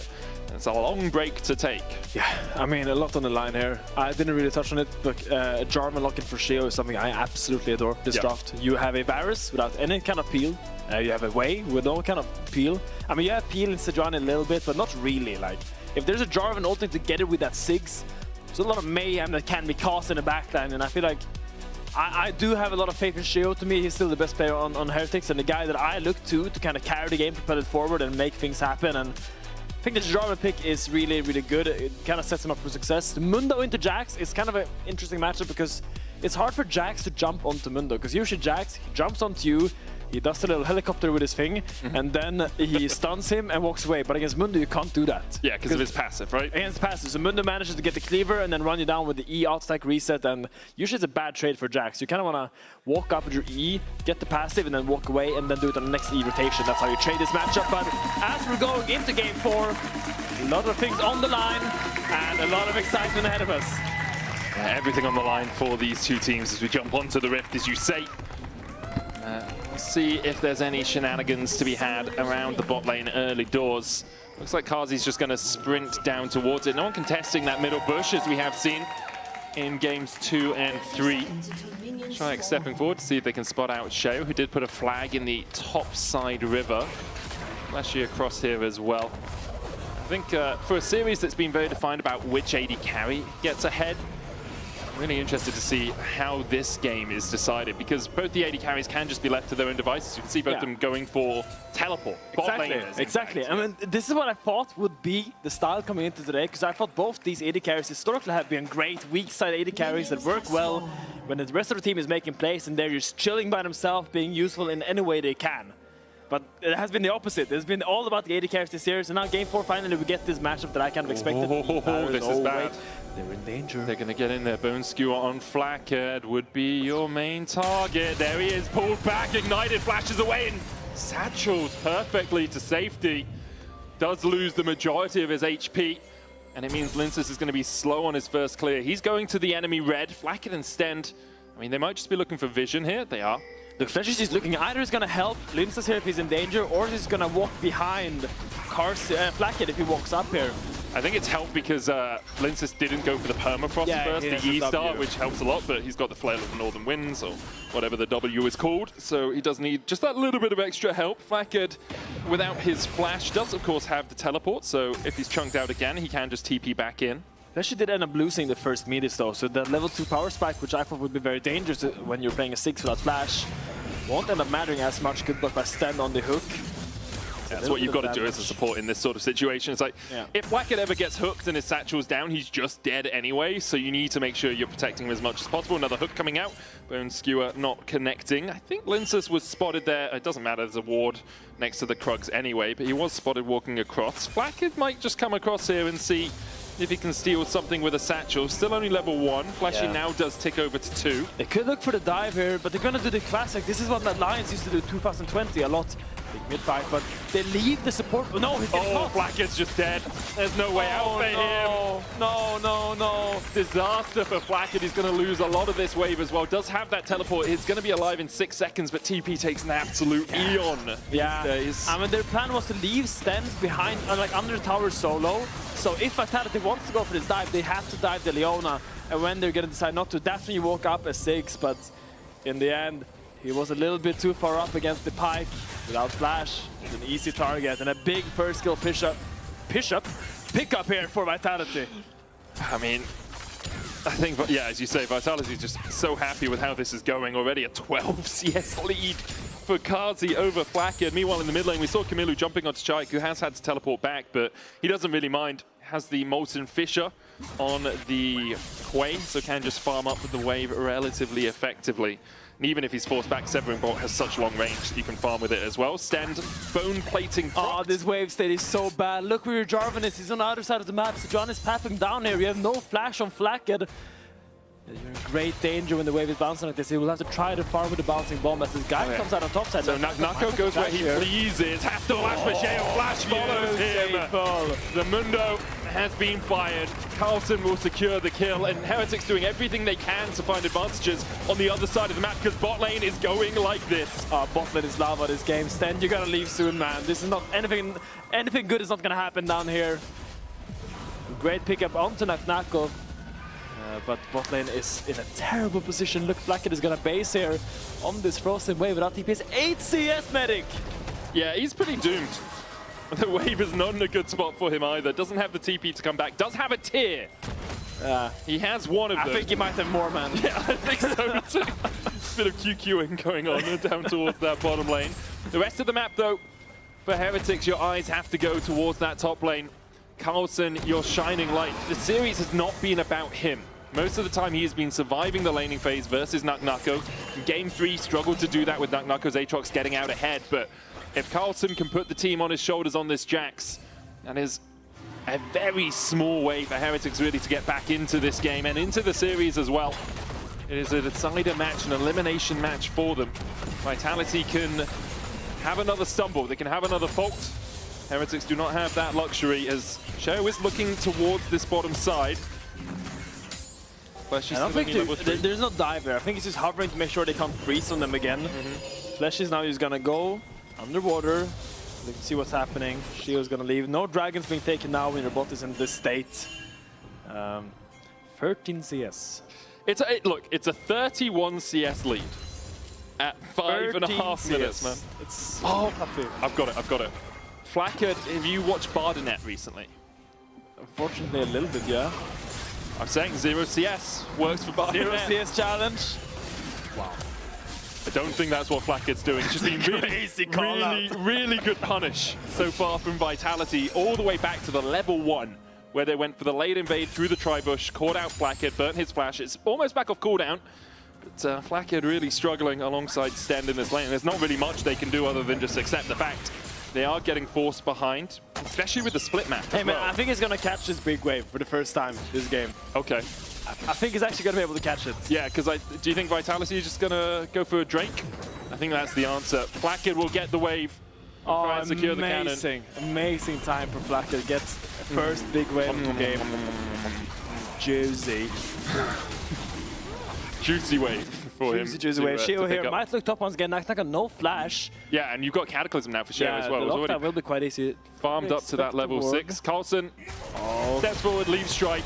There's the goes where he plays his passive off, and Naknaka pops the ultimate. Maximum dosage happening for him as he collects the return on his investment that we were talking about. Camilo going in, feared immediately by Shy. Spiraling Despair coming out as well. As Camilo does just have to rocket jump away again. Lindsay didn't want to trade his ult for Camilo's flash there. A little bit interesting why he didn't go for the decision. Yeah, I was surprised by that as well. Flash. I was expecting a Glacial Prison to come out, but as well, especially with the flashy around, right? Like, you burn that flash, Camilo's yeah. But, I mean, I think that topside gank, I think Carlson went a little bit too early, made it a little bit too obvious, I think. Sure, Mundo is easy to kill with the Jarvan, but if you can't get onto him in time, like, he was playing really far back, you can't really force those ganks. Nice to go Naknaka being aware of the fact Jarvan was topside. You don't have a huge amount of damage yet on the Jax and the Jarvan, and he pops the maximum dosage, and it's like, okay, well, he's going to heal up a ton right now. Do we want to try and fight him in the Cataclysm? Is that going to be a waste if we do? Because you've got to kill him in that time. You've already used your CC spells by that point. Camilo instead now coming towards this middle lane. You can see Flackard left to his own devices down towards the bottom side. Less than half the CS of his counterpart. Carson's opened up topside here. They're looking for something, either on the Jax or they're just going to try to get his grubs. I think Six is bot with TP, but there's a 5-man topside here for Vitality. Oh, Lince has got the first smite. Second smite comes down from Sheo on a grub that was very high HP. Cataclysm out as well. There's Glacial Prison. Fleshy just phantom underdives across the wall and manages to survive. The follow-up onto Stend as well. He will fall. Vitality get everything out of that. They get the grub, they get 2 kills. A little bit chaotic as well from Heretic. Hey man, Flackard got a wave. Flackard did get a wave, true. But yeah, I mean, I feel like you're not in a position to fight anymore for Heretics. You're just so far behind. You probably try to get one grab there and get out. Maybe look for a smite fight with Sheo, but they just commit a little bit too deep for the fight. And Flackard is in big danger here. Does have the flash. He's gonna have to use it. Bone Skewer. He looked for it. Flackard didn't use it. Held onto it well. Ice cold. He has nothing more to lose. He's like, kill me if you want. You better. No, I'm not burning my flash again, man. Another fear from Shayak onto Camilo, who will get some damage down. Yeah, as you say, good trading from the Tristana. Kind of expected when you can just jump on top of the Wei like that, but Wei excels at just clearing out these waves and pushing you back. TP coming out from Flackard towards this top side. Stend is here to cover him alongside Sheo, who's just around where his blue buff usually is. There's 1,000 gold lead for Vitality early on in this game. A lot of that obviously sitting on Kazi, but Nako trying to equalize the gold disparity that was in the top lane by taking these plates. You'll get 2 of them. Yeah, and as you see, Flash has been on the map the entire game. Yeah. He's just like, he hasn't had to be bot. Cars is super fine by himself. Early flash from Flackard. Bone Skewer hits and Flackard's done for. Stop, he's already dead. The problem for Flackard is like, you have the Phantom Undertow come in, it's like, is that going to click me? I better flash because he can Bone Skewer immediately, and then he just holds it. It's like, well, I either dodge or I'm dead, I guess. Yeah, it's great punish. Great punishing from Vitality. The Zig so early in the draft for Heretics. First pick. They were looking for this. Yeah, the problem is when 6 falls behind, its damage really takes a toll. It really needs those items to come through to start landing that crucial damage. You really want that super mega bomb, or whatever it's called, to really do a lot of damage on the Cataclysm. Mega Inferno Bomb, I think. Super mega bomb. Because I always get it confused with Jinx Ult as well, which is Super Mega Death Rocket, and then you have Mega Inferno Bomb, and then you have a super mega bomb. stealing it and everything. It's Fleshy trading here. We'll pull Sheo back, who flanks and drags his way towards his own jungle. Sten going in with the Valkyrie, but the Solar Flare was dashed away from. Sten with the exhaust onto Shayak. Camilo diving forward as well. Sten with a spiraling spare on him. Fleshy X marks the spot, but Sheo dashes away from it. Camilo jumping back in. So you see a trade happening on the bot side. Carlton with the worst beware out of that one. Another Bone Skewer connects, and Camilo falls to Linsus. In the end, 7-2 in favor of Vitality, with Heretics trying to take the fight. Heretics trying to find fights around their strong members. Here around, Camilo tries to force something. Sten tries to make the E ult land on the Fleshy, but it buffers out of it with the E. Gets out of that combo, and without the Leon ult, you just don't have that lockup that you need for Camilo to find damage and burst people down before they dash out of it. Nice attempt here. You're gonna see this again. Oh no, we're going spot lane, yeah. Carlton thinking he can trade with Naknako, which he can, until Kazi arrives, and then he's yeah, pretty dead. That's a nice play from Vitality. Really good open by Karsi. This is what Karsi is so good at. He's just so good at opening the other side of the map and making plays on side lanes. I feel like not many AD carries look for these angles here, but here you see Sten is gonna go for the ER, but buffer maybe flashed out. It was flash, yeah. Now he's just so deep here, and Tristana doesn't have the damage just quite yet to find the pick here. Sheo tries to do something. Gets a little bit of a kill, gets a little bit of a trade back. Sheo looking for Naknako again, who does flash away. Fleshy doesn't have the death from below, but will ignite Sheo. Uses that ghostly dive to get himself away from the action. Bone Skewer again, channeled. Ooh, takes the minion out. Drake goes over to Vitality, their second of the game, while all of this was happening on the top side. And as you say, like, Fletcher has been everywhere this game. 1-0-5 involved with 6 of his team's 7 kills, and the only reason he wasn't involved in the 7th was he was fighting in mid lane when the 7th happened in bot. Yeah, just a great game plan from Vitality. Attacking bot lane that early to kind of unlock Fletcher, get at least a flash of Flacket was the plan, and then they just cataclysmically snowballed that into this game state we currently find ourselves in. Cars are looking for Naknako here. I don't think he has ult damage. is up in half a second. There's the counter-strike. Naknako pops the ult and can begin to walk away. Sheo's on his way across, though. Does have the flash. Will look for the chase. Maximum Dosage doing a lot of work here for Naknako. The Cataclysm comes down. Oh no, they're getting downsized. Just emerged. They're getting downsized. Oh god. The Severance package for Naknako should be 2 more kills. Kazi, though, caught out in the counter-strike. Gets him below just in time for Sheo. Fleshy gets the double. Kazi survives.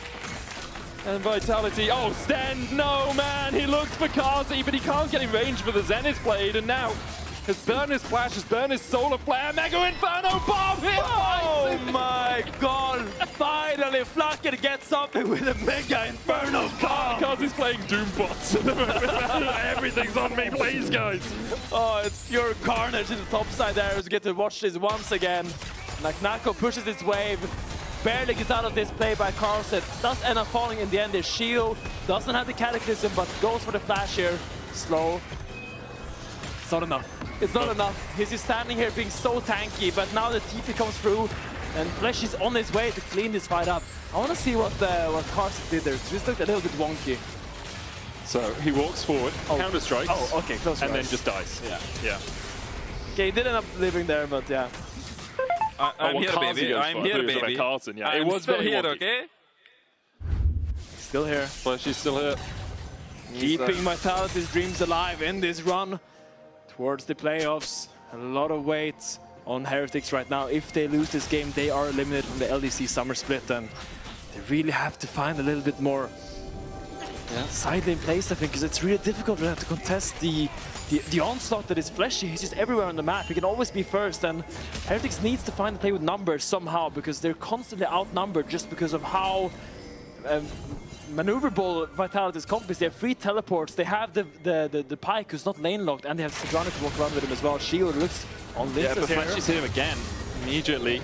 Linsus pretty tanky with the Heart Steel and the Giant's Belt. Sten and Sheo try and clear out the vision. Fleshy missing the Bone Skewer means that they can just retreat unabetted.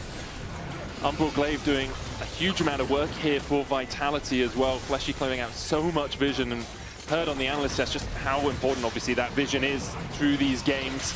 Sten pulled across the wall. Kazi with Chain of Corruption, Solar Flare, dodge to the side. Mega Inferno Bomb coming out as well as Sheo looks for the engage on the Kazi, who doesn't have the flash. Shayak falls. Camilo dives in, Spiraling Despair on him. Won't be enough to kill him off, and now Heretics found 2 kills. Fleshy and Linsus trying to defend as Naknako just doing business things in the top side. But this is what you have to do for Heretics. You have to give one something to get something back. They give the top in tier 1 to group as 5-man to get something back. Camilla might be danger here. Oh, no death from below available for Fleshy. Blackhead able to hold the line, has to flash away as Sheo steps in front of him to try and defend. Yeah, the thing is, you say it best. You have to give something up as Heretics if you're going to find fights, and they did find 2 kills out of that. They are still 3,500 gold behind. They're losing the Rift Herald right now to Naknako, who will be joined by Linsus. Next Drake is up in a minute, and there are 2 Drakes in the hole. It's so hard for Heretics. We'll have another look at this play. Yeah, I mean, this kind of started with Vitality actually finding Sten. That's how it goes so bad. Sten is like, wait, I'm engaged on, I'm down for this.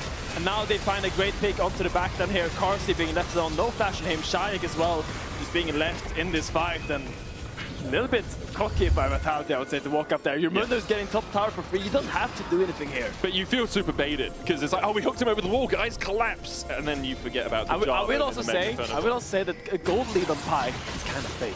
No, it's so real, man. Spent on Pyke is really fake. He doesn't do much in later fights. He's going to deny so much vision. Oh, Gaze of the Abyss going to hit onto Sten there. The follow-up comes out with a bone skewer, and tell me, if he wasn't 1.5k ahead, could he have landed that skewer? I think not. It would be the same outcome, man. I think not. I think. Yeah, I mean, I agree with you. It's kind of fortunate, but for the moment, Fleshy is doing such a good job of getting everyone else ahead as well. Yeah, he's actually absolutely pulling his weight this game. Naknako tries to hit the tower, and Carson can't do much in him. He's now so accelerated, has the Warmogs just heal up every single trade being taken by Carlsen. And I think before Carson gets Thunder Sky, it's going to be really tough to match this sustained by the Mundo in the side, and now you're really getting in a tough spot. I mean, it's going to get even harder if the next Ocean Dragon goes over to Vitality. They're going to pick up one here. Next would be Soul for them. And I think it's a really tricky state of affairs when you try to kill a Mundo who has an Ocean Soul. Blackhead, stunned up, Bone Skewer, follow-up, Chain of Corruption. Oh, Fleshy. Oh, Fleshy, man. Beautiful by Fleshy. That was absolutely masterfully played by him on the Pyke. And you see why he's so confident, looking the Pyke into the Leona. Historically bad matchup in this elimination game for Heretics. Just making so much work on the map with his Pyke. The guy is 11-2 all time on this pick. He's trying to make it 12-2. Oh, they called HR. Wait. Vitero down, the root, the stun, Solar Flare, follow up. The company car, can he get in? He's gonna drive it at safety. Put it on your taxes, mate. Expense it, you're out. Oh, that's a Kia. Oh my God. That was clean. That was good from Naknako. Taking the Herald to safety as Kazu are now trying to take the tower. Well. Oh, yeah, with Demolish, it's enough. Rich get richer, apparently, as Linsus looks for the engage onto Sheo. Someone call HR, man, please. Mundo is just on this. Like, he's unleashed. You can't do anything about it. He's unleashed. Yeah. There's a high KPI on Mundo top lane picks, apparently. As Carlson will be able to take a tier 1 of his own. It's the first tower of the game for Heretics. Fleshy going in, ratting for vision, as we like to say. For these supports, is trying to get as much deep vision. And before you mentioned Bard and Rakan, when we're talking about these supports that love to rat for vision, I think Pyke is the quintessential support that likes to distribute over this. He's just so he has the W and the E, and together with especially the Mercs, they're crucial for him to be able to do this against Leona. And Finger Pyke, you can't catch him, but he doesn't. His CC kind of falls off later on because suddenly Bone Skewer isn't really the pick tool it once was. Once people get a little bit more tankiness, once people get a little bit more armor and damage on the backline, when he walks up, he's suddenly a big target. So now he's more playing follow-up on the Sejuani. Probably the Glacial Prison is going to be the thing that goes first, and then he follows up on that. And that's how he makes himself useful, because he's still only level 9. Like, it's not like he has levels on this Pyke. He has a lot of gold, but in the end, that's just like an Umbral Glaive. So it's all about being first on the map for this pick. Go around, pick up those petals as well. 19-10 in favor of Vitality. Atakan up in 10 seconds time. It will be a topside Atakan. Vitality have set up vision around it right now, and you can see both Linsus and Fleshy coming out of the base at the same time. Jungle support synergy is what you like to see in those moments. I don't know, was that just Mundo screaming at the bottom? I think it was Atakan spawn. That was Atakan spawn? Yeah. Okay. That's serious. Totally took me out at the moment. Yeah, Carsey basing, but Vitality wants to push forward, and by the luxury of his teleport, I think they can actually start to play quite aggressively in the top set jungle here. He's gonna TP back on the map on mid. get this push in, and now we get this push out by Naknako, and we can look see if we can do something with this Mundo move. Because Mundo can now either look to get a face with his demolish or just move up. He's just living a good life right now. Wait, I mean, he might just try and kill He gonna Carson. do this? No way, he could just 1v1 a Jax under tower, man. Heartsteel Warmog's going strong here. The Demolish Buck as well. Counter-Strike comes out by Carlson, but Naknako... danger here.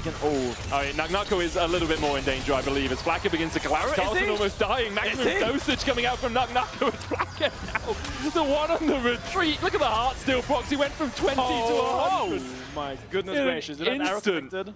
Oh my god. Mundo is a menace. He really is, kill man. him. It's a down with capitalism, that's what I say. Rise up the proletariat. I don't think he agrees. No?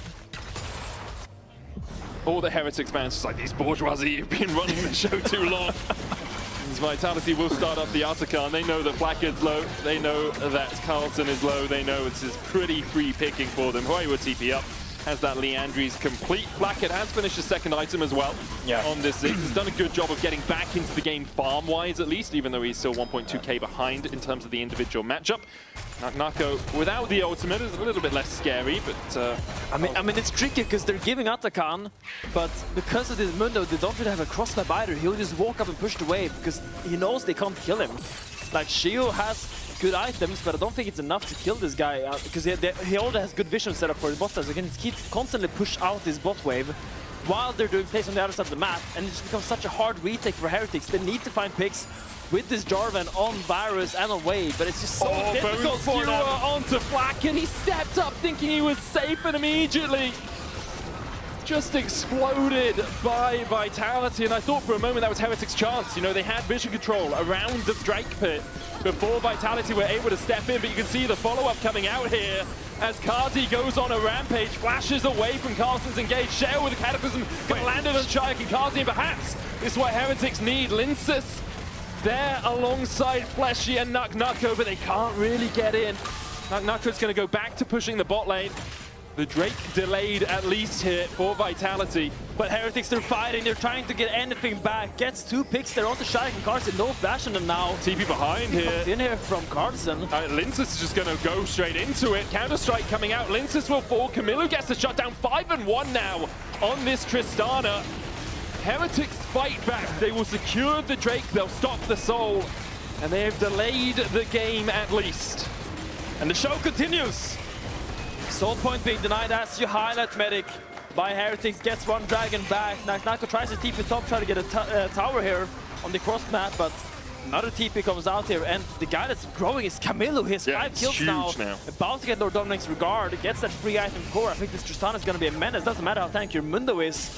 If the enemy team has strong AD carry, you're not invulnerable to consistent damage output. I mean, I feel like that went from basically even to 2,000 gold lead in a second in that mid lane. Like, Camilo picked up so much gold in that last fight. Has the largest lead in the game, apart from between the supports. But as you said, Pyke is kind of fraudulent. But yeah, I mean, all eyes are on Camilo right now. Also, Carlson scaling up, getting his items. Won't be able to deal with Mundo in this side lane, but in these team fights, if he gets onto Karzi or Shayak, not a lot of people can get him off them. As we highlight, Pyke's peel is limited. He is a skirmisher that is fast on the map, but when it comes to 5v5 team fights, most other supports kind of outgun him in that manner. Yeah, they definitely do. Just provide more utility, or more shields, more CC. More anything. More anything but damage. Pyke provides some damage as he's going to land the hook there onto Sheo. Nicely timed. But you see, it's so hard for Shayak and Karsi to walk up. They gotta play so far back, because if Shio decides to Cataclysm on them, right now they have no flash. There's gonna be a Mega Inferno bomb on their skulls, and just like one extra input of damage will kill them in that regard. So I think here Vitality probably has to slow down the game a little bit, let your Mundo push out the side lanes and wait for your carries to get their flashes back. Because you can't get impatient at this point. You are in control of this game, but it's still easily comebackable for Heretics if you make a few mistakes. I mean, the gold lead shrunk by about 2k in the last 3 minutes or so. Naknako is at 3 items, Unending Despair on him alongside the Heartsteel and the Warmogs. He is incredibly strong. I mean, the gold lead is pure on Pyke right now, which is not really what you want when you're playing a Pyke. I mean, I'm sure if you're playing the Pyke, you're kind of happy with that, I'm going to be honest, but everyone else on the team a little bit dismayed at the fact they're not quite as far ahead. I will say Kazi still has a 1.4k gold lead, 3 items complete on him. Flacco can do his jobs. Camilo maybe in danger here. He's completely alone here. Oh, they back away. They realized that Heretics were moving up through the river. They didn't think they could catch out Camilo quickly enough. Sheo is going to get hooked here, but can flag and drag his way back through that river. Maybe they were scared the double TP might be coming in there. Carson didn't have TP, but can be hard to track sometimes in these hectic games who TPs when and put them on a timer. For the moment, though, the game slows down a tad. 26 minutes in, Vitality fighting to move on to playoffs. Heretics fighting for their lives here in the LEC. We're gonna see everyone just walk in here into the top side. As we look at a minimap, where's gonna push this out? They're gonna push this midwave out, and they're gonna try to get vision everywhere in this area. And then probably, because they have so beefy boys, they have the Mundo and the Sedrani, they can kind of hold this area and to start that Nash, because they can do it for as long as they want. They can tank it forever pretty much, so a lot of pressure. Carlsen now pushing outside then, but he has no TP. I feel like they don't have the quickest Baron take, though. With on-hit Varus and Hui. Very true. A little bit slower than you'd like it to be. Sorry, with not on-hit Varus and the Hui with that lethality. So it will be a little bit slower than they'd like. This ward is giving them so much life right now. This ward keeps them alive because they realize they're actually looking for a pick in this bush. Really clever ward. Whoever put that ward, he did a great job. I think that's Sten's ward, I would assume. We'll just assume. Oh, but Nako and Linsa's just going to start this one up. They can tank it for a while. That's surprisingly good damage already at 60%. The Mundo working through it really quickly. And now the question is, will Heretics realize? It's down to 6,000. Now they realize Scry's Bloom, Farsight Alteration coming out, but that Baron is already gone. Mega Inferno Bomb, not enough. Smite out from Linsas. The Baron secured for Vitality in 1 minute before the Ocean Drake about to come up. Vitality can use the pressure from these Baron buffed minions to push in, have Nako in a side lane, and then play for that Ocean Soul. They will give up their mid-tier 1 for it. Satchel down, and it explodes the turret. Pretty sharpish. Yeah, really clever play by Vitality, using the fact that if you carry Show on lanes, usually people don't really expect them to be on Baron because that's where the damage are, but Mundo and Sedrani having a lot of percentage damage in their kit and a lot of tankiness gives them the time to be able to go for those plays. Really clever play by Vitality, love that call. Now they have this Baron and they have to get something more because the game is slowing down and now it's going in Heretics' favor. Oh, Camilo pull back, jumps away with that rocket jump, but he's down to 200, 300 HP. Meanwhile, Mundo in the top lane continues to push in on Nako. That's an inhibitor tower just down. The inhibitor next up. Fleshy looking for Camilo, doesn't hit him with the death from below, but will clear out this vision once again. Sten perhaps looking over this wall to see if Fleshy overextends. Zenith Blade a possibility. Camilo recalling, has the TP. Sheo in the back of the pit. Mundo still pushing in for that inhibitor. Nako stopped by Carlsen, but not really for too long as he takes the inhib down. Nako has the TP. He's going to keep pushing in. They just delay. They can just wait. Just delay. Jayax pushing through mid as well. They've already taken a Nexus tower. Carlsen is at 250 HP. The Drake, the target here for Heretics, but their base is in shambles. The Drake secured, mid-tier 2 going down as well as Sheo does land the smite. They get their second Ocean Drake. Sheo dashes across the wall and will escape. TP came out from Blacker to try and defend the base, but they might just lose another inhibitor tower for this. Shayak and Nako should be able to clear this one out. Vitality grouping up with their mid laner and top laner towards this mid lane. They'll make sure they get double inhibs out of it, and all they gave up was the second Ocean. Oh, it's so tense for Heretics. I think that's about the best you're gonna get from that sequence. With Mundo just being able to hit towers freely. Lone Skewer comes out on Leona. Spiraling Despair coming out as well. They're looking for the kill here. Severing Bolt, and the Despair continues to echo around. Fleshy here, dashing across Sheo. Didn't quite land the knock-up. Jayak has a blast cone down. He'll get him out. The Bone Skewer as well hits onto Sheo. Severing Bolt does not connect, but Vitality continue to push forward. Look at Mundo, he's just pushing in his massive bot wave. They still have the Baron, no smite, no Leona for 20 seconds. They jump on Camilo, who has to rocket jump away. Nako's going to push in this bot side, as you say, Baron remaining for 30 seconds time. Vitality grouped up in mid. They don't really have the health bars to work with, but Nako and Kazi healthy enough to continue the push. Oh, look at Fleshy, Baron buffing minions towards the top side to make sure the Heretics have to deal with it, and this is the third inhibitor down of the push. Vitality are looking for the win. Heretics are looking at the abyss. 3 months of no stage games, no worlds, no possibility of making it to playoffs. Their Nexus Tower is just dying to the minions here. They will defend as Baron falls off. Vitality begin to retreat out. They want to get to safety with the Baron expired. Nako. Oh man, this guy is so damn tanky. He's 4-item Mundo. 3,500 gold ahead. And he'll make sure all of his team get back to the fountain. I mean, what do you do against this guy, man? It's the only time you want to come in on Sunday this week. Sadly, Mundo is just holding the line. Look at it. He doesn't even have a bounty, man. Trickle-down economics does not work. This guy has the most gold in the game, most likely. He's 3,000 gold ahead of his opposite man. Now look at that. He's 1,000 gold ahead of anyone else. Spread the love, Mundo. Average CEO. His pay is just like 300 times greater than anyone else on he's the ring. unstoppable right now. He can do whatever he wants. Holds the line and I mean, there's 4 people there. He just doesn't care. There's the stun. Solo player to follow up. Counter-Strike coming in as well. And Nako, they got him to half HP for a second, even with the Ignite ticking. Sten dies to it.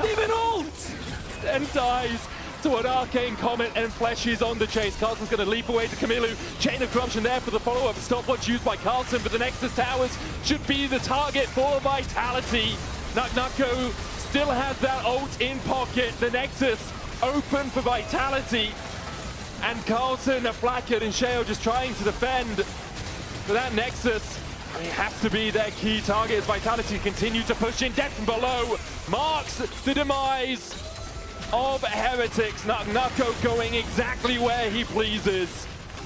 And Vitality will claim their spot against KC or G2 next week. For Heretics, a disappointing day. For Vitality, delight, you have to say. A great game 3 as they close it out in 3-1. Yeah, that's the life sometimes. It's always going to be a winner and there's going to be a loser. And I think still Heretics, looking back at this year, people remember this team as a team that exceeded expectations a lot. Sure. They went a lot further. Coming into winter, everyone put them 10th. Everyone said this team will be the worst in LEC, yet they're standing here competing against Vitality, showing good games. Yeah. And I think they deserve a round of applause because I think they really had a phenomenal year. They definitely did. First off, we'll give a round of applause to our Vitality players who've made it into the playoffs. You vote for one of them in your key player of the series. Vote Linces, Kazi, or Flashy. All your options. I mean, they all had really good series, and Kazi especially had a really good couple of games in the middle. Flashy on the pike showed exactly why. Yeah, also Linces, I think, he's just so clutch every single game. I remember that Chinchao game where he just kept going in, finding so many good plays. Really star performance by him. Great job all around by Vitality. For Heretics, one last bow in the middle of the LEC stage for the year. Hopefully we'll see them back next year, but you never know with the roster mayhem that happens over the off-season. They have upset the apple cart, to say the least. They have performed past expectations. I think we've seen some signs of brilliance from them, but today was not the day for them to take down Vitality.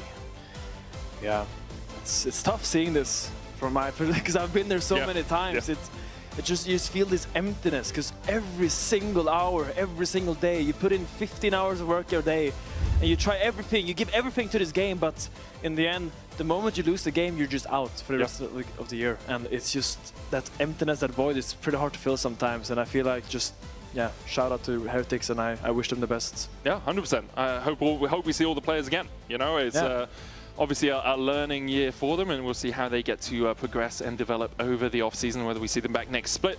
For now, though, obviously we have Vitality going through. KC versus G2 on Sunday, going to be a banger series. Absolutely. I do think Vitality come in as heavy underdogs to but they did win that series, though. Last time these two teams. They beat KC before. We're going to hand it over to Ginny, who is standing by with the Pike Man himself. It's Flashy. 12-2 now.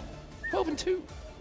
Welcome everyone to the Marriott Bonvoy post-game check-in with Fleshy. A phenomenal performance you had on that pike, really showing us why they should ban it. What? It's fine. Let's take a trip down memory lane, starting off with that first game specifically. Because when we were looking at the performance for Vitality, everyone thought that you guys were going to win that game. Like, that was your game. What do you think went wrong there? Why was Heretics able to get that Baron and close things out?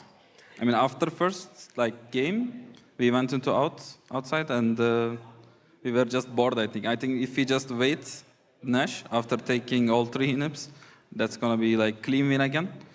But then, like, we got impatient and just go into their base, like, try to make something happen for no reason.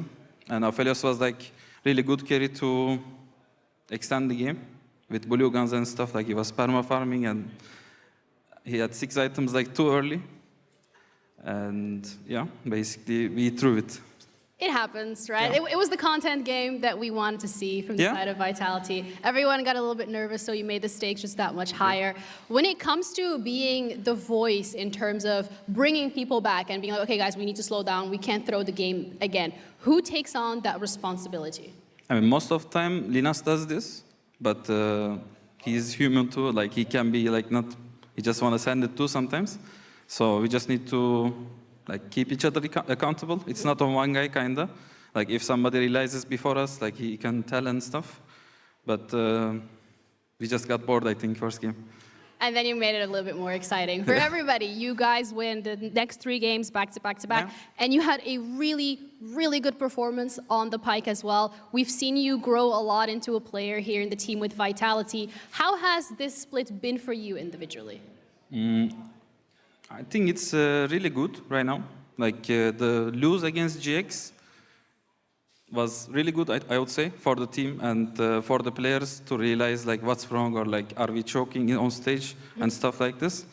So we saw our, like, mistakes, or, like, we are getting scared too much maybe on stage. And then, like, next game after that was Navi. And then we try to do our things better because we are actually doing good on scrims right now. So it was, like, a bit surprising to lose GX, I would say, but they were playing really good and, like, they had better stage experience than us. After that, KC games, I think there was a lot of clutch factors, I would say, in our games. Like, everybody was playing really good and everybody was, like, clutching with combs or, like, the plays or clicks, something. Linus played really insane that series, for example. So I think we are growing good. We have some time to go still, and can't wait for it.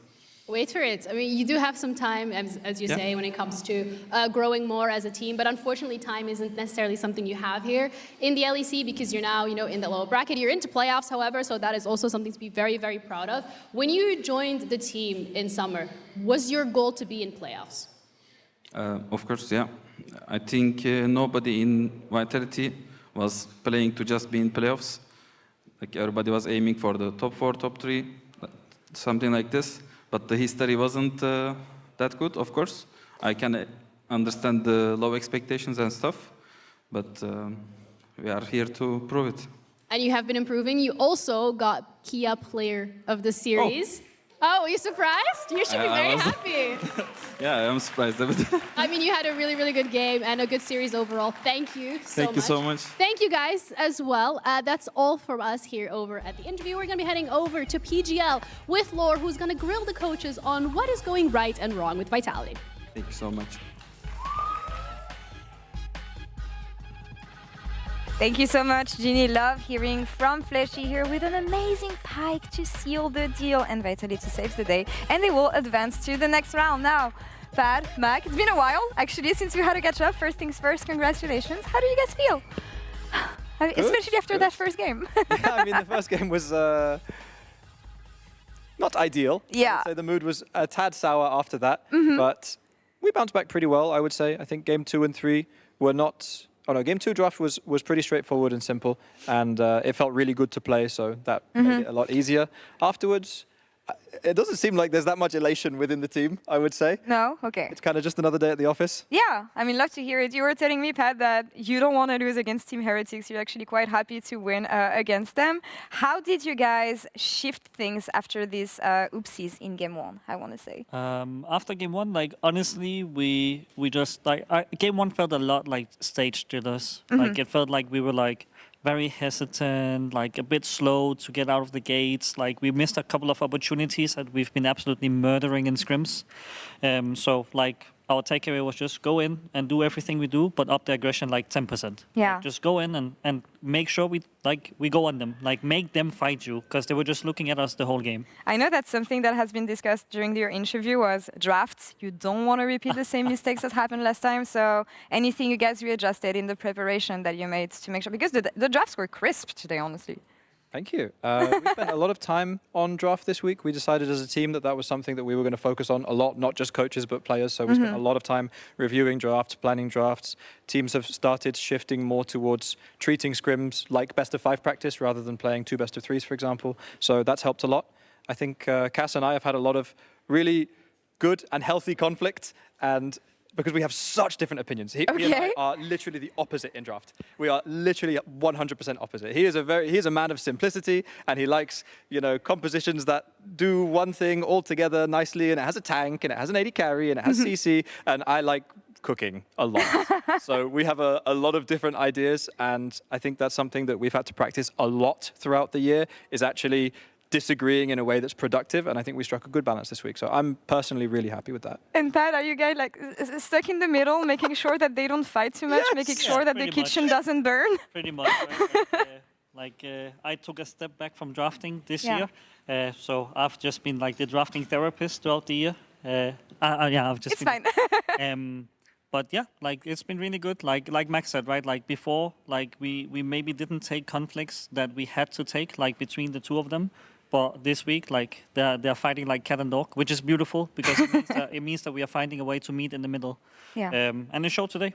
Drafts were goated. Gameplay after game 1, even moments in game 1 was really good. And we get to keep our job another round at least. Yeah, I mean, I'm happy you bring this up actually, because I often talk about the pressure that players can have, not knowing if they're going to be renewed at the end of the year. Neo, actually, CEO of Vitality, if I'm not mistaken, made quite of a statement at the beginning of the split saying that your jobs were on the line if you didn't get results. I don't want to say how did you react to the public quote, but how did you react to him telling you this? Did you feel any pressure? I feel like, being coaches, it's actually going to be different, but how did you make sure that the pressure was not affecting you? Because you're stuck between a structure and players that you have to make work, right? Yeah, absolutely. I think the first thing was to make sure that we did things the way that we believe in, making sure that it's authentic to us and that it's not changing everything just because there's pressure on the line. For example, we could have gone and got a veteran support instead of Fleshy, and we chose not to because this is what we believe in. And we believed in Fleshy, and I'm really glad that we made that decision, right? I didn't want to have any regrets. There's framing it. There's making sure that you understand that pressure is the admission price for having a really cool job and an amazing life and lots of other things. I think there was a lot to be grateful for as well so far this split. So we try to keep it positive. Does it make it difficult to trust in your approach? Maybe when when things haven't been working the way you expected so far, but you keep on believing in young players, which is something I admire for you guys, honestly. I think for me, right, as long as we see progress, as long as we see us taking steps in the right direction, I'm completely fine with it. And I had moments of doubt, of course, when we went out to Team Heretics in spring, I was like, am I still a good coach? But that lasted for 1 day. And then I got back. And then I kept working on making sure that all of the lovely pieces that we have, which are a bunch of rookies as well, are moving in the right direction, right? What we are seeing now, in this week of scrims where we only booked hard opponents, we had a wonderful week of scrim. What we are seeing in officials when things click, and for the most part today, is that we are seeing these rookies take it to the next level, right? We are seeing what has been missing from Linas ever since we got him, this aggression of being willing to go first, of being willing to trade HP in order to set Kasi and knock up for success. I had a really, really hard talk with him, mid-split, where I was like, this is what we need from you. Otherwise, you won't be able to play with Nak in the future. And Nak is a guy you want to play with. And you have two choices as a player when that happens to you. You either buckle under the pressure, or you get back on that fucking horse and you start taking space. and he got back. Yeah. And he is everyone is taking these steps to make themselves into the players that we know they can be. So hopefully we get enough time to showcase it throughout Summer Split here. Yeah. Ultimately, failure and problems are the biggest drivers of innovation and progress, and that's what we've leaned into. Yeah. And one of the big things that helped us go from game 1 to game 2 without being really tilted that we lost a stupid game is by making sure, and this comes from weeks and weeks and weeks of practice, and this is, I think, why we've had a really good improvement curve, is allowing people to fail.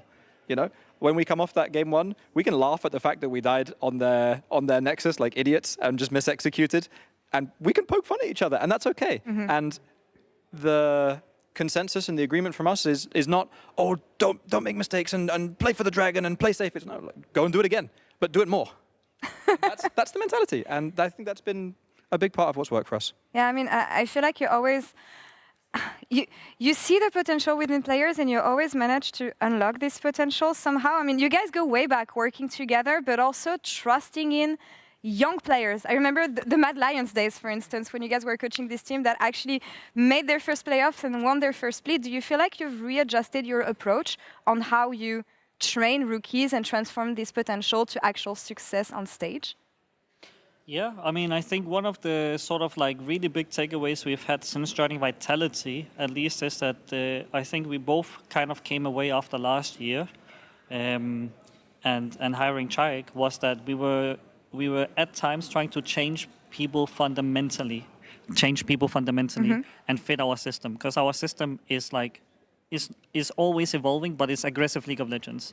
And I think that was a really big takeaways for how we handle rookies and also how we hire rookies, that we don't try to bring in a rookie that is like a very conservative, like LCK inspired, like 11 CS a minute, like a player, and then expect them to play like Doinby.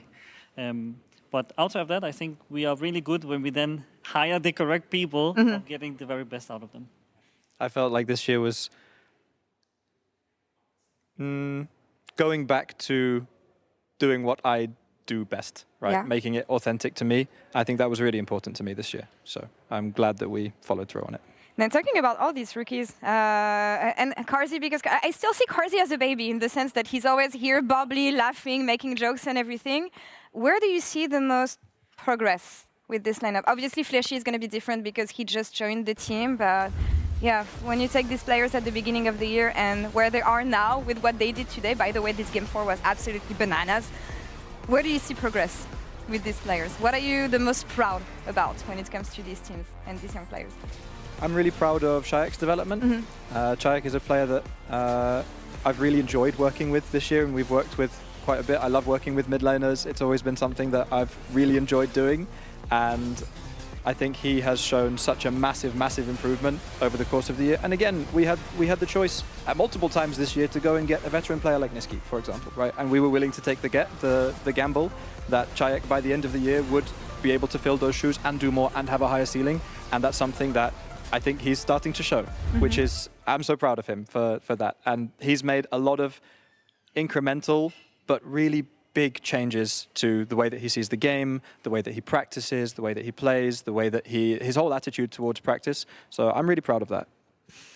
Yeah, I mean, I already praised Linas to the sky, and I think that Nak is like a bit of a special case because like he doesn't actually need that much coaching. He's kind of good at League of Legends. He is.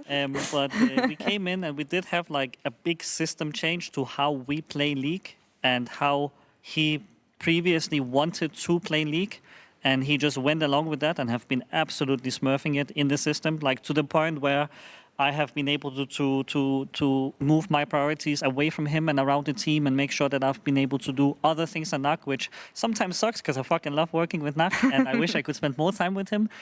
So I'm really proud that he's been holding himself like to a really high standard of playing well, even without like having a positional coach like on top of him.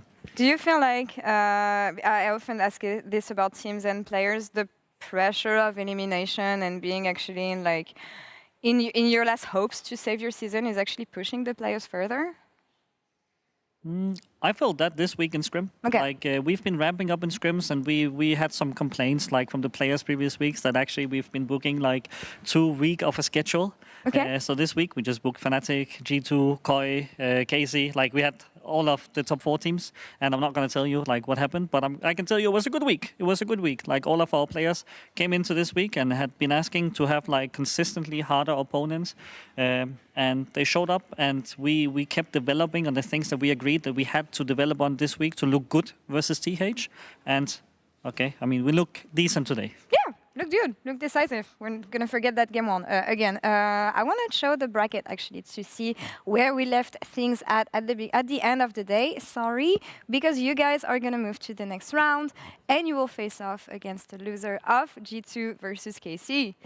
So let me ask you, it's the hottest topic right now online. Who are you guys gonna face? Who's losing that one?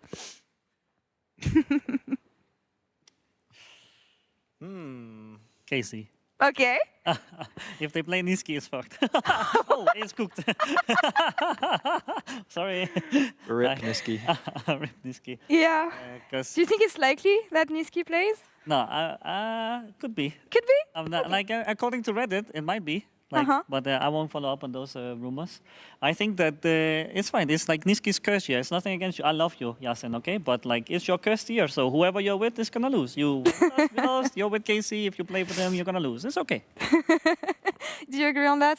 We've been talking about nothing else to add. I mean, is G2 so far beyond anyone else? That's kind of what the teams are saying. No, nodding. No, I don't think so. Okay. I don't think so. I think the thing that I have an infinite amount of respect for G2 for is the practice culture they have. I think that when you scrim them, they are so consistent. They are always showing up. They always have a plan. Their drafts are crisp. Their early game is crisp. They're disciplined. I think they are so good in scrims. And I think that's a big part of the reason of why they've been so consistent. And massive shout out to the backroom staff at G2 for managing to do that consistently for like 5 years now, which is honestly really incredible.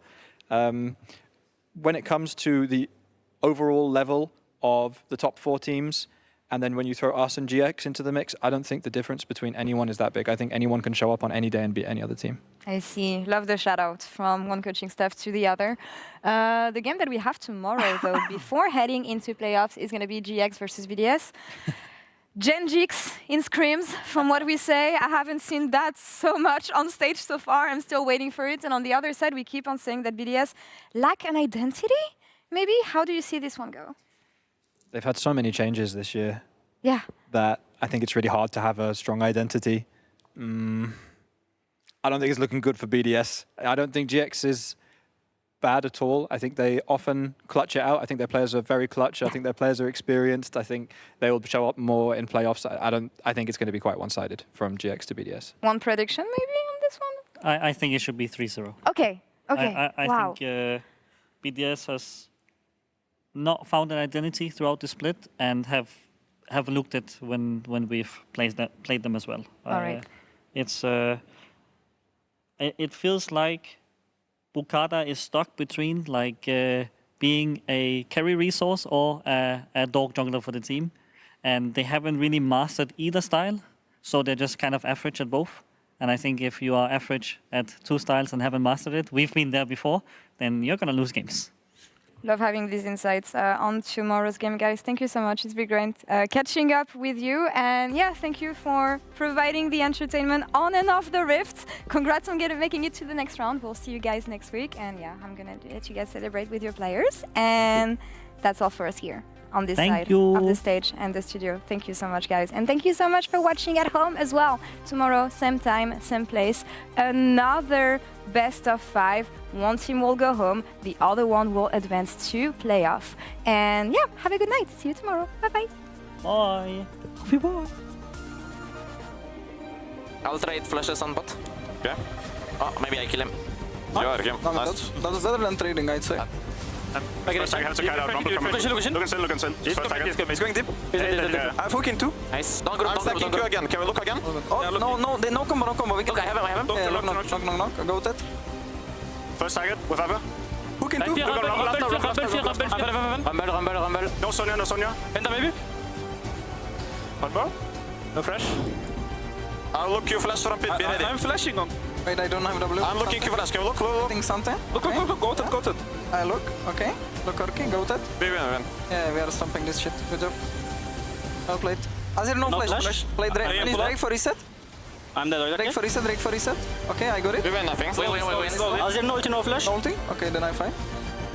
No. Look, Azir. Looks good. No. Okay, I go more. I'm going, yeah. He has no flash. You wanna go more? I give you blow. I'm going. Here. the severance package for that Knuckle should be 2 more kills. Kazi, though, caught out in the counter-strike, gets him below just in time as Jo.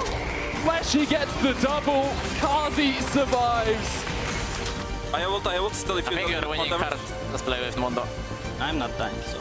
Look on 6 now. Let's fight them, kill them. Yeah, kill them. Okay, Look, 6. Good job. Nice. Good job, Bloodman. Let's f***ing go, lads.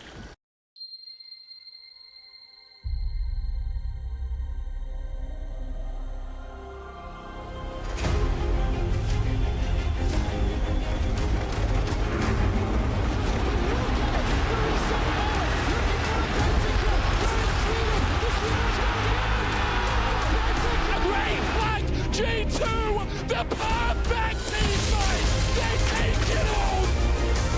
Here comes the Crows storm. It's not back. It's Tacoma, but the Quest is oh my God! Claps, everybody. You know the story. You know the legend.